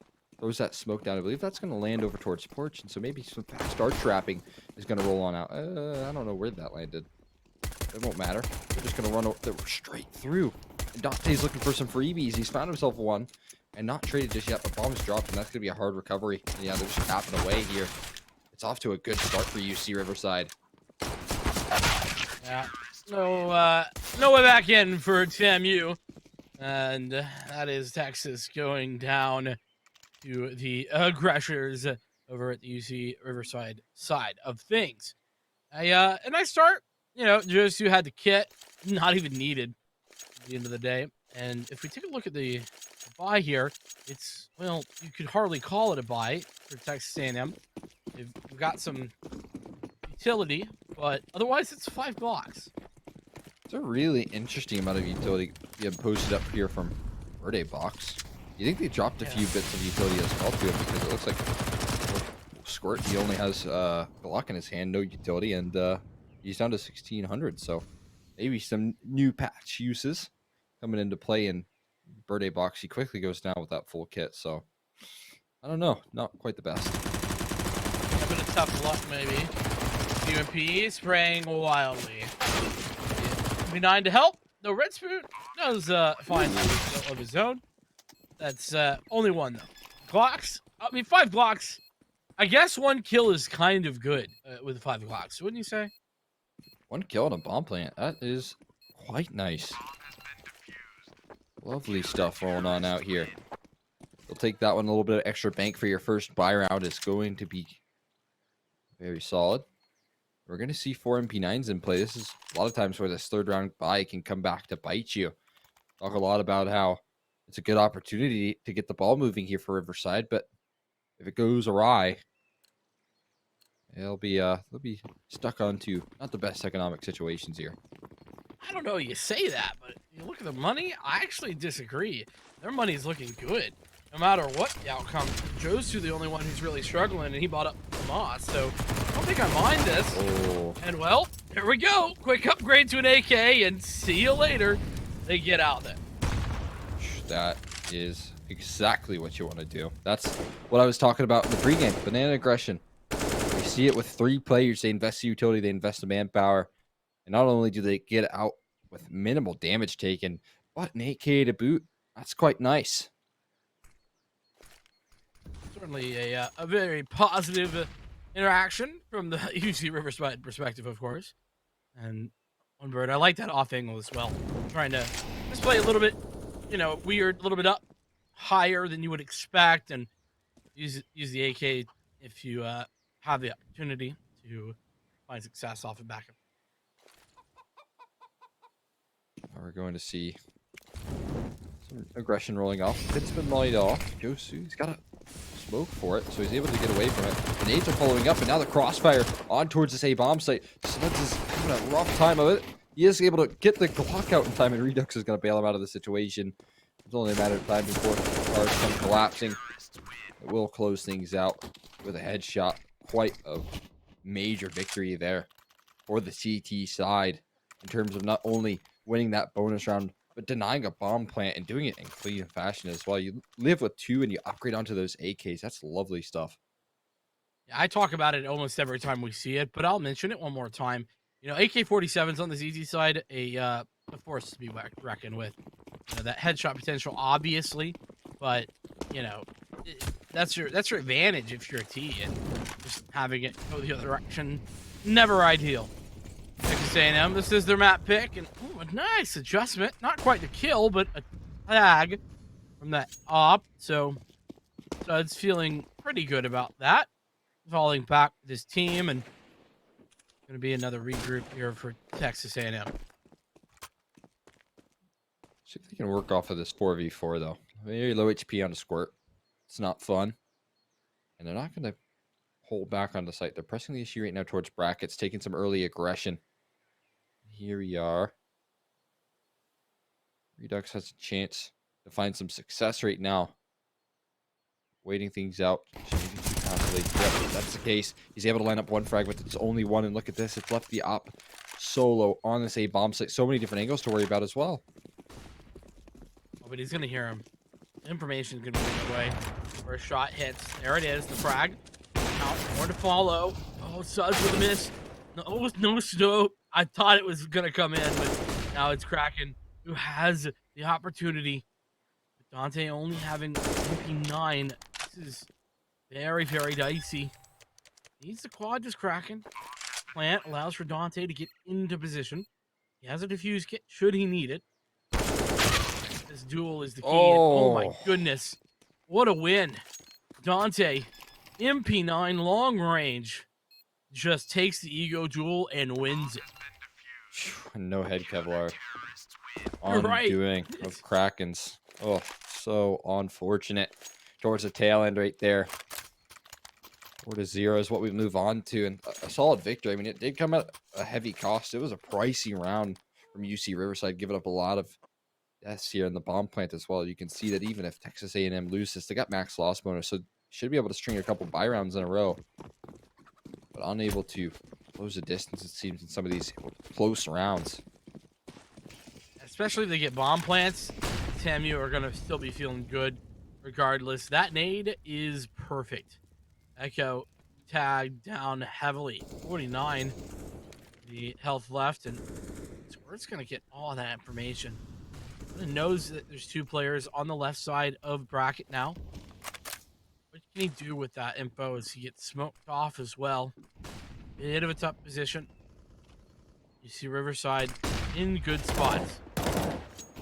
Absolutely adore how UC Riverside is constantly pressing the issue to what's been thrown at them. Every little bit of map controls met with some more aggression. We've already seen, at least on the mini map, some retake utility being thrown towards Banana, so you can tell that they're prioritizing every part of the map, flashing setups towards apps as well. Redux now, he's given up his position in this corner. Squirt's just going to wait this little smoke out since it's been heard, and that is a lovely bit of timing right there. 4v5 is where we go on to, and now it's up to Josu and Suds to recover.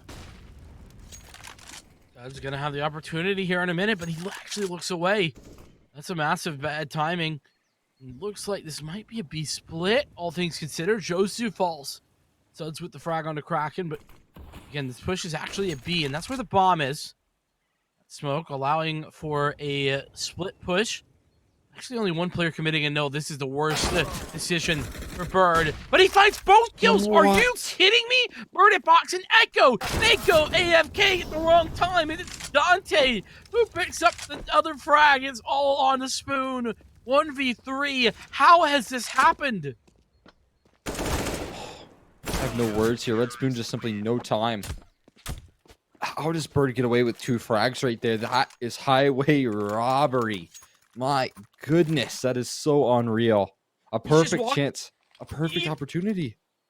I just can't believe he walked into a perfect crossfire. I know. And he won. Who else? Oh.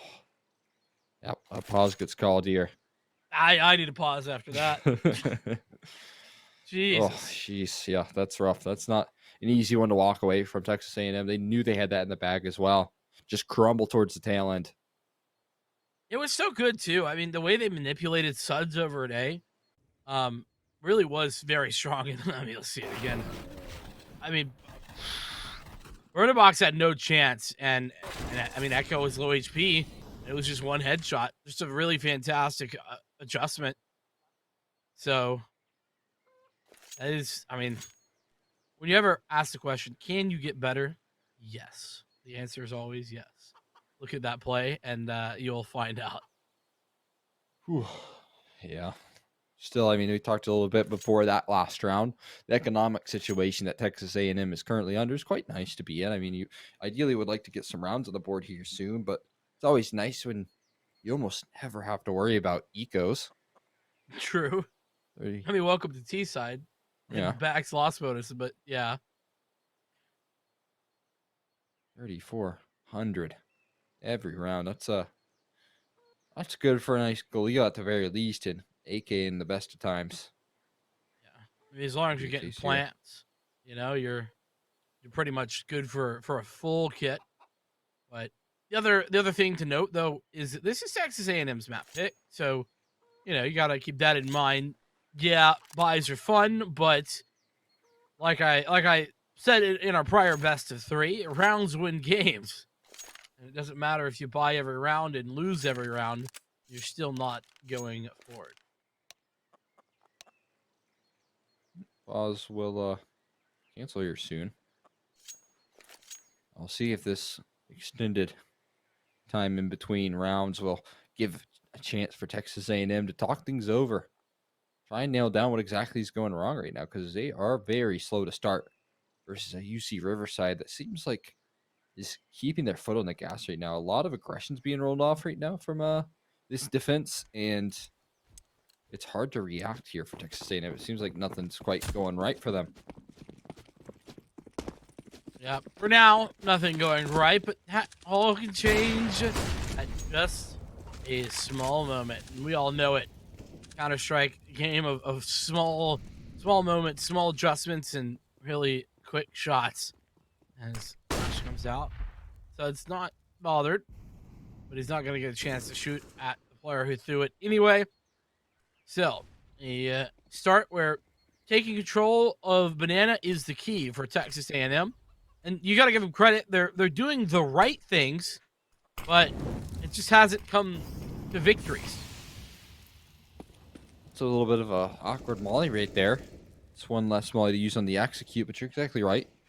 These small details are getting the better of Texas A&M, and this is a nice and a different approach here coming through from UC Riverside on this B-bomb site.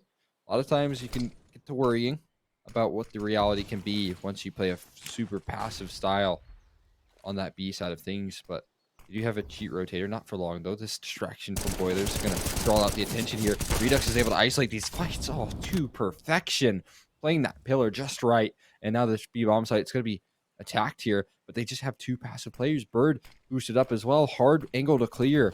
They still have one towards back of sight in the form of Dante to take this first point of contact. This is nasty. There's that shot getting away. It's Bird. There's a smoke out. Just add insult to injury. Lovely. The spray control from Dante is perfect. Lines them both up and knocks them down 6-0. You see Riverside.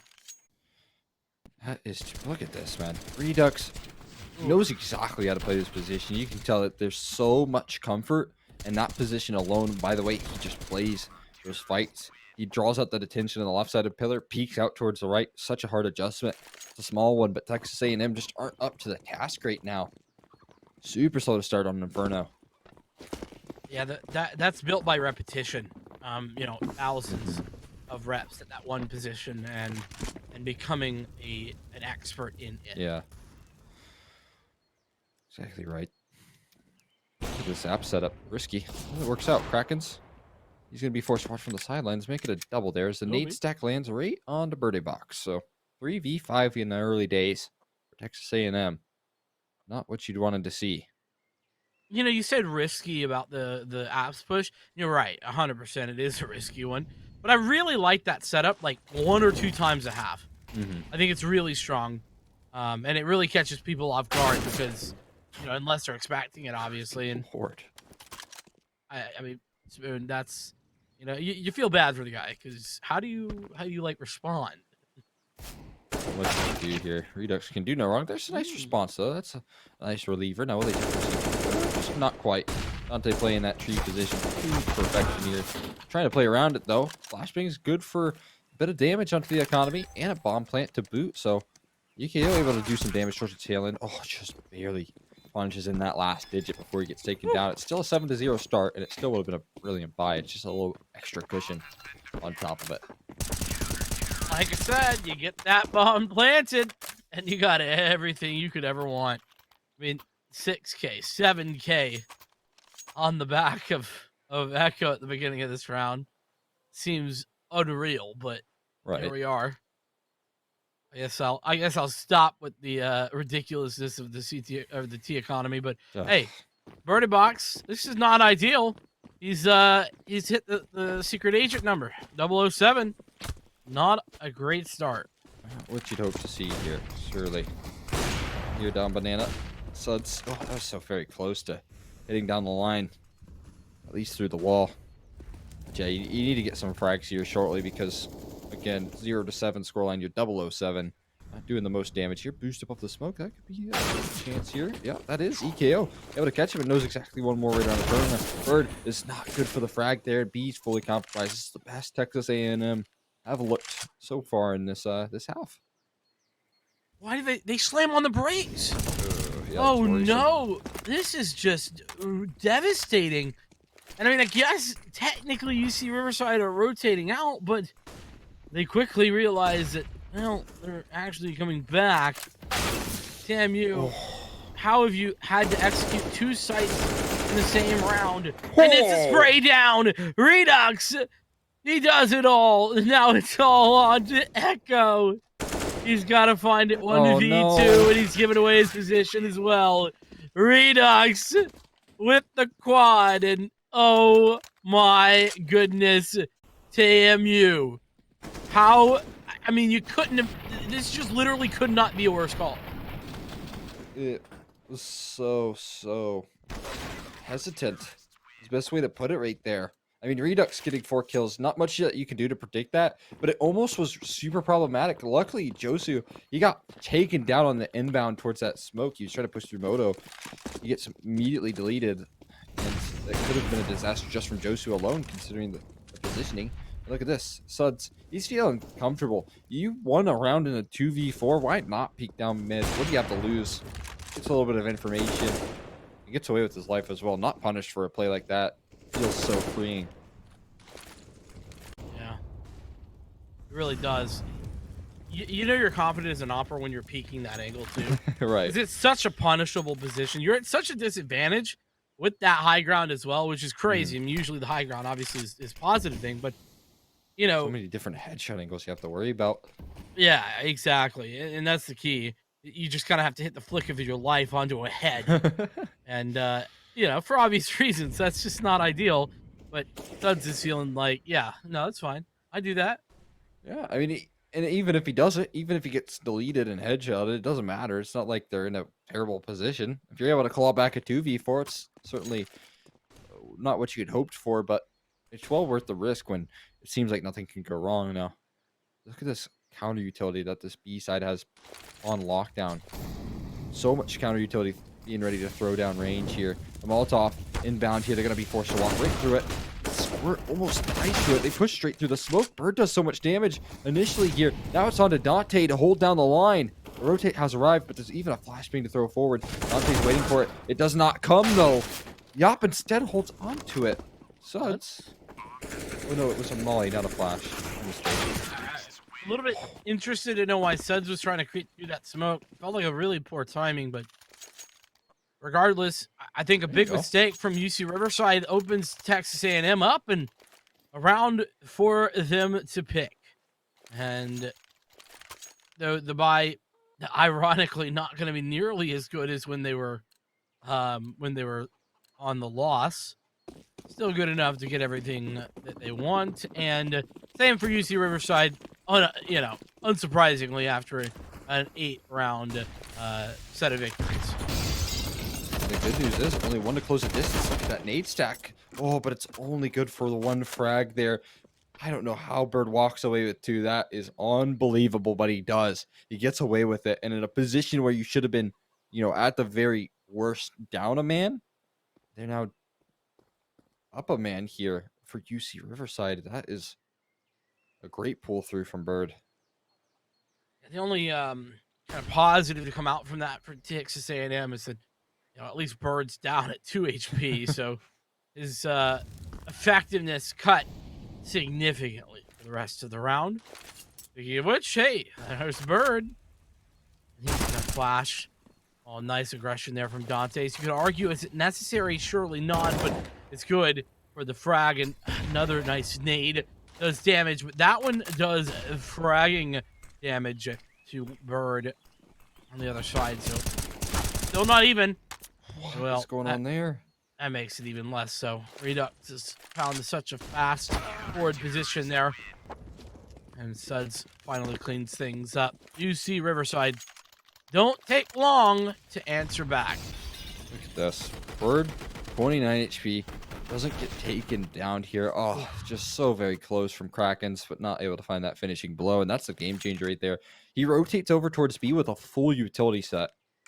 I mean, think about that. He's able to have so much impact. He does eventually die to the nade, but he throws down a Molotov towards the bottom of Banana. He throws the 2 flashes as well. He gets down his utility. He does a little bit of extra chip damage before Texas A&M are finally able to find him. And now, I mean, they're going for an A-side rush here. Hyper aggression. Maybe this could be a good answer for the T side. Oh, caught out in the open there. But Josu, how does Josu still find a frag? And Redux as well on the follow-up. This is outrageous. They're caught with their pants down, but it doesn't even matter. They're just pulling out the pistol, taking names, and showing Texas A&M how to hold a sight.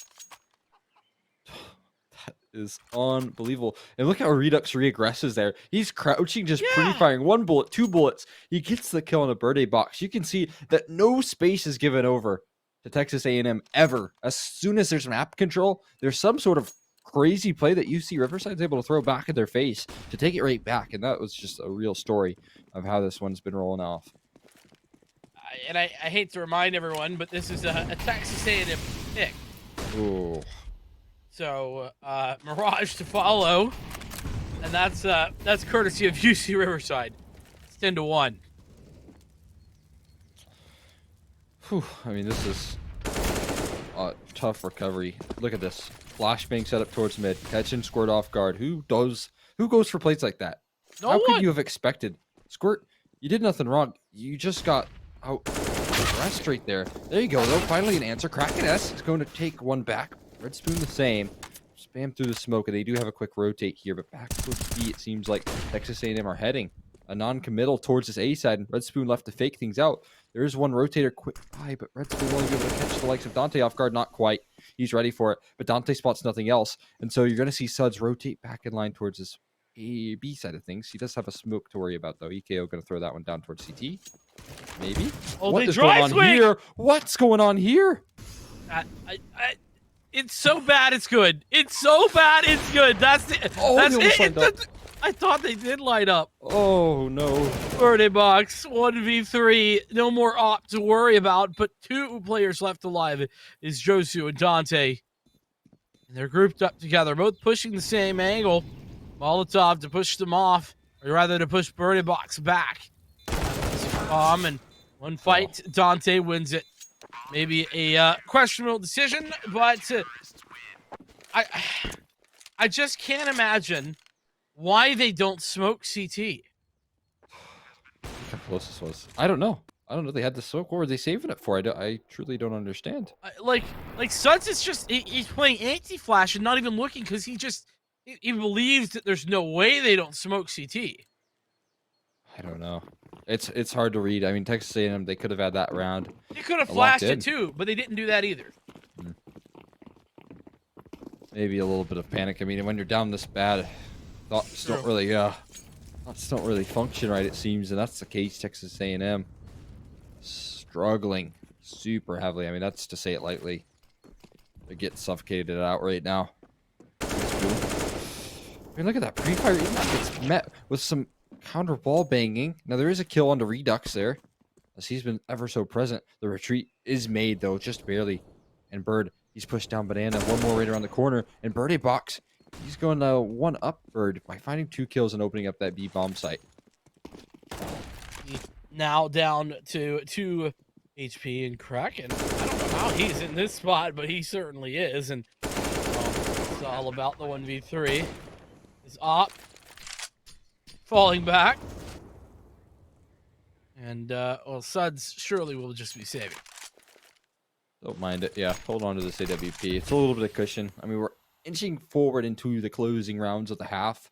But the CT side economy, as we all know, is so very fragile that every little bit helps, especially if you're holding on to an op and a Molotov armor and a kit. So, I mean, there's nearly $6,000 in his possession alone. Bring that one into the next one. There's one hunting.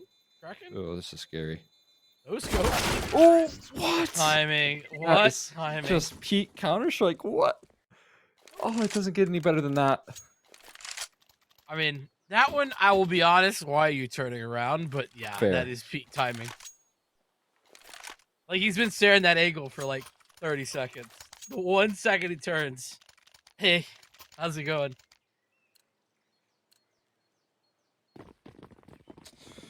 Oh, man. I mean, that was a good bit of luck. It was much needed there. You know, dropping that off, it mentioned, like, there was a good $6,000 in his body alone. So that's a lot of money taken down. And there's a chance to take 4 here. That's a nice start as well. There you were. That's why you don't swing that angle. just if anybody was curious why we were like making those jokes earlier about, you know, Suds having so much aggression with confidence and all that kind of stuff, that's the reason. That's, you know, that's the angle that Kenny S peaks, and that's only because he's Kenny S. You're exactly right. Now look at this. Oh, that's a bit of unfortunate positioning coming through. EKO. Able to find some good information, but Bird somehow gets away from it unscathed. How does he do that? And now we're going to see some banana follow-up coming through. A nice setup. Dante close by. It's Kraken has to find the first. And oh, there goes 2. I mean, 4's looking likely at this point. All right, Texas A&M making a stand here at the end of this half, but man, this certainly has been a one-sided affair in the favor of UC Riverside. Another save, yes, that is what you would expect.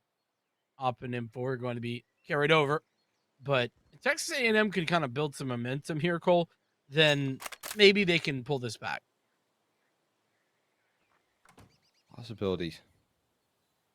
I mean, again, 4-11 is not the end of the world. I mean, it's a long road back, and with the dominance that we saw from UC Riverside, it doesn't feel likely.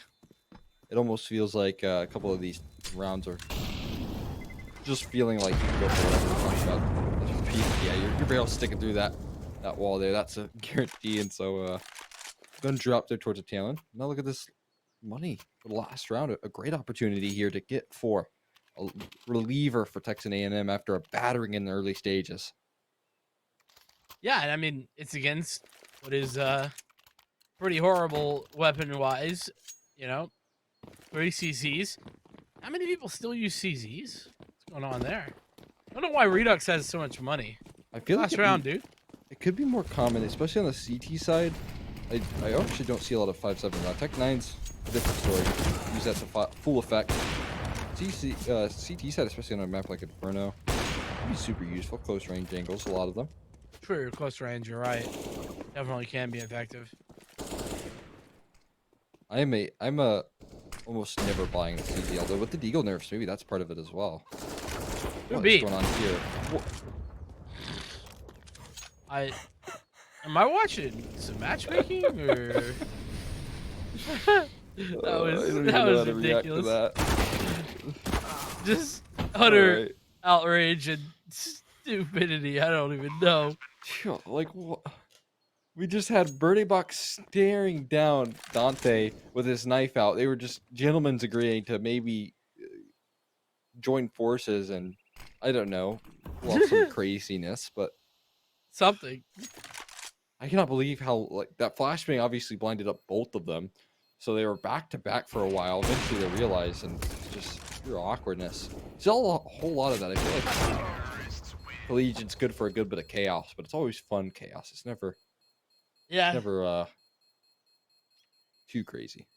Yeah. I mean, there's the semblance of everybody's in it to win it, but at the same time, there's also a good amount of fun and parody. So here we are. UC Riverside. I guess considering the fact how dominant their first 11 rounds were, a little bit weird that Texas A&M were able to take those last few so easily, but it is just a few that they gathered. Now, onto the second half pistol. If you see Riverside take this, TAMU immediately in trouble. And here we go again. Some of these changes coming to fruition. More dualies out. Alrighty. 1-for-1 so far. Redux is up quick on the trade. Birthday box. Oh, yeah. I mean, eventually, I know it's hard because you got that distance, but you have to fall off that coffin's angle. Eventually, they'll find you out. It's tempting. It's so very tempting. But it's a misleading distance there. And close there. Kraken's. He's going to have a chance here towards the back hall, but just too much players. Suds is just going to clear them all out. And you see Riverside win a pretty dominant pistol that could submit themselves a very quick map here. At least a quick 14. Certainly could. And by the looks of things, well, no, yeah, they are forcing. Yeah. I was gonna say I sort of expect Texas A&M to force buy. I'll be honest. I would have really respected no force buy here. Actually, It's risky. I think that with 12 you have the time to not force buy, and you just get the guns. Like, how many rounds did you win without guns on the last half? If you're Texas A&M, that's like 0. So, whilst it wasn't great with guns either, it was better than 0. But here's the thing. Imagine if they did win this one. That would be quite nice, wouldn't it? Yeah. It is a little bit disjointed, though. I don't like how we're seeing a couple players holding on to just full ecos. Maybe the double ops prioritized, but still, I mean, no head Kevlar versus all of these SMGs rolling on off. They're going to tear right through you. So if you're going to force it, you got to do it with your full team and full chance, or else you're going to have a hard time here. Well, there's the push. 5-7, by the way, 2 of them on this side. Squirt going down. That's 157 gone. Just thought we'd mention it, considering the fact that we were talking about the CCs before. Yeah. And that's a, bit of a success, at least for UC Riverside initially, but now the push is coming in towards B. It was all fake, but the fake didn't pull anybody over. So it's really left to be a push. And, oh man, Dante, why you gotta do him like that? That's just dirty. That's just dirty. Wild West. Now, Red Spoonies recovered a P90. So, When's the last time you saw one of those things? Oh, every time I cast JoJo. Oh, that's true. That's fair. Other than that, though? Probably never. Yeah, it's been a while. Yeah, I mean, shoot. I think the P90 pretty much was the first in Redux. He tried to go a little bit aggressive, gets caught with a 5.7, but luckily it comes down to that head Kevlar lacking. The Mac 10's able to chew right through them, and now Red hold on to this weapon. Oh yeah, he sure can. Dante with the dualies. That's not much of an upgrade as well. We're hunting that one down. And Keen on the board here. This is where I talk a little bit about the weird economical situation. You're going to get a great third round buy with Squirt and Birthday Box onto maybe ops and full utility, but for the rest of the team, it's going to be lacking, and they're forced to kind of concede another one instead of just getting that clean third round buy. And see, here's the risk. This is why I was saying I would have really loved to see Texas A&M pull out a save, because they could have had that clean third round buy. Instead, they have this, whatever this is, like you're talking about. It's a very weird scenario. It's just not the norm and all that kind of stuff. So a little bit of a nice little bait there from Suds. Ends up taking out the P90. It's a good trade from Kraken. Redux comes in for a frag of zone. Kraken, imagine if he hit that. That was nasty. He actually hit the shot, just the body though, and ultimately goes down for his troubles. This is just a matter of time, it feels, for Texas A&M to fall, but they still have 2 left alive here as they push in towards A. Call that the Apex Legends tracking right there. Not common in Counter-Strike. So they're going to have to track down Josu. He's found himself a frag here. Birdie Box is getting spammed down to the smoke and taken down towards the tail end there. Dante's going to find the finishing blow. And you see Riverside, they moved to 14 rounds. This was that quick 14-round start that I was talking about. But now here's this great buy that's going to come through. Now they got one up. Birdie Box. We'll see if he grabs the other here. Redux doing a really good job. He's leading the server at 23-10. And nobody else is really anywhere in that ballpark at all.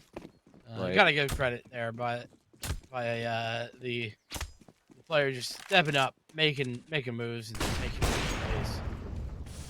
Squirt. He saw Suds play in the dangerous game last half, and he was like, "You can play at that game, except you take the safer angle." A little bit. KO. Okay, yeah. His teammate's gonna smoke him off. That's a little bit of utility baited out, but it's a great banana control accomplished for UC Riverside. That's their main form of approach right now, and they're able to succeed at it. How much else can they find? Right now, 4 players stacked over towards this A side of things. That smoke will deter. Back towards B, it seems like they had. I think that B would be the primary target here for UC Riverside. Passive players is exactly what you want to see for a B set execute. Yeah, it is certainly the case, but right now there's only 1 out of 5 in that vicinity. And okay, well now the rotations are starting to come in. It was all a bit of a ruse over at A, and well, Riverside move here towards B. 2 players on the site. We are getting a rotation coming in. So that's pretty good timing, but unfortunately it's not good enough. Only 1 converted box. Oh, but the shot from Squirt is good. For more, but it's not good enough. 2 players left alive here. UC Riverside, and they clutch up 2v3. Edix has tucked himself in this backline towards back hall. Needs to get a multi-frag. Needs to find these 2 players. Will they expect him here? That's the question. They might not even challenge him. Instead, they're kind of moving towards CT spawn. But one's going to come his way. Only 1 dink comes through. That's great damage. Now it's a strike from Suds, and he's going to find what to see up. Left to try and close the distance here. And Squirt takes a pop shot here, forced to tap the bomb, and immediately found out from Redux. So you see Riverside in the 2v3 just barely squeaked by. And it all came down to Redux besting that player back hall as well. If he goes down, there was a chance, a real fighting chance, but he stays alive. Finds a headshot versus the A1S, and they move on to match point. Yep, 15-4. Man, that is... What a different game this is to our first series today here. We are looking down the barrel of a whole lot of match points. I'm not even going to try to do that math because you know how caster math goes. That's not a good idea. Those are a lot of numbers is all you need to know. So it is UC Riverside with the massive lead and not even on their map. Top that. Boom, frag. It's 1 trade immediately thereafter, but still decent. And these eco weapons might be good enough to find something here. There's a chance here. We got a low HP bar on Redux. 1 shot to the Deagle will do the trick. See if they're able to close this one out, though. Ops going proactive. Suds knows he needs to make a play. He's able to put it back into the 3v3, and they're keeping them at bay with this counter utility. Only Kraken's left with the Molotov. They're forced to fight. Out of the hay bales, there's Josu goes for some headshots. They line up for 1. He's able to hold the line. Not quite, just runs out of ammo. And Suds, they know exactly where you are. He's going to hide in pit. He finds that frag. But Birdie Box might have time. It's a long jaunt back. You should have it. Maybe not, though. It's going to come down to the wire here for the last round of regulation. Oh, 0.4 seconds remaining. Oh, my God. That was close. So very close. But Texas A&M, they stay alive for a little bit longer. Does feel maybe a little inevitable right now, but, you know, every round counts. And I mean, at this point, surely you're maybe a little bit resigned to the fact that you're definitely headed into Mirage down a map. So maybe, you know, a couple of good rounds get your morale back up, you know, and keeps everyone, you know, feeling good. So either way, Oh, there's another nice little opening. Boone onto Josu. What was that right there? We see a Molly tossed over. I'm loving this little nade drop. Molly towards the top of banana. EKO forced to fall off there. Can't go on the aggressive off that coffin flash. Forced to instead retreat. Not the end of the world there. 4v5 to work off of. Dante's ready to peek here. Ready to go on the aggressive. Coffins being played here. Look at this. Dante patiently waits. Oh, gotta be careful there. He knows exactly where you are. He's going to wait around that corner. He's just asking for a head to peek out. He is. He's waiting. There it is. Another jiggle. And the swing. Not a third one. Oh, yes. You get punished for that. Verde box over commitment. And now the B bomb site is being pressed upon. New box is where the last player resides in EKO. Chance to spot one. Goes a little bit wide. In towards CT spawn, though, already. But Dante goes down, and Suds last alive. Shouldn't be able to make much of this one. 1v3. Technically possible. More realistically, not so much. First frag goes his way. There's all 1v1, so he's got the second. This is going to be amazing if he pulls it off. Suds now on the one-on-one. Only one place left to look, and he knows it. He knows it. He has it. That's Suds 1v3 for UC Riverside to pull off the easy 16-5. My God, he knew exactly what to do. That is so unbelievable. And that will be how he closes things out. That's got to feel so good. I mean, UC Riverside ending that one on a clutch. Now look at this. He's able to isolate that fight. I don't know what EKO was doing out in the open. And then Kraken S, he gets taken down towards CT. No harm, no foul. Squirt, there's nothing you could do. There's no amount of outplay that could have gone through in that one. He just tracks you down like a hunter in UC Riverside. That's got to be a confidence builder. I mean, you say there's no amount of outplay. You could have not fundamentally, played the 1v3 incorrectly. That's the outplay for Texas A&M. I want to clarify. I mean, they did put themselves into 3 1v1s, and that is the problem. But yeah, no, I mean, shot wise, from a mechanical perspective, truly flawless to come through. But well, map number 1, that was a bit of a breeze. Well, we have at least one more map to come. That was, unfortunately, Texas A&M's map pick. So we head into Mirage, the likes of UC Riverside's pick here after a short little break. We'll see you on the flip side. See you in a minute.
bit shorter than anticipated, but well, Texas A&M, they are down pretty bad, and they need a miracle.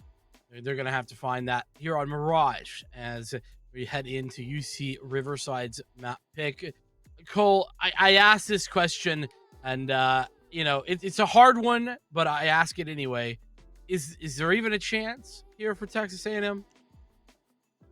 Yeah, I don't think so. It's just too much to look at on Inferno. We saw that it was just total comfort from UC Riverside on that CT side. Towards the tail end, it was a little response, but it wasn't much to write home about.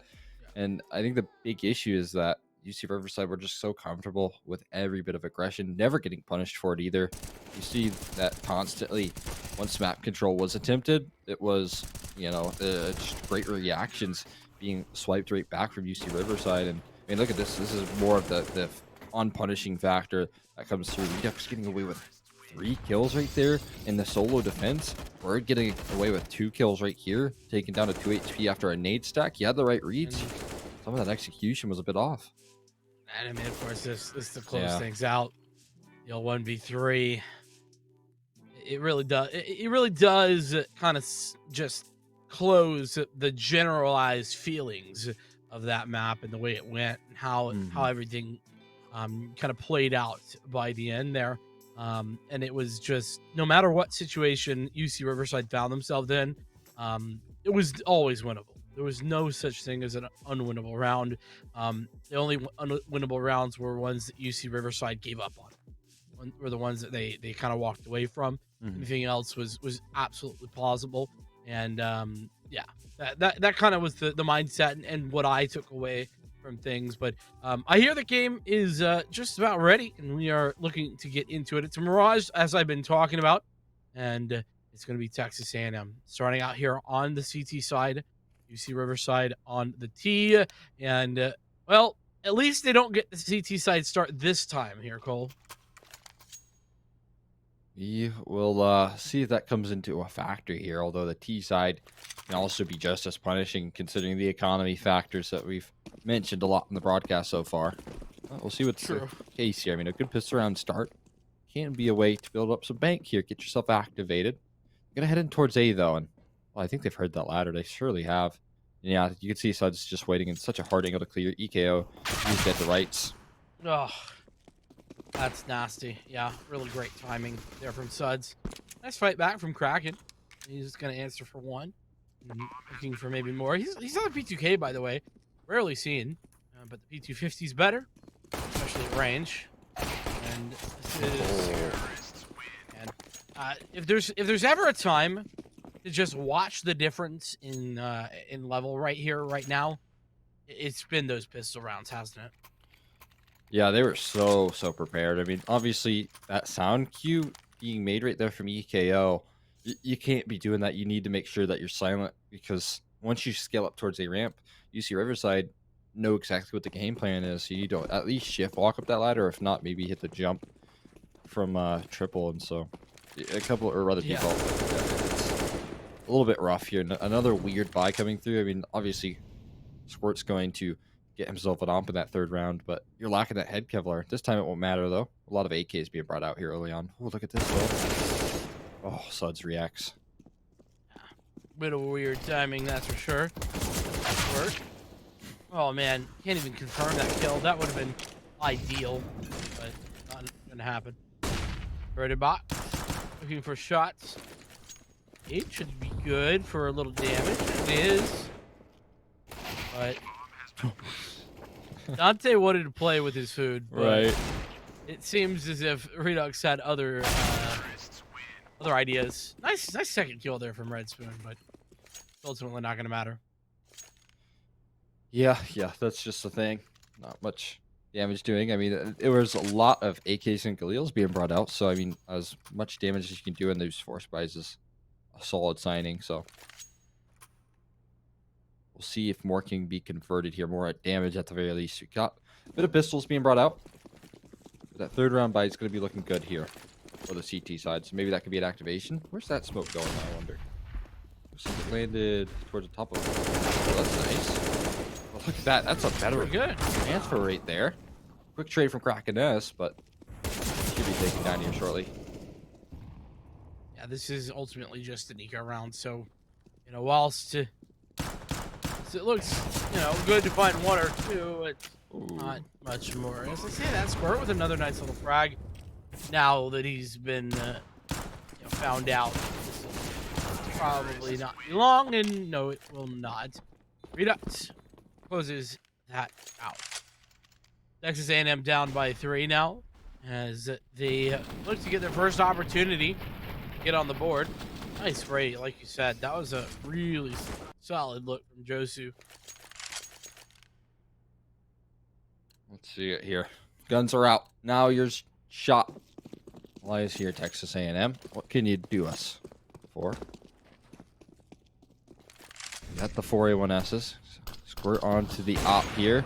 Everything you could ask for right now, honestly, for Texas A&M. And look at that. Even better damage right there. How did that? Was that a nade stack or something? Not quite sure. I mean, the damage kind of says so, but doesn't necessarily mean that's the case. We get nades. HP bars. Yeah. Echo with a nice nade, or rather, gets naded, and down to 57. It was actually Redux with the nice nade. My apologies. Dante once again. He's coming in, creeping through the connector, trying to make a play, but a little bit early there from Josu. Gotta wait for those smokes to go down, and then you can cross. As the site is taken by UC Riverside. What a clear from Kraken ass. Yeah. That's huge. Pretty box though. Trying to recover here. Site's been compromised, but Suns is gonna try and hold things down. Takes down Birdie Box, but all in all, Texas A&M with a super solid retake right there, and it was off of so much low HP bars. That round pretty much all came down to that lurk from Dante, and he gets taken down from a really good clear from Kraken-S, so Krakens rather. That last S is capitalized, so it makes me think it's more of a Kenny-S type of deal. I don't know.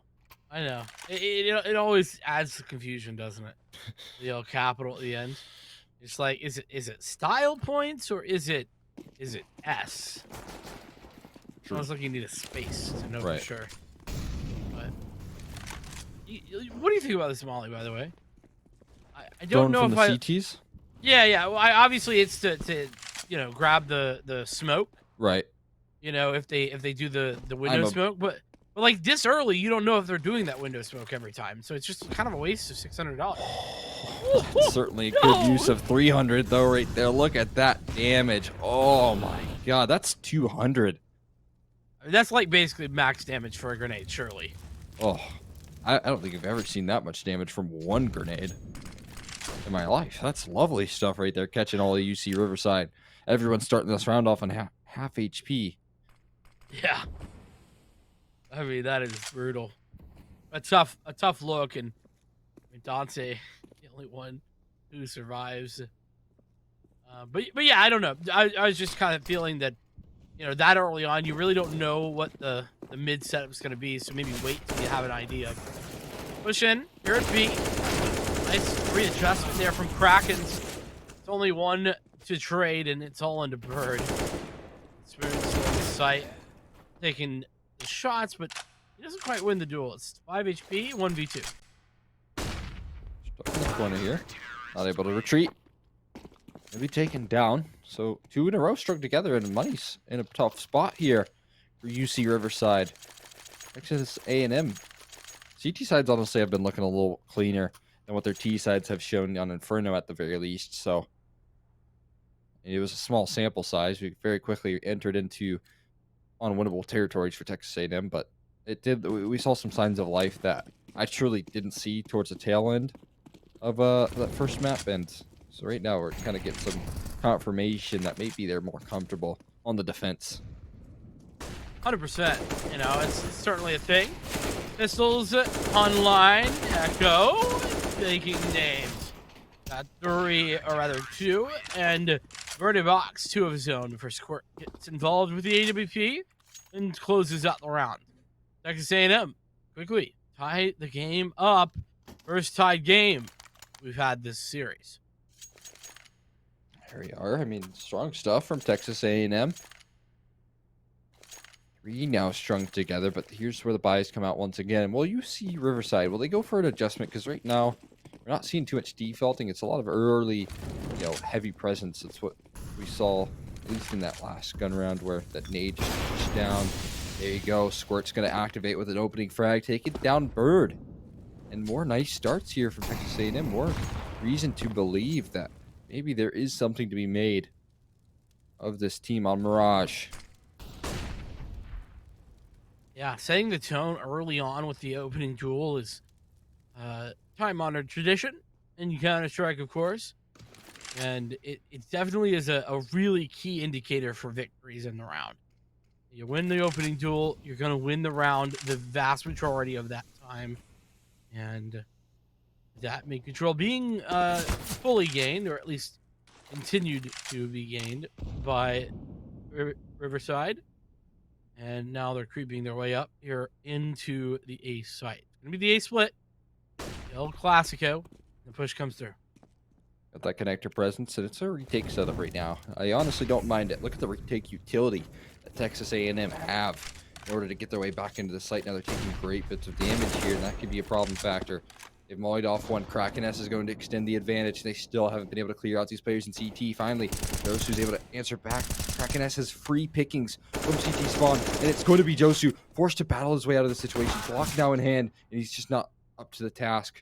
Dante, in the meantime, been hiding in jungle this whole round. We'll see if he can make good on his very passive position. He has to find this last kill, and he does. He answers that, maybe problematic passivity with a round 1v2 clutch. That has to feel good, because I honestly was a little bit worried that he wasn't going to have the impact that was necessary. Yeah, big victory there for UC Riverside. They not only reclaimed that lead, but they maintained the fact that Texas A&M they're not in this, right? At least that's the idea that they want to portray. AWP out though for Squirt again means that he can go back up to his whole shenanigans. We know that those are deadly shenanigans. Great buy coming through once again, but this will be Texas A&M's last chance with it. Got to make sure you can convert, or else you'll be conceding a bit of momentum here. And you see Riverside, we've already seen what sort of momentum can be built with this roster. A little bit of uncertainty as well. I mean, look at this. Squirt, rather. He maybe wanted to go for a boost towards bricks, but they actually fall off it. They decide against it. And you've committed 2 players towards cap, but what real value has that offered you? It doesn't seem like too much. That's a really good question, because the answer is not all that much. And, maybe with that sound cue, maybe a little bit more. It's hard to say. And ultimately going to be a push. This has been, a little bit good, a little bit bad. There's been mixed results, but this time, looking more good than bad. It's all the frags for UC Riverside. They didn't lose a single duel there. And it's now Texas A&M's turn to say, what just happened? All right, we've been in here before. UC Riverside just winning every duel imaginable. And that's the case. I mean, only taking 17 bits of damage onto Dante's as well. About as close to, perfect as you get. Right? Yeah, I mean, what'd you do? A little bit of chip damage? Maybe you wall banged him with your dying breath. That's a strong execute. And honestly, it was off the back of that map control that was given up. Texas A&M, they committed 2 players towards Catwalk. They committed 3 players towards the B side of the map entirely. And right after that, the job from Bird was to clear out ladder. He gets that job done without any opposition, despite the amount of resources early on that Texas threw that way. So, I don't know. Again, it just comes down to some of this indecision on the CT side. I don't even know if indecision is the right word. I think it's more aptly passivity. They've chosen to be passive. Mm-hmm. They chose to hold hold murder hole instead of holding actually inside that window room, They just allowed for UC Riverside to take all that space, and maybe this is where they stop it. Squirt taking a name, putting it down. Has to fall back, though, and he's looking for another one. He's got it. Third in there on the cards, and he's looking for more. Rotates have all arrived here. Bombs totally down in an unrecoverable position with 5 players grouping up now in this site. Eventually to be bested. Bird with a too quick in response, but Suds into a 1v3. Now, if you remember here how this last map ended, it was this 1v3 from Suds. Can he do it again here? 2 for 2. And a chance, an opportunity as he found the first piece of the puzzle. But now he's been taken down. Red Spoons from the side. It's not going to allow that to happen again. This is a much more competitive map and some fantastic shots from Squirt here. We really didn't see Squirt get it too involved in the last map, but that's mostly because we mostly saw Texas A&M on their T side of Inferno, and you and I both know that T side opping Inferno just not really a big thing, is it? Not quite. It's very hard to get activated. Exactly right. And yeah, it's Squirt having so much impact. He's so mobile with the up. I mean, he's playing towards the middle. He's playing towards A and connector. He's also working around over towards B in that last one. So he is maybe that difference maker here for Texas A&M. At least he has been in these last couple rounds. But another issue lies. We talked about the passivity of the CT side. They've got a really defaulty retake setup that's been biting them time and time again here. Oh, careful. So you got to be careful with those peaks. Now you have an op on your line. But look what it's done. It's allowed for one bird to kind of sneak his way out here on the site. I don't think that anyone's really aware. And with that victory, bird box falls and opens everything up here. Another one. Can he do any wrong? It's another one of those rounds where all of these fights just don't go in favor of Texas A&M. That's a problem. It's like one frag just opens the floodgates, Cole. Yeah. Exactly right. Get a pause called over on Texas A&M side, and I think they kind of realize it. That initial kill that came through from Redux and Connector just causes a wave of success so quickly. It's a hard recovery. It's hard for Texas A&M to get things rolling after an Inferno that didn't feel like he had much going, and then that CT side where you're kind of trading rounds back and forth. You can't afford to do that in the most literal sense. That economy is going to bite you. Yeah, no, you literally cannot afford it. Like, your money is definitely not there. And beyond that, I want to give credit to UC Riverside. It seems like everything is so coordinated once that starts. So obviously we're into an eco here, so I'm going to just take a second to talk about that last round a little bit more. The first kill comes through from Connector, right? Obviously. Then it's like a jitter peek to bait out a shot, then a double swing. Then a jitter peek, then a double swing. Then a jitter peek, then a double swing. It's like everyone is in position to allow for UC Riverside to constantly have the advantage in every single scenario. So it's not just timing. It's not just, one frag turning into another. It's UC Riverside putting themselves in those positions. Yeah, you're exactly right. Very hard to get things back. Here we go. Will they go for the spam? Bird? Not quite. Gonna allow that smoke to be a little safe haven for that player in Connector. But for how long here? He spawned. Nice flashbang. So he's gonna go for the finishing. Oh my god, Bird is actually able to win that. It's getting a little bit pricey here towards the tail end. Maybe an optimum Redux. He's going to close that line, and UC Riverside grab themselves a 7th here. Now, money. Where are we at right now? It's really, really awkward, but they're going to go for it here. You can tell by the pie from Red Spoon, at the very least. I no one else going for it. Oh, I don't think so. Okay. It's just a bit slow. Okay. Yeah. I mean, it seemed to me like they didn't really want to make that decision, but Red Spoon's purchase kind of made it for them. I thought that Squirt was actually going to go into the op where he's had the most effect, but instead he buys over a scout. And honestly, I think he wanted to keep that scout and save this round, is my imagine, because of how effective he has been with the op. But instead, maybe, like you mentioned, a little bit of indecision. And that cannot be the case. A little bit of indecision can mean headshots raining down your way. Josu's got the first. You can't grab the second, though. Squirt's going to hold the line. Needs to find 4 more around the corner, though. They double swing him. No scope from Suds on the top rope right there. What could go wrong? Suds with another there to follow up, just adding insult to injury. As Texas A&M, their start to this game has been pretty darn solid. I can't really fault them too harshly, can I? But the backside has looked just more and more like what we were seeing on Inferno. And to be honest with you, I don't know that I can put my finger quite on the precise reason why, other than, some of those decisions like we were talking about before, about being passive, making decisions to play the, the not as forward of angles and all that kind of stuff. But in general, they've looked better. They have. It's been more confidence in early stages from some of these rounds as well. They've been able to find opening picks, whereas that's been so scarce on this round now. Kind of spoken too soon. This round doesn't seem to be the case. Not similar at all. Birthday Box, he's going to be your one man, your last line of hope from Palace. What can he do here? He peeks out, just really misses this opportunity. And I mean, that one is a real story as to how this match has been going. He wants that up so bad. Come here. Oh, hello. Can't shoot bullets when your smoke is in your hand. Very true. Nice words. Oh my god. Okay.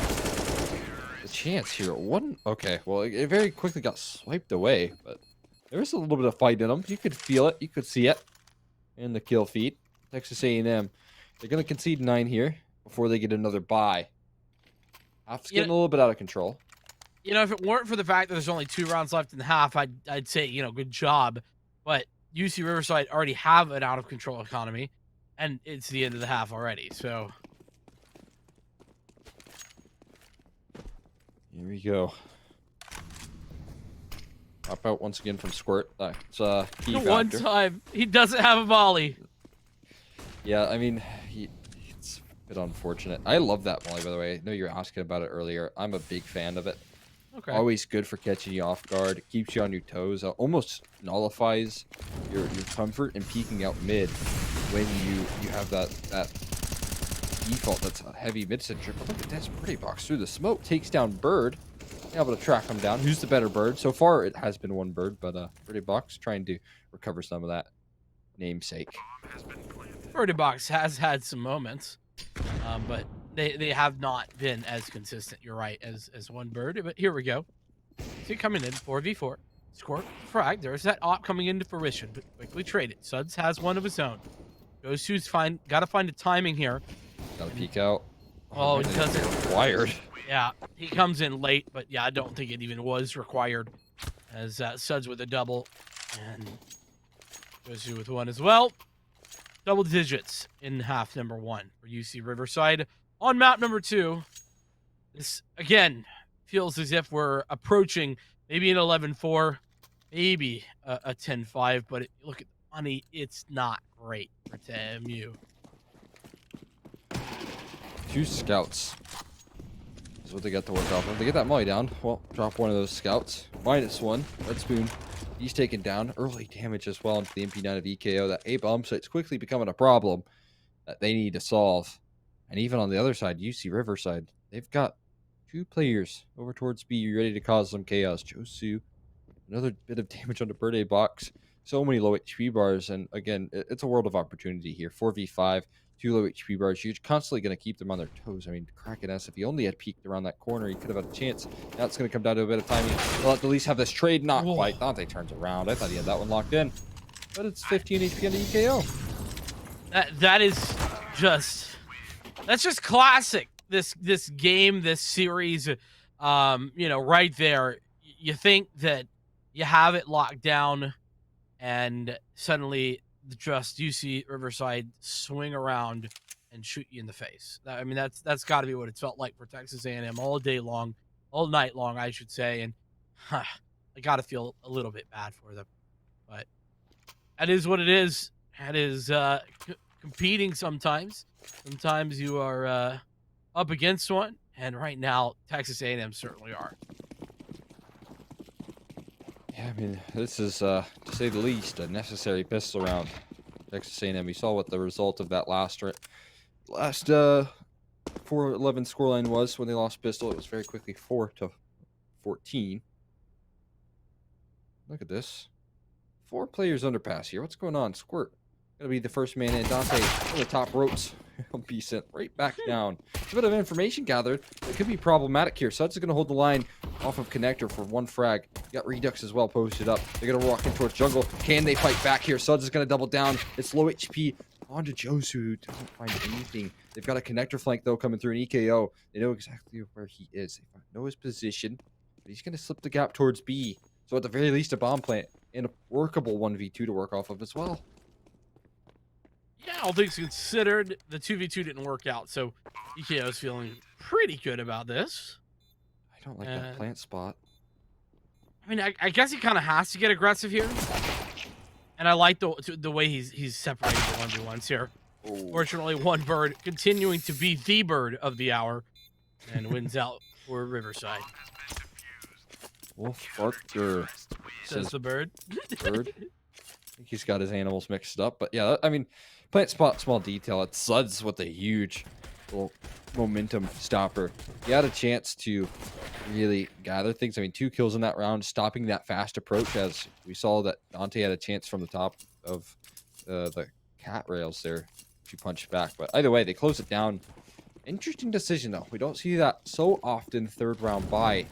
Texas A&M playing a little bit conservative here in their deficit, and we'll see if that pans out for them when they get those rifles rolling. Well, I mean, listen, they tried it last time, and it was pretty devastating. You know, they only had a gun round at, like, the very end of the game. So this time, they're trying a different tack, and I guess that's understandable, right? You tried one thing, it didn't work, so you give something else a try. That's certainly a respectable position. It's joy best of 3s. You always get another chance here. But they're trying to deny that on the ladder. Couldn't use the MP9 any better than that right there. Able to use that mobility to his benefit. And now, I mean, you started that one off with a nice kill. Squirt was able to find the opener. But it seems like it's closing down with UC Riverside finding their footing very quickly. These where they're going to set their crosshairs with Squirt and Red Spoon. It doesn't even look that tantalizing. 2 players to meet this defense, both watching towards apartments. Ooh, nice fight. Hurt, taking one out.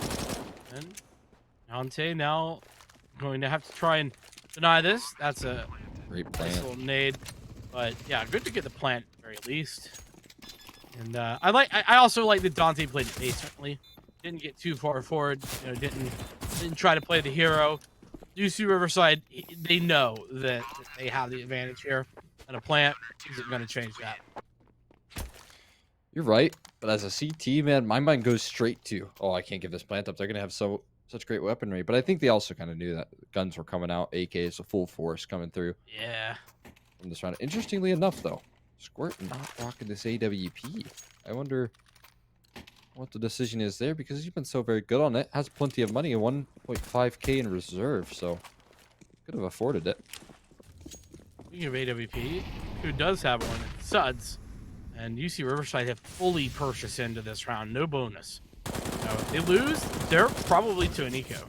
I was expecting a more fast approach here. Slow far, slow mid default. It would have been prime opportunities to work that up. Now, 3 players are stacked over towards A, even 1 close in the rotate towards jungle.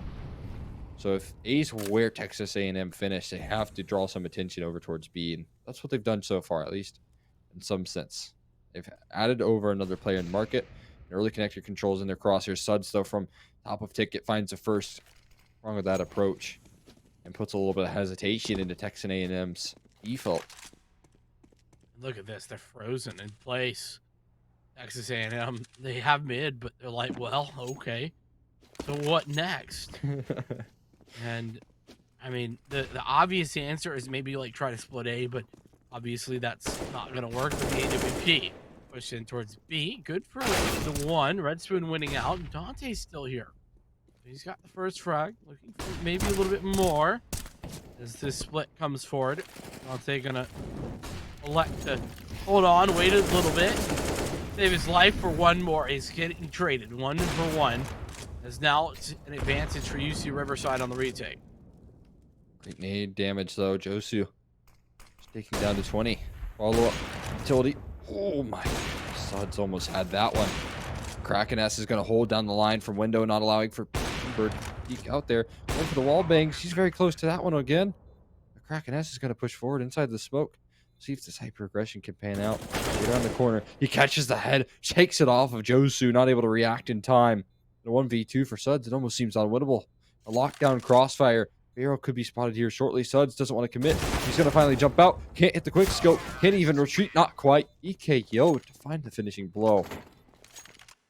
There we go. Like I was talking about, you save up your money, pick up a nice little purchase, and you put it to effect. Texas A&M picking up a round, much needed round, and like I said as well, you see Riverside, they bought so aggressively into the last that they don't have any money for this one. They're gonna have to, force buy what they can. Deagles, P250, entirely armorless op. I mean, that's maybe questionable, but who knows? See if this risk pays off. So far, not the case. Good damage back and forth. Ducks tracks him down through the smoke. That was a low HP member. Josu's out with 1D towards middle. Can't find the spam though. EKO able to answer. Trying to hold down this line towards middle. Another frag goes in. Now it's the sideline from Kraken S. A follow-up flashbang as well to keep him away from the situation. Trying to find the pre-fire. Dante's gonna peek around the corner. Goes for the out shot. Now mollied up. He goes in the flames, but he's gonna fall. He misses that shot. That could have been so very heroic. The sacrificial up frag to take 14, where the storyline doesn't go that way. And set Texas A&M, they stay afloat with the 6th round. They stay afloat. That's the real key though, because they're not, they're not up. They're just barely sticking above the water, despite the fact that was an eco round. It was very, very close indeed, and you can see a sawed off for Squirt. I don't know about a sawed off. That's my meme weapon. You know what I'm saying? Like if I want to just take out a gun that no one uses ever, I'm buying a sawed off. Come mid, Bird says. We'll see if they take the bait. We'll see if they take the worm. Not quite. Said 5 underpass here. Interesting. Atypical. Well, Birdie Box could have himself a field day. That's going to be the case. That could be the ace. Not quite. There you go. Stolen away from the sawed-off. Oh, my goodness. I can't believe he got it. I mean, hey, $900 in the bank. Pretty sure that sawed-off, it costs like 1,000 or even less or something. It's not a lot of money, put it that way. Yeah. 1,100, I believe. 1,100? Yeah, you're right. That's right. That's a good call. I mean, I don't remember all of the like non-normal guns prices. Thing is, I'm a big fan of the sawed-off myself, so there we go. Got to know how to utilize it. Back when that drop room was a thing over on Cobblestone, man, that was my jam. True. Man. Learned from the best, JW. Feeling good about that drop. Yeah, Hiko as well, obviously. That was then. This is now. Texas A&M down by 5. This is a fun round indeed. Good shots from Dante, but it's immediately traded by Bird Box. Maybe looking for more. Kraken. Oh, what? A bit of a bad spray allows for an opportunity for Bird, and Bird takes it. I cannot feel good. Oh, that's rough. That's rough to watch. I didn't even like that. Oh, for Kraken S's sake. Oh man, that's rough. Either way, need to recover here. It's Texas A&M. They'll see if they can do so. It seems like they're unsure of exactly where they want to head, but the best case scenario right now, at least with the current map control, could be B. I mean, you're stacking over a second player in the site. We'll see if Red Spoon can get anything rolling. Oh, peek through CT, nothing to come. 13, or rather 30 seconds on the clock right now. They have to make a commitment here soon. And oh man, that's tough. Look at that. The op rotates off the back of that smoke. Now there is a B bombs at aggression. Josu, he's going to hold down the line. And the lurk up is going to be taken down. I mean, there's just no time to work anything. Birdie Box has to clear out so many different angles. Josu's doing such a great job of staying alive. 10 seconds onto the clock, and Suds going to sideline him there before things can get rolling. Well, 14 for Riverside. And I want to give another bit of like shout out to this Riverside squad. The respect that they're giving Texas A&M for how one-sided this affair has been overall is kind of impressive. I mean, think about A, right? They just don't peak without any information for a full 30, 45 seconds over there. UC Riverside. That is really good from just keeping yourself in the game, making sure that you don't over peak and all that kind of good stuff. So you see Riverside doing a good job of not over swinging, not getting overconfident, and playing good solid counter strike. Yeah, partially credit to Texas A&M's some of their heavy hitters there in Squirt and Red Spoon. A lot of damage being done from those two players, so that if you do over aggress into their line, they can punish you. They'll give you a run for your money. True. There you go. Pretty Box getting into the picture as well. Best in the bird. That derby continues. Fortunately, it's Red Spoon default of Redux. And at the end of the day, who gets the last lap? It's probably the guy who's up 7-14, right? Yeah, but listen. We can pretend like the 1v1 matters the most. Revel in the victories. Yeah. There you are. I mean, honestly, B's looking pretty nice. Nice little bit of bait. Weird angle here from Dante. It's gonna work out for him. Hard to clear, and Birdie Box on the flank has a chance, but 25 on the clock here. He's got smoked off, mollied off, flashbanged off. Now he's got to deal with two players right around the corner here, and just no time to even pick up the bomb, get that planted because they're staying alive. Match point. 15-7. Will it in here? Will Texas A&M bring it at least one more round? You can see the money is what we in the business call terrible. Would you call that one in the red? Yeah. Call that high debt. Maybe he can make some good use of it. I think Red's been spotted someone through the flames. Or what settings he's on, but gets the job done. A waterfall out of apartments is what's going to be the case here, and get to clear. Birdie's good for 2. Towards the tail end here, more of a whimper, where we see Texas A&M exit, and UC Riverside close it out 2-0 in a pretty quick and dominant fashion as well. Yeah, I mean, listen, if last game or if last series was 3 hours and 45 minutes, I don't know what this one is, but it's definitely nowhere close. Yeah. It was, listen, this was realistically, you can't change reality. Texas A&M outmatched. No question about it. UC Riverside really showing us that they're here to play, showing why they're at that 2-0 currently in the season. Some really solid showings. Squirt in particular, that round really stood out to me. As a hey, Texas A&M, they're here to fight too, but they just weren't overall able to pull it back. And so they go down because of it. That being said, I think they can take away a lot from this game. This is a learning game for Texas A&M.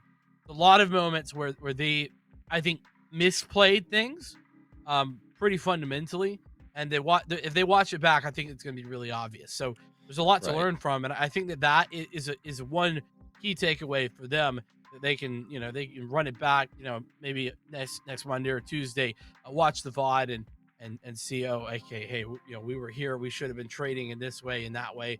That 1v3 is an example, how to make that not happen again. Really simple adjustments, Exactly right. And I think as well, they'll get some experience in how to deal with that aggression that was ever so present on the CT side for UC Riverside. It seemed like their defaults weren't up to the task when it came to, especially on Inferno. I didn't see as much of it over on Mirage. It did seem like some better reaction, but man, like it was always UC Riverside pressing the issue. You never saw them hold back into passive defaults. It was always proactivity, never reactivity from UC Riverside, and so that's also something that Texas A&M struggled to deal with, and maybe that's something that they can learn from as well. Well, speaking of reactivity, we're going to get the reactions of one bird. We have them coming in for an interview, and it's our pleasure to say hello to Bird of UC Riverside. Bird, how are you doing? I'm doing good. How about you? I listen. I'm just happy. I'm happy that the last map was quick. I'm happy that you showed that you are indeed the better of the birds. Yeah, I've played Birdie Box in a few pugs before, so I mean, it kind of caps off our rivalry here. I'll probably see him again though. So. Ooh. There you go. Shout out. Just next time you see him. But Yeah. First question for you, Bird. So you guys take that in what is a relatively easy fashion. You when you guys are preparing for a matchup like this, was there ever worried about this Texas A&M roster, or did you guys come in just feeling confident from the beginning? I mean, we respect all of our opponents. I mean, we come in thinking like they have the potential to win these games, but I mean, try to tell my team like, look, we're confident, we can aim, just go kill them. Just how it is. Yeah, and I mean now you move on to 3-0 in your Southwest division. Are there any teams in your division that you're kind of looking forward to rivaling you at the moment? I was looking forward to play LSU, but I think they got disqualified, so I'm not really sure who else we can play. Yeah, I mean, we're looking forward to just going through with these matches. Hey, I love to hear confidence, and it sounds like you guys in general are confident as a squad. The mindset is confidence when you guys come into matches. Yeah, absolutely. We're trying to be as confident as possible, not let the other team get the upper hand on us. We're trying to always set the pace, so. Okay. And whenever you guys are getting into it, you're looking for number one, what do you practice? How do you get prepared for a game? Where does that start? We just do individual practice for us. I mean, we come from a ton of different rosters. I mean, none of us are on the same like ESA league teams, so we just play our games individually, and it lines up pretty well. I think we have good chemistry on this team, so. Hey, chemistry can be awesome, especially like you said, Cole, when it's natural. Final question for you, Bird, before we let you get rolling. Anybody you have who want to say hello or shout out to before we let you go? Yeah, shout out to my mom. She's watching, and I think my dad's watching also. So, it's good to have my parents support in these matches. Heck yeah, love to hear parent support for esports. But Bird, thank you so much for coming on for the interview, and congrats to you and the rest of the UC Riverside squad. Thanks for having me on. Alrighty, with that, Cole, we say goodbye to Bird. And final thoughts from you on this matchup. It was, sure, a one-sided affair, but anything, Dad? I mean, yeah, not too much other than the fact that I really liked what we saw coming through from UC Riverside. I love the aggression; it was ever present, and I want to see more of them. I want to see more of that sort of play style in collegiate, because once you're up against some of these teams that you do feel like you're better than, that's exactly the play style that you need to be putting forward and keeping your foot on the gas there. But other than that, we've got a nice balance in our matches tonight. Yeah, confidence is king. And with that, let's take a look at the stream schedule real fast before we get going. I want to remind everybody that, whilst it is Friday, it's, sure, the end of our week for all of our matches today, but that all resets come next Monday. Rocket League and Overwatch for Monday. If you are interested in that, I definitely tune in over there. League of Legends, maybe not so much my style, but definitely a popular one. If you want to take a look, that's going to be on Tuesdays, and then Call of Duty on Wednesday as well. That's all same time, same channel, 7 p.m. Eastern, 4 p.m. Pacific, both on the CSL Esports GG channel and the NACE Esports channel, if I'm not mistaken. So definitely make sure to check all that out and tune in every single day of the week, because we got so much esports action coming at you. But with that being said, it is going to be time for us to say goodbye. It's been a wonderful day here on the Counter-Strike desk with myself alongside of Colt. We'll see you next week for more Counter-Strike action. Until then, we'll see you next time.